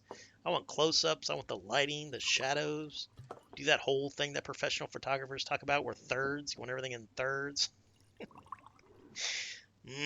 Give it to me, Otto. Man, that'll be fun. I would like to have a GPU, but the world will not let me. Otto likes to stream things like Conqueror's Blade and Mountain Blade sometimes, and some other stuff. He likes historical games, so Crusader Kings. What have you been playing lately, Otto? Otto's been playing Time Break Chronicles. Never heard of it. I'm sure it's fun to watch. But yeah, check out Otto. He's a really, really nice guy. He's from Canada. They only make nice guys up there. What are you gonna do? Dude, I just did 3 hours of editing for Bannerlet. Dude, it took me a half an hour to learn how to clip my video. that DaVinci software. Man, I need to watch like a 2-hour guide on that thing. My God. And then you have to pay for DaVinci for it to what do you call it? When you're done with your job, it only will use my CPU to process my video or to render your video. It won't use my GPU. So I was rendering for half an hour, came back, and it was like 4% done because I've only got like a 4-core CPU right now. To where I could just use like the Microsoft thing and it's super fast because it uses my GPU to render. But all I'm doing is trimming. So if you just trim, you don't need to use DaVinci. And then DaVinci costs $199. So I was like, well, how much does it cost? And it's like, It's easy once you get to the hang of. Yeah. I was the same way when I started to like, create assets in Warband when I first started using like Paint.net and all that stuff. It took me a little while to wrap my head around it, and then once I got it, now it's super easy. I can just run in there. Now I can actually concentrate on the artwork and not learning how to use the software. And then once you get the hotkeys and everything. But how long does it take you to render? But you don't see. I was rendering my full stream, so we're talking 3, 4, or 5 hours or whatever. Like I was rendering a 5-hour one, and I was like, cancel job. I'm just going to use the Microsoft software. Thank you very much. Not long. It's like a 30-second video. Oh, nice. All right. Otto Von Noob's got a new YouTube channel. So everyone, let's go watch his new video. Did I follow you on this account? Maybe I did. Maybe I didn't. What's your channel name, Otto? Is it Otto Von Noob? Let's try that. Otto Von Noob. And then I'll take you guys with me, of course. Yeah, hell yeah. All right, let me make sure I'm following you on this account because this is my put the notifications on. All right, Otto Von Noob has a brand new video. I'm very excited about it. It's called The Best Armor Gang Mountain Blade. Ooh, you're speaking my language. That's my pornography. Here, let me take my pants off. I'll break the TOS. Can't have that. All right, let's adjust the volume. One of the big things. That's an ad. I always forget to mute YouTube when I'm leaving it because I know I can turn on ad block, but I like to. Well, this is a very long ad. This is this is the actual video. Oh, I see. This is your editing. Right on. I thought I got a 30-second ad there for a second. I was about to get angry. All right, everybody, let's enjoy Otto Von Noob's brand new Best Armor Gang Mountain Blade. Let's go ahead and like that while I'm thinking about it. One of the big things that we're kind of running into now, we have a lot of people asking like, well, what carriers can I get to outfit my whole family with body armor, right? Or what kind of options do you guys have if I want to get armor for my whole family?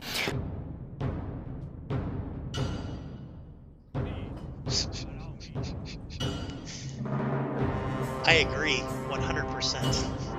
For a stroll, are we? Butterlords. I make javelin a business. Impress Regina. Paid for by Best Armor Game. Did Did you ever want to be a rich man? Well, I've got some javelins right behind me. Harpoon head, War will be the end of us all. stick shaft. How much do you want for that? Good 105,000 fortune dinars, to you, please. my friend. Oh man, I'm glad that it's broken like that because now the javelins will give us another 10 years of memes. Really well done, Otto. I am proud of you, sir. Proud of you, sir. Go forth, Banner Lord. Make more art. If I want to get armor for my All whole right. family. Well, I don't think we need to watch that twice. Good job. Good job. Like I said, 2 hours for 30-second video. That was the editing, but how long was the rendering? That 7 to 8 minute video I rendered took about 3 minutes raw. But Dan, you got like a beast PC, right? Don't you rock like 2080 and an i10 or something insane? You've got a lot more cores than me. I have core envy. I want more core. I want all the cores. That 70 minute render was like 2 minutes. Yeah, 30 seconds would probably be about 2 minutes. That would be for me. I'm trying to render like 5 hours just to be able to trim my video a little bit, which is stupid. Stupid for me, not stupid for the program. I can't really blame the program. Bum bum bum bum bum bum bum bum bum bum. That would look good on my fancy outfit. I don't have to buy that from him though. I can buy that from Westerland dudes. What is that? What would that? Does that have the telly fish on it? So they say. I don't think that has the telly fish. It's got something. Let's buy that. Come back tomorrow. Yeah, let's buy that. That's a lot of money, but I'm willing to gamble. I can't. How much would you give me for that? 305. That's a pretty good deal. You have no money, sir. Why don't you have any money? Fine. All right. Let's do trade.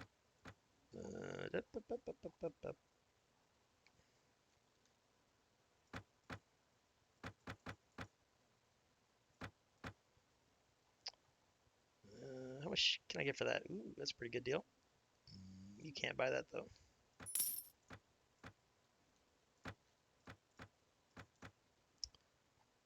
And what else do we not want here? We don't want that anymore.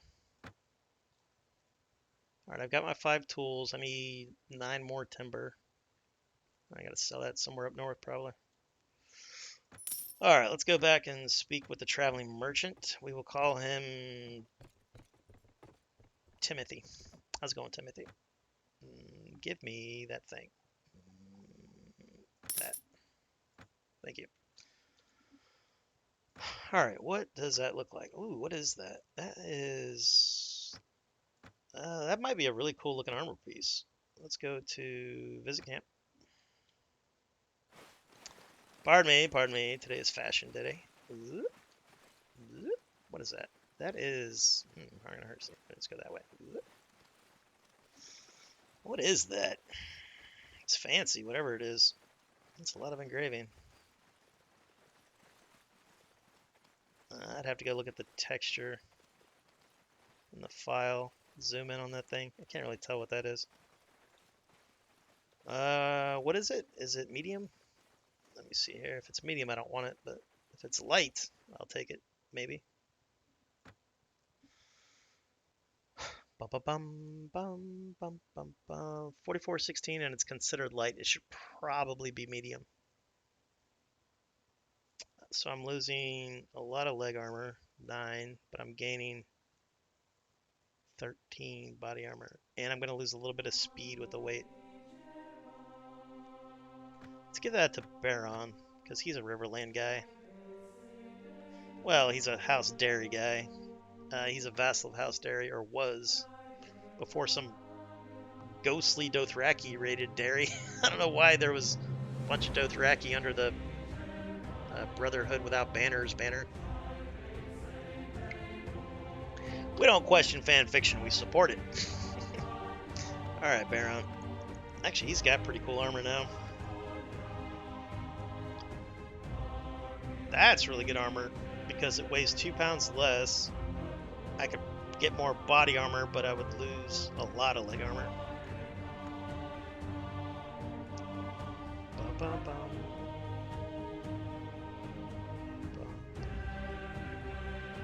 Who wants that? Somebody probably wants that.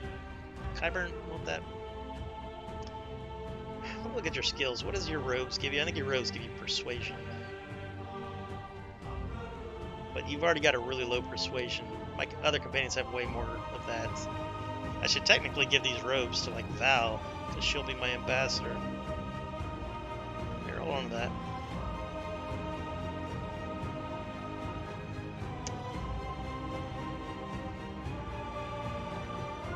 That is cool armor though. Alright, now this guy, his skill points are way higher than his attribute points, so don't bother with that. Just give him int and then work on support skills and stuff. I think that's what I used to do with him. Like trainer and maybe entertainment. So let's give him trainer and foraging. Wait, who's got foraging right now?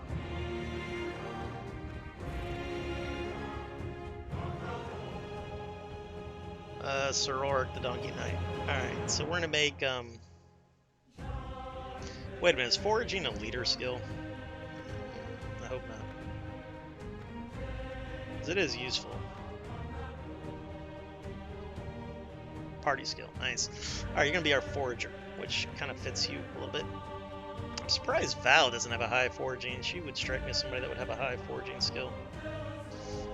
Men-at-Arms. Vanguard.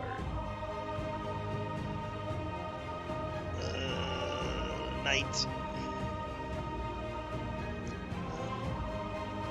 Come on, Dan, doesn't the song make you want to get into the world, get the Dragon Queen to come to these shores so you can simp for her? Come on, you know you want to.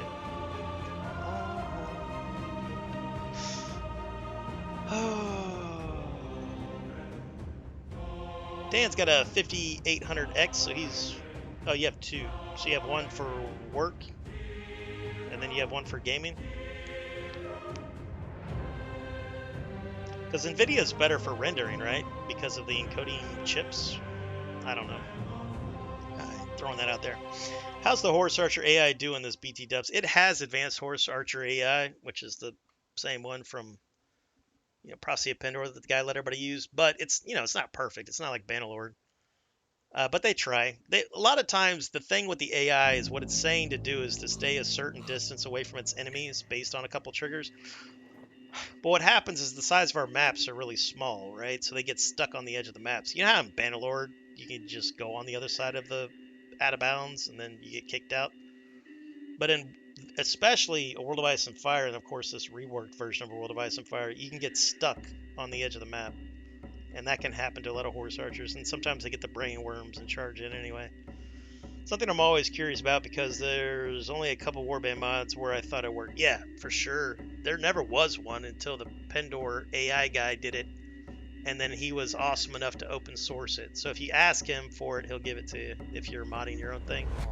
And every warband player will love you if you have advanced horse arch or AI in your mod. Because as we all know in Warband Native, your horse archers just charged in. And it was like, what the flippity flop? They should take the advanced horse archer AI from that and put it in Warband. So anybody who downloads Warband today has that. And diplomacy. But I did those YouTube videos on my 8700 with a 2700. How much did you sell your 2070 for? Did you get like $1,000 for your 2070? Or did you give it away? I usually give away my old stuff, like my old consoles and what have you. It's funny. I definitely want to try this guy out if I do the heavy armor.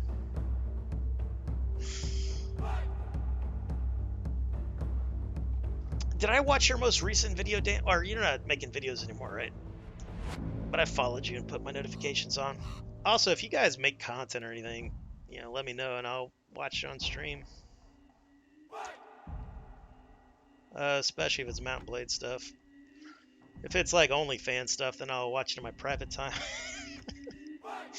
Let's buy that. I gotta remember not to sell this, because monk robes are good because it increases persuasion, but there's other robes that look like that aren't as good. But do I have cabbages? I do have cabbages. Do I have sausage? No. Let's buy that. I don't have grain? What the flippity flop? Oversight. Oh, we're gonna do this right now. We're gonna go see Maester Rawl, which is my Westerosi cousin, and finish learning how to read. I always forget to go back for that. You gotta pay the guy some stags and then come back in a week, and that was probably a couple months ago. Or like 2 days ago, real time.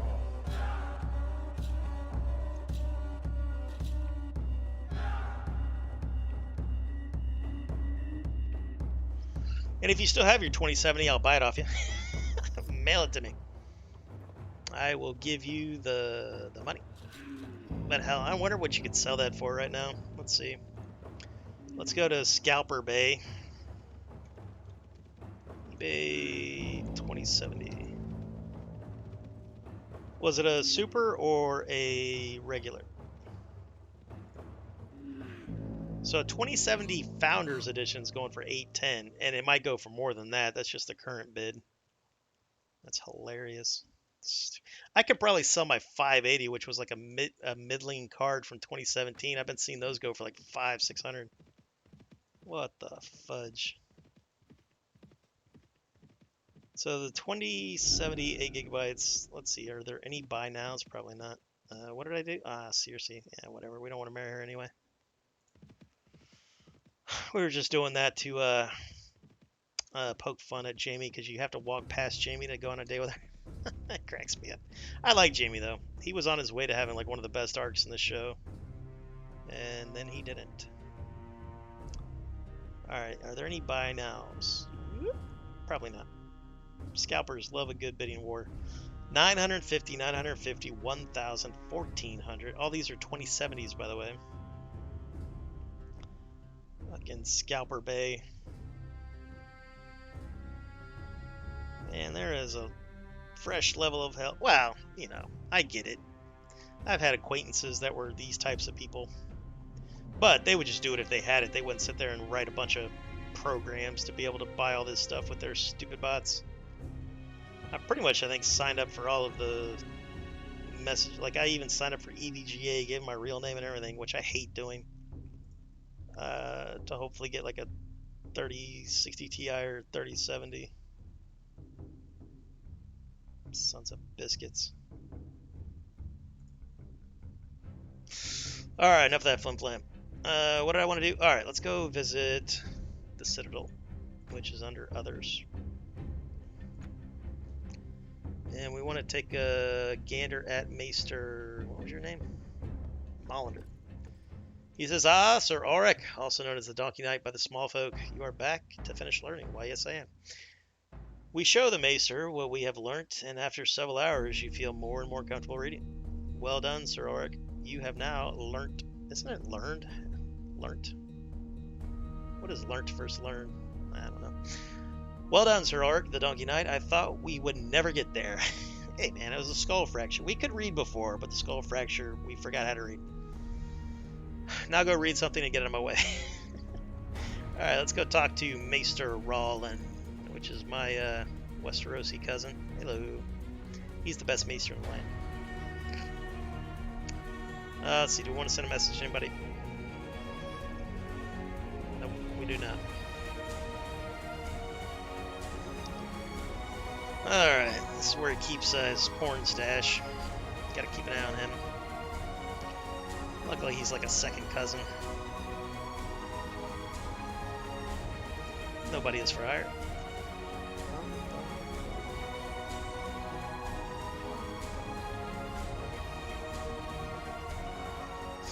We are getting ambushed. Get off me. What do you think this is? I'm gonna end you boys rightly. It's hard for me to see these guys at night. Get him, Sirio. Give him the business. Get over here, Craven. Come on, Sirio. Don't embarrass me in front of my friends. Well done, sir. Well done. We'll get you some armor. We'll get you some light armor. He's actually got pretty good light armor. That linen armor is pretty good. It weighs a lot less than my armor, but it's got less like body and leg protection. Ah, crap. We got a bug. Oh, we gotta go hunt down all the peasants.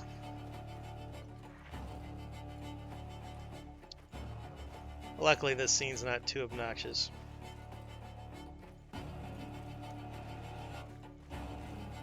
Yeah, there's one right there. Hello, sir. Alright, maybe we didn't get the peasant bug. Alright, we didn't. Or did we? Alright, we didn't get the peasant bug. We just got the ambusher stuck in the scene bug. I always tell that to new players this mod, just keep your cheat menu on and Alt F4 that stuff if you get the peasant bug. That'll save you about an hour of running around. Or go hardcore like me and chase them down. I don't need that anymore. Let's sell all that. Not that much though.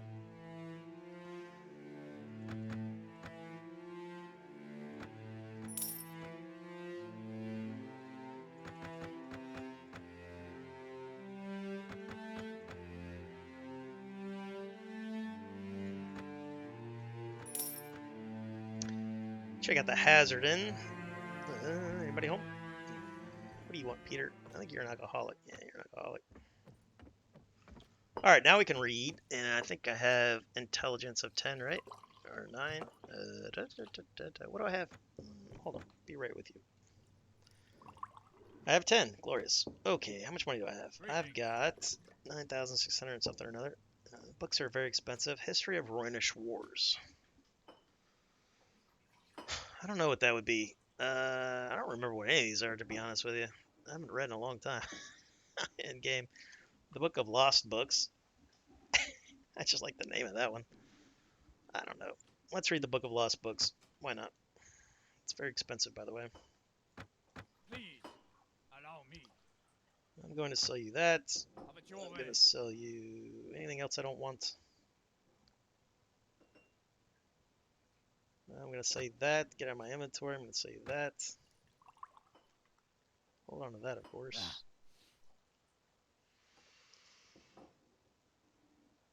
War will be the end of us all. Woe will be the end of us all. Good fortune That'll to be you, good. my friend. Well, good fortunes to you.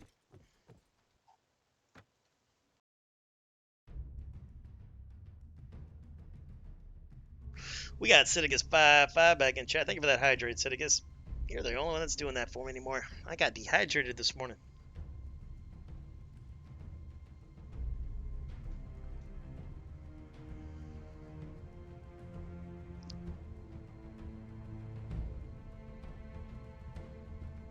And thank you for that.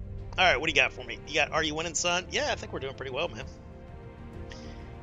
We've lost a few tournaments, but we've also won a few tournaments. It's all those new troops, man. They one-shot me super fast, especially the archers. Those sons of guns. They're surgical with them things.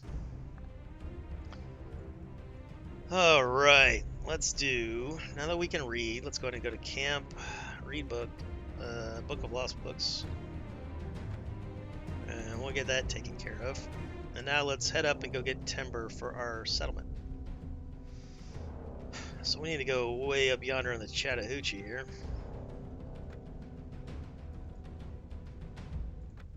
Got to turn in the messenger. Ooh, I got a tournament in Lord Haraway's town. Oh, I forgot about that. Ooh, let's go there first.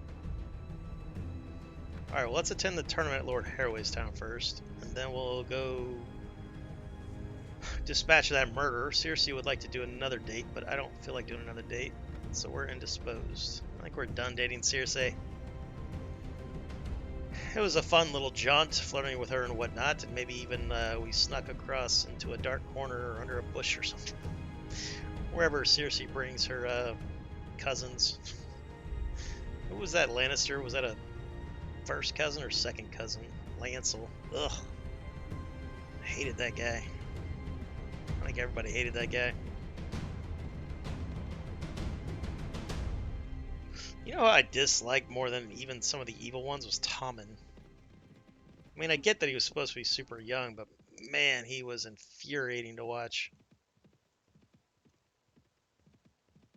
It's like I almost prefer Joffrey over Tommen. I would like to see Joffrey being the king when all that sparrow crap happened. Fucking streets would be, people would be drowning in the blood of sparrows. Fucking, but no. Yeah, whatever. Well, the sparrows wouldn't have been able to gain power if Joffrey was still king. That was Cersei's snafu. Alright, so Riverlands, Westerlands might go to war.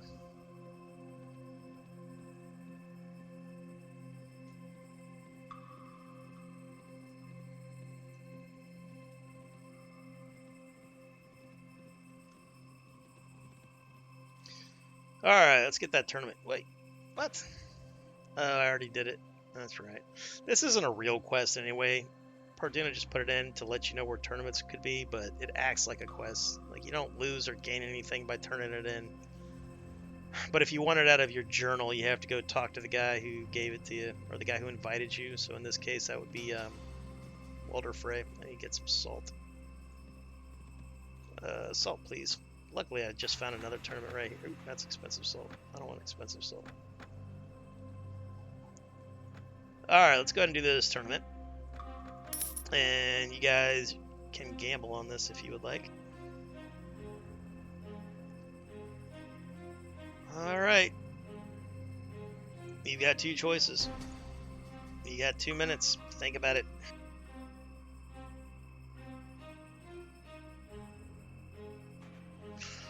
Sidgus says he was dumb. Yeah, Tommen. Well, it wasn't that he was dumb. He was just he was young. Like, I think in the books, Tommen. How old would Tommen have been? Like 12 or something insane, or I don't know. I think he was super young. I think he might have been 13. I don't know. I didn't read that in the books. Does Marjorie sleep with Tommen? You know, being a young guy. Because in the show, they did a little bit of flirting, but that actor was 18 by that time. You know, the kid playing Tommen. So it wasn't as creepy as it would have been if you had like a 13, 14-year-old actor. But now when I was 13 or 14, I'd have chopped off my left arm to sleep with a 30-year-old Marjorie Tyrell, or however old she's supposed to be. But yeah, it is rather creepy.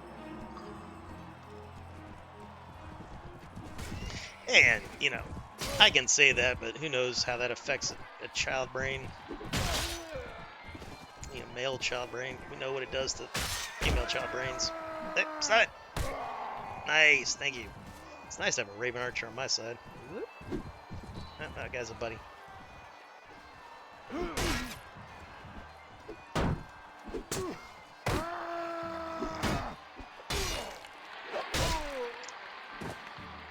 Alright, are we done? Nope, we're not done. Don't know who's who there. I kind of want to check out that weirwood bow.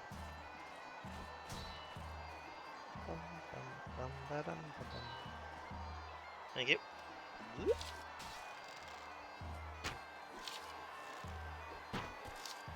Not very accurate with it.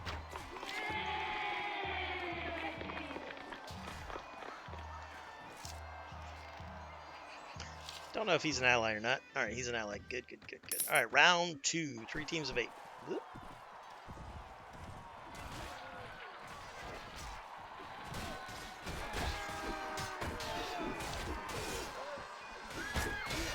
Oh, he was a friendly. My bad. Apologies. I didn't hit him, though. I hit his horse. Run away. Thank you. They saved my life. Appreciate that. Whoop. That guy's an ally. Oh! I didn't realize how fast they were. I used to have higher agility than that. Oh, sorry about that. You guys finally won one. Yeah, I always bet against that. Complete prediction. It's my agility. I gotta get my agility up to like 18. But that's why I wear light armor. If I wore heavy armor, I would barely be moving and be instantly exhausted. That used to be the best medium armor in the game. Now I don't think it is.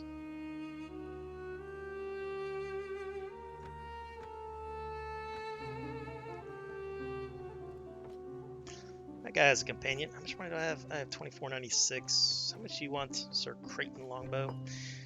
He fancies himself a adventurer, hedge knight type of guy. He says the bards sing songs about him and what have you. He was at the Siege of Pike during the Greyjoy Rebellion. It was a glorious battle, says he. He fought alongside Thorosmir and Jorah Mormont. But even the greatest deeds, such as mine, fade in time. So he's looking to spend his golden years trying to get his reputation back up to snuff before he dies. He says, I spend nothing, for I am a knight, not a tailor. We basically told him he was spinning tall tales. Alright, what do you want? Fine, we'll get him. Do you have leadership? That's hard to say. I was born with a blade in my hand. He's like got an average skill set, I think. We're not gonna make him a bodyguard. Gotta earn that right. We're damn near gonna knight Sir Bronn. He had a badass battle. Alright, talk to you.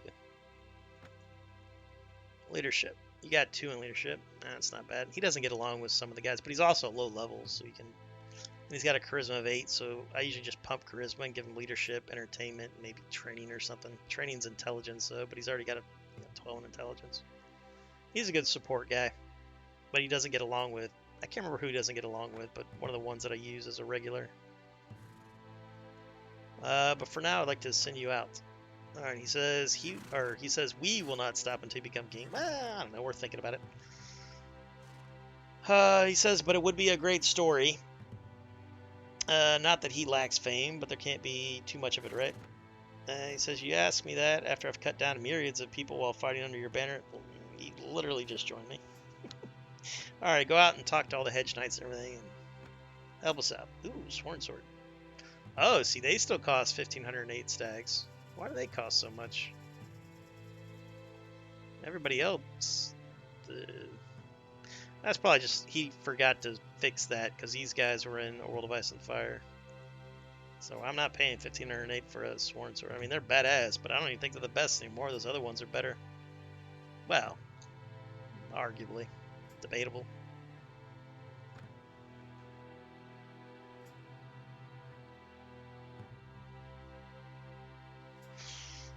Sidigus says, she was hot, you rusty, I can tell. Yeah, I'm rusty. I didn't do my stretch either. If I don't stretch, I don't win usually. That's how you can tell. But it's also the cool thing about playing the way I play is like one mistake and it's over. I kind of like that.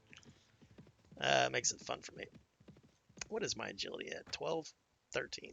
So once that's like 18 and I got my athletics up, move a little better. Let's go talk to Frey to get that stupid non-quest out of my journal. I challenge him to a duel. Somebody who's casting aspersions on my good name. Can't have that.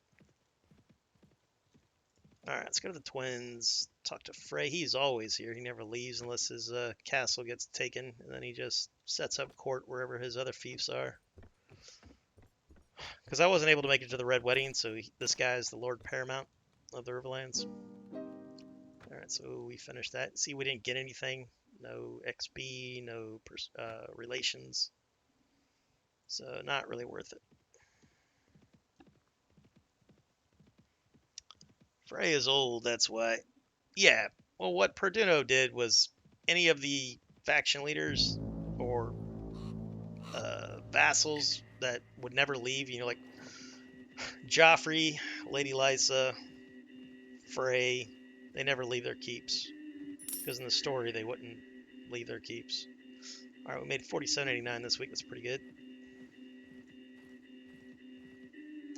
I'd like to get that up to like, I don't know, 10 grand. Because I'd like to be able to have a 300-man army and not pay wages out of my pocket. Were you guys wanting to fight me? Is that what I saw there? I'll fight you. Yeah, you better run. The hell were they thinking? Rum. Do I have sausages? I do. Nice.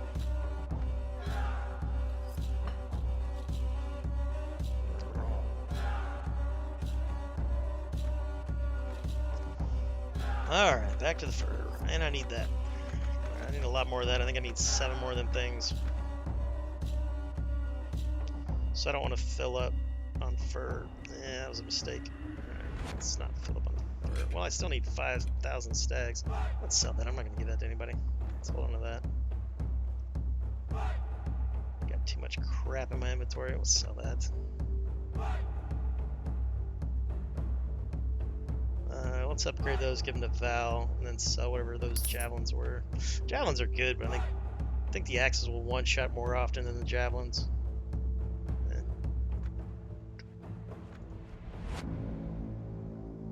She has a 6, yeah. We'll do that up at Winterfell.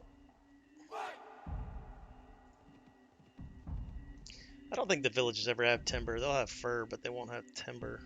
Yeah, let's see.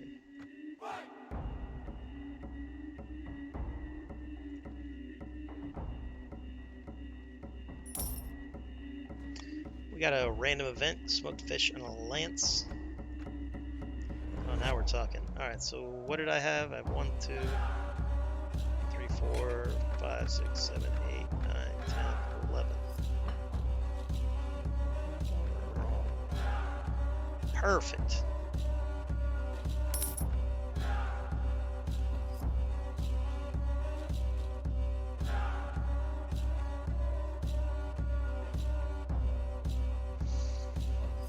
And anybody watching who wants to play this, I'll link it to you. Or just type in !MOD mod and I'll link it for you. This is, of course, Reworked. Do I want to upgrade anything? No.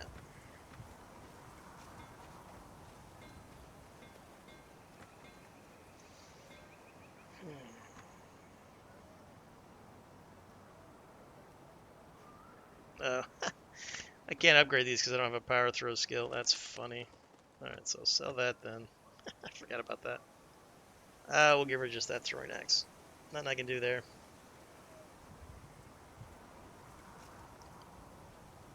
Alright.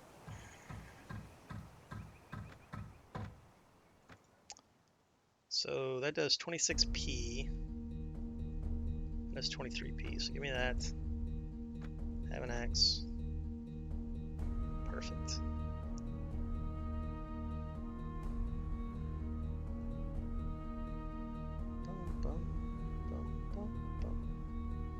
How fast are we reading? You also read a lot faster if you rest, so waiting in towns.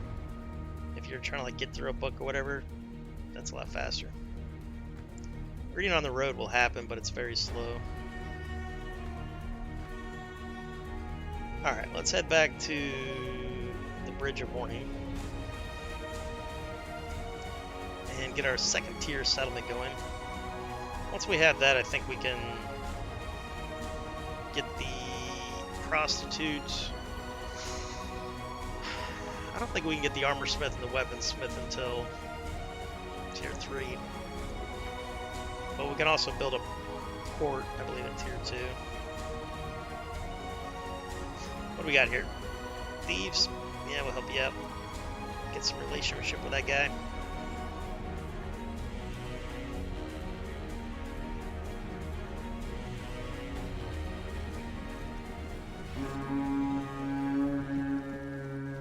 Just gonna hold my guys back. I don't want them spilling blood for the northern police work.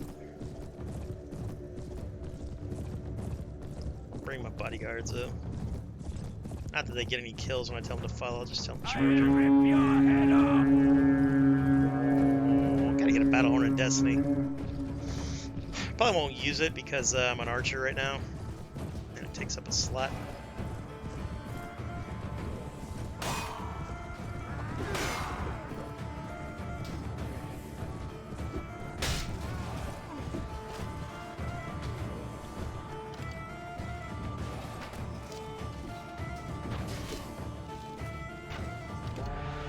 Moving.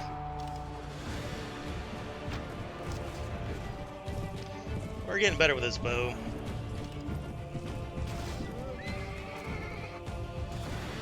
I still keep spamming my giddy up key from Bannerlord when I'm riding.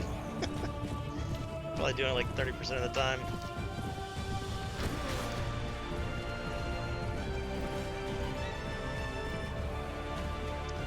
Alright, I think we're done here. didn't get anything. That sucks.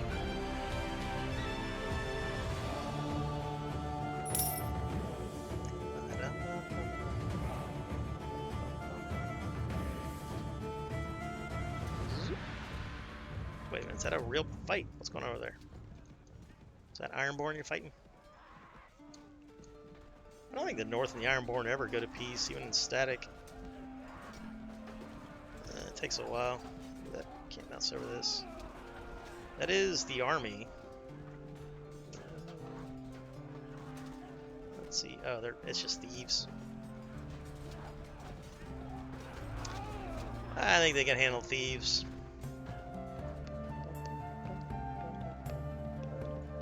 You can also sometimes get holy men. What was that? You can sometimes get holy men here. They're really good because you can spam 200 stags to get 2 morale. So it always pays, and it goes for any of them too. Like whether it's the drowned god priest or the fire priest or whatever, it doesn't matter.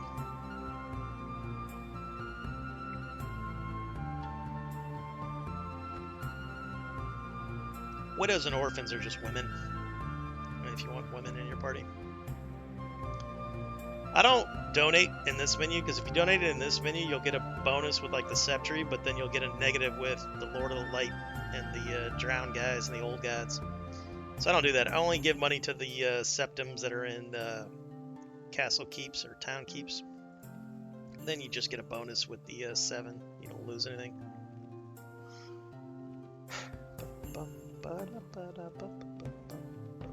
Man, that guy's got some Brotherhood soldiers. Filthy murdering slavers.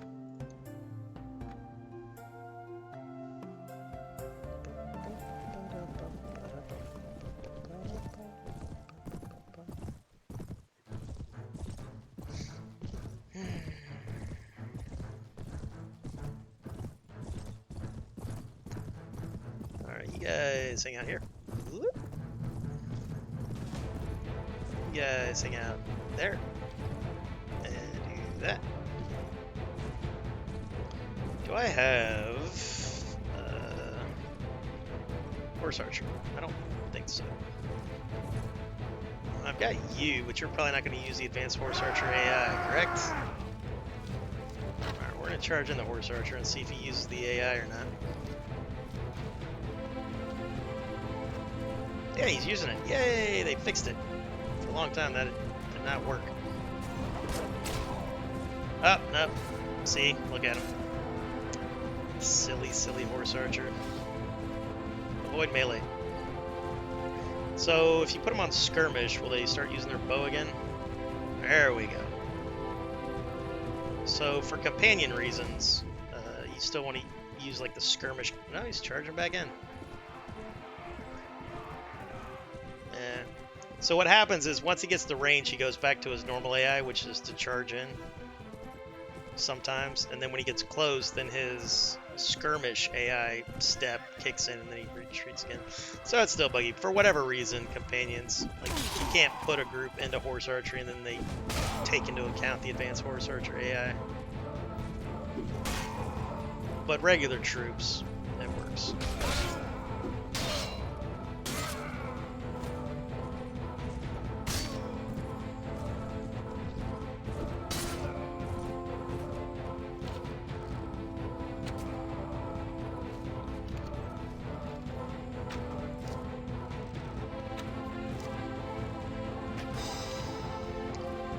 Level done. Glory be, glory be.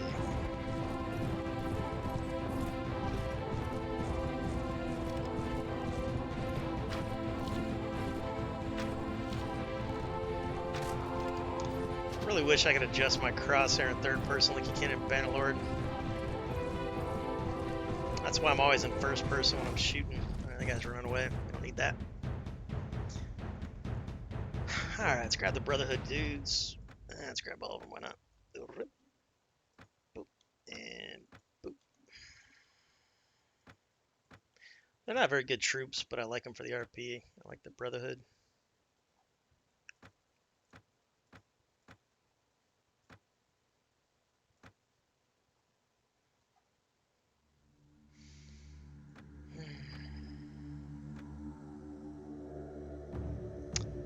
be worth something. Does anybody want a ragged leather cap? Maybe.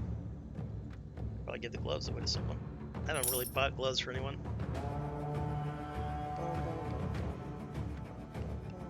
Do you have gloves? Yes. Gloves? Yes.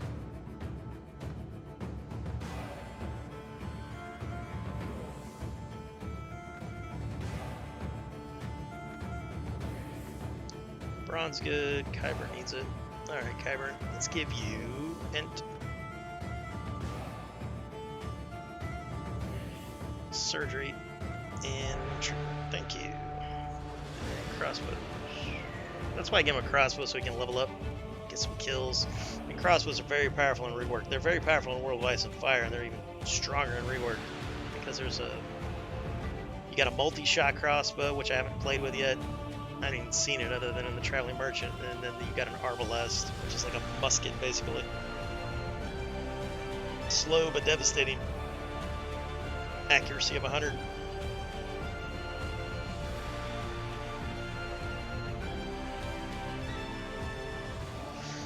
Auto, God, I love that level up sound. I know, it's a great noise. I should make that into a sound alert. That's what I need to do. I need to go into the Warband files and grab a bunch of their audios. Less talking, more rating. That'll be what you guys can play if I'm on a monologue and I have. Well, the thing is like I'm getting a lot better at looking at chat. You know, the monitor, the second monitor definitely helps with that. But if the chat gets quiet for a while, you just kind of like, you know, get used to monologuing. So that's why sound alerts is good. That's what the Hey You one's for. Are you streaming today, Otto? You want to stream right now? Because it's about time for me to start making dinner, give or take. I'd love to rage it, but you're never on when I'm looking to raid, man. And also, don't forget to follow if you'd like to catch our next chapter. All right, let's talk to good old Captain Yorin. Thinking of taking the day off? Righteous. Nothing wrong with that. How about a song? Yeah, how about a song? I agree, One of you Feely must Dan. know one. I agree. So I think Dan's going to be our new We'll pray DJ. for a We're going to quick call him our death. #1 Muddy Vampire, our resident DJ. Sabrian? All right. I don't have 5,000 stags. Gosh damn it. Forgot about the stags. High in the halls of the kings who are gone, Jenny would dance with her ghosts, the ones she had lost and the ones she had found, and the ones who had loved her the most, the ones who'd been gone for so very long. She couldn't remember their names. They spun her around on the damp old stones, spun away all her sorrow and pain. And she never wanted to leave, never wanted to Hey, we're looking pretty good now with our noble outfit. Nice. Never Fancy saber. wanted to leave, never wanted to leave, never wanted to leave, never wanted to leave. Yay! Good job, Father Rod. Good job. That was such a good arc for him. You know, there's always a debate on how he got those prostitutes not to charge him. It was with his voice. With his voice. All right, so this is our settlement. As you can see, it's just a couple tents. This place is kind of broken. Like tier 2 should be tier 3 and tier 3 should be tier 2. But with the way it looks. Well, what are you going to do? What are you going to do? This works a lot better in BC. And if you want to do like a Bandit King playthrough, you kind of need to build this thing to have a place to trade. Where is Captain Yorin? Where are you, Captain Yorin? Where do you hang out in this scene? Kind of hard to see. The sunlight's coming through my window.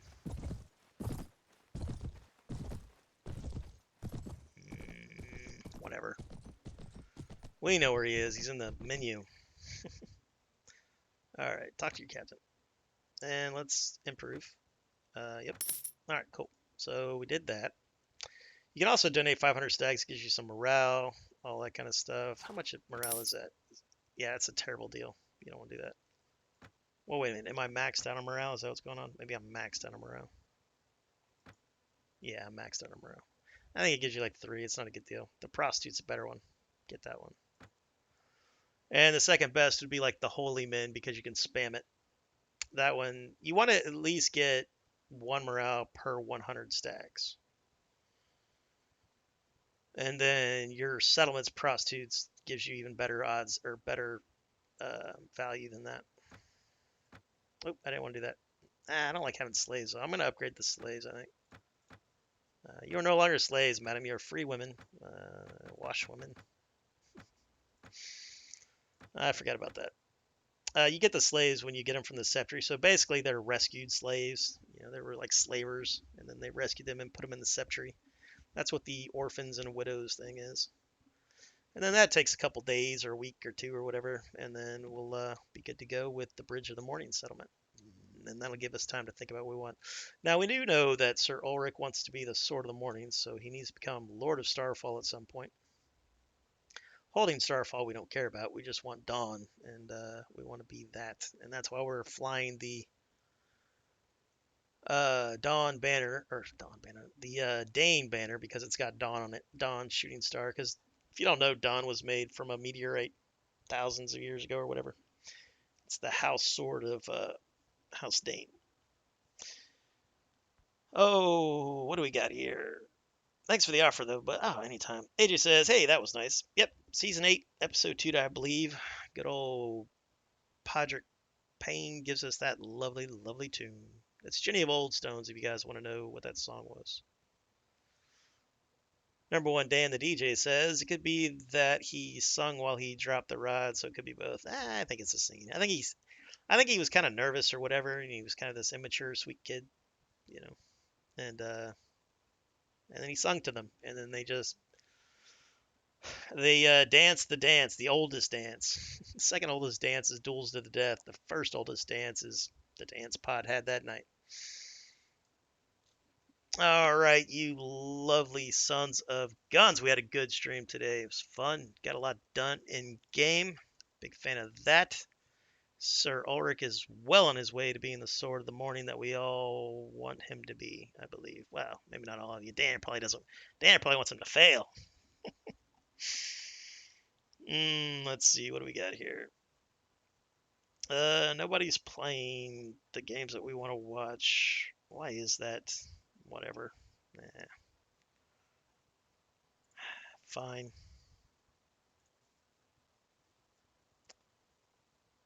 Let's see here. Who is playing what we want to watch?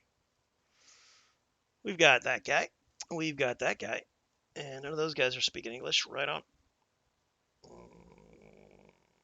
Fine. Let's see if this guy's talking. We got an ad, so let's do a little bit of just chatting, I guess. Did I hotkey just chatting yet? Let's see. It's hard to say. I don't really need that just chatting because looking at my face works too. Looking at my big face probably works less well. I don't know. Let's go with that. Yeah, not bad. I should have brushed my hair. I did brush my hair. Whatever. Streaming's hard work. Messes up the hair. All right, let's see how this guy's doing here. Any day now ad. Man, these Twitch ads are obnoxious. They're too long. He looks like he's playing a World of Ice and Fire? No. Yeah. We're all there. Okay.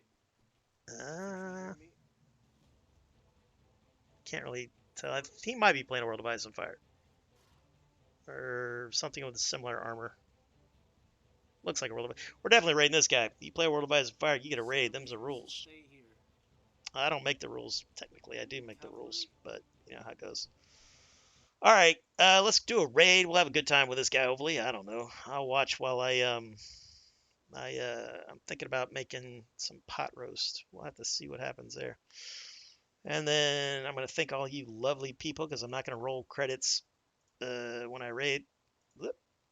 All right, thanks for dropping by, Otto Von Noob. Good bud to the stream and fellow Banner Lord. We had AJ the Bold moderator extraordinaire. We have Fewley Dan. He's our new DJ. Glory be, glory be. We're going to read details, copious details, as you should, AJ. Sidious55 dropped by and said howdy. Thank you for that. Don't forget to follow if you want to catch the next one, guys. And I don't think I had a follow today, did I? Yeah, well, that's depressing. Yeah, what are you going to do? Them's the breaks. Them's the breaks. All right, guys, go have fun with this guy. I think he's playing a World Device so far. I could be wrong. All right, we'll see you next time.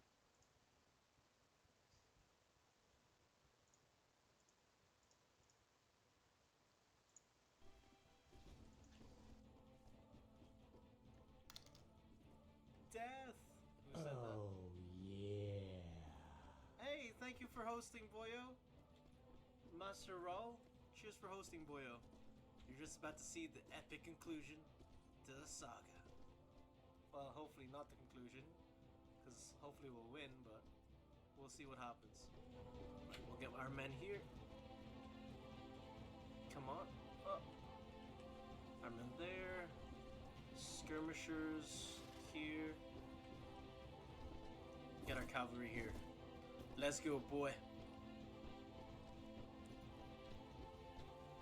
I think we have to charge. They're not going to charge us. We'll pepper them down first. Actually, I might do something incredibly amazing. Bodyguards, stay here. Let's see if I can provoke them into an attack.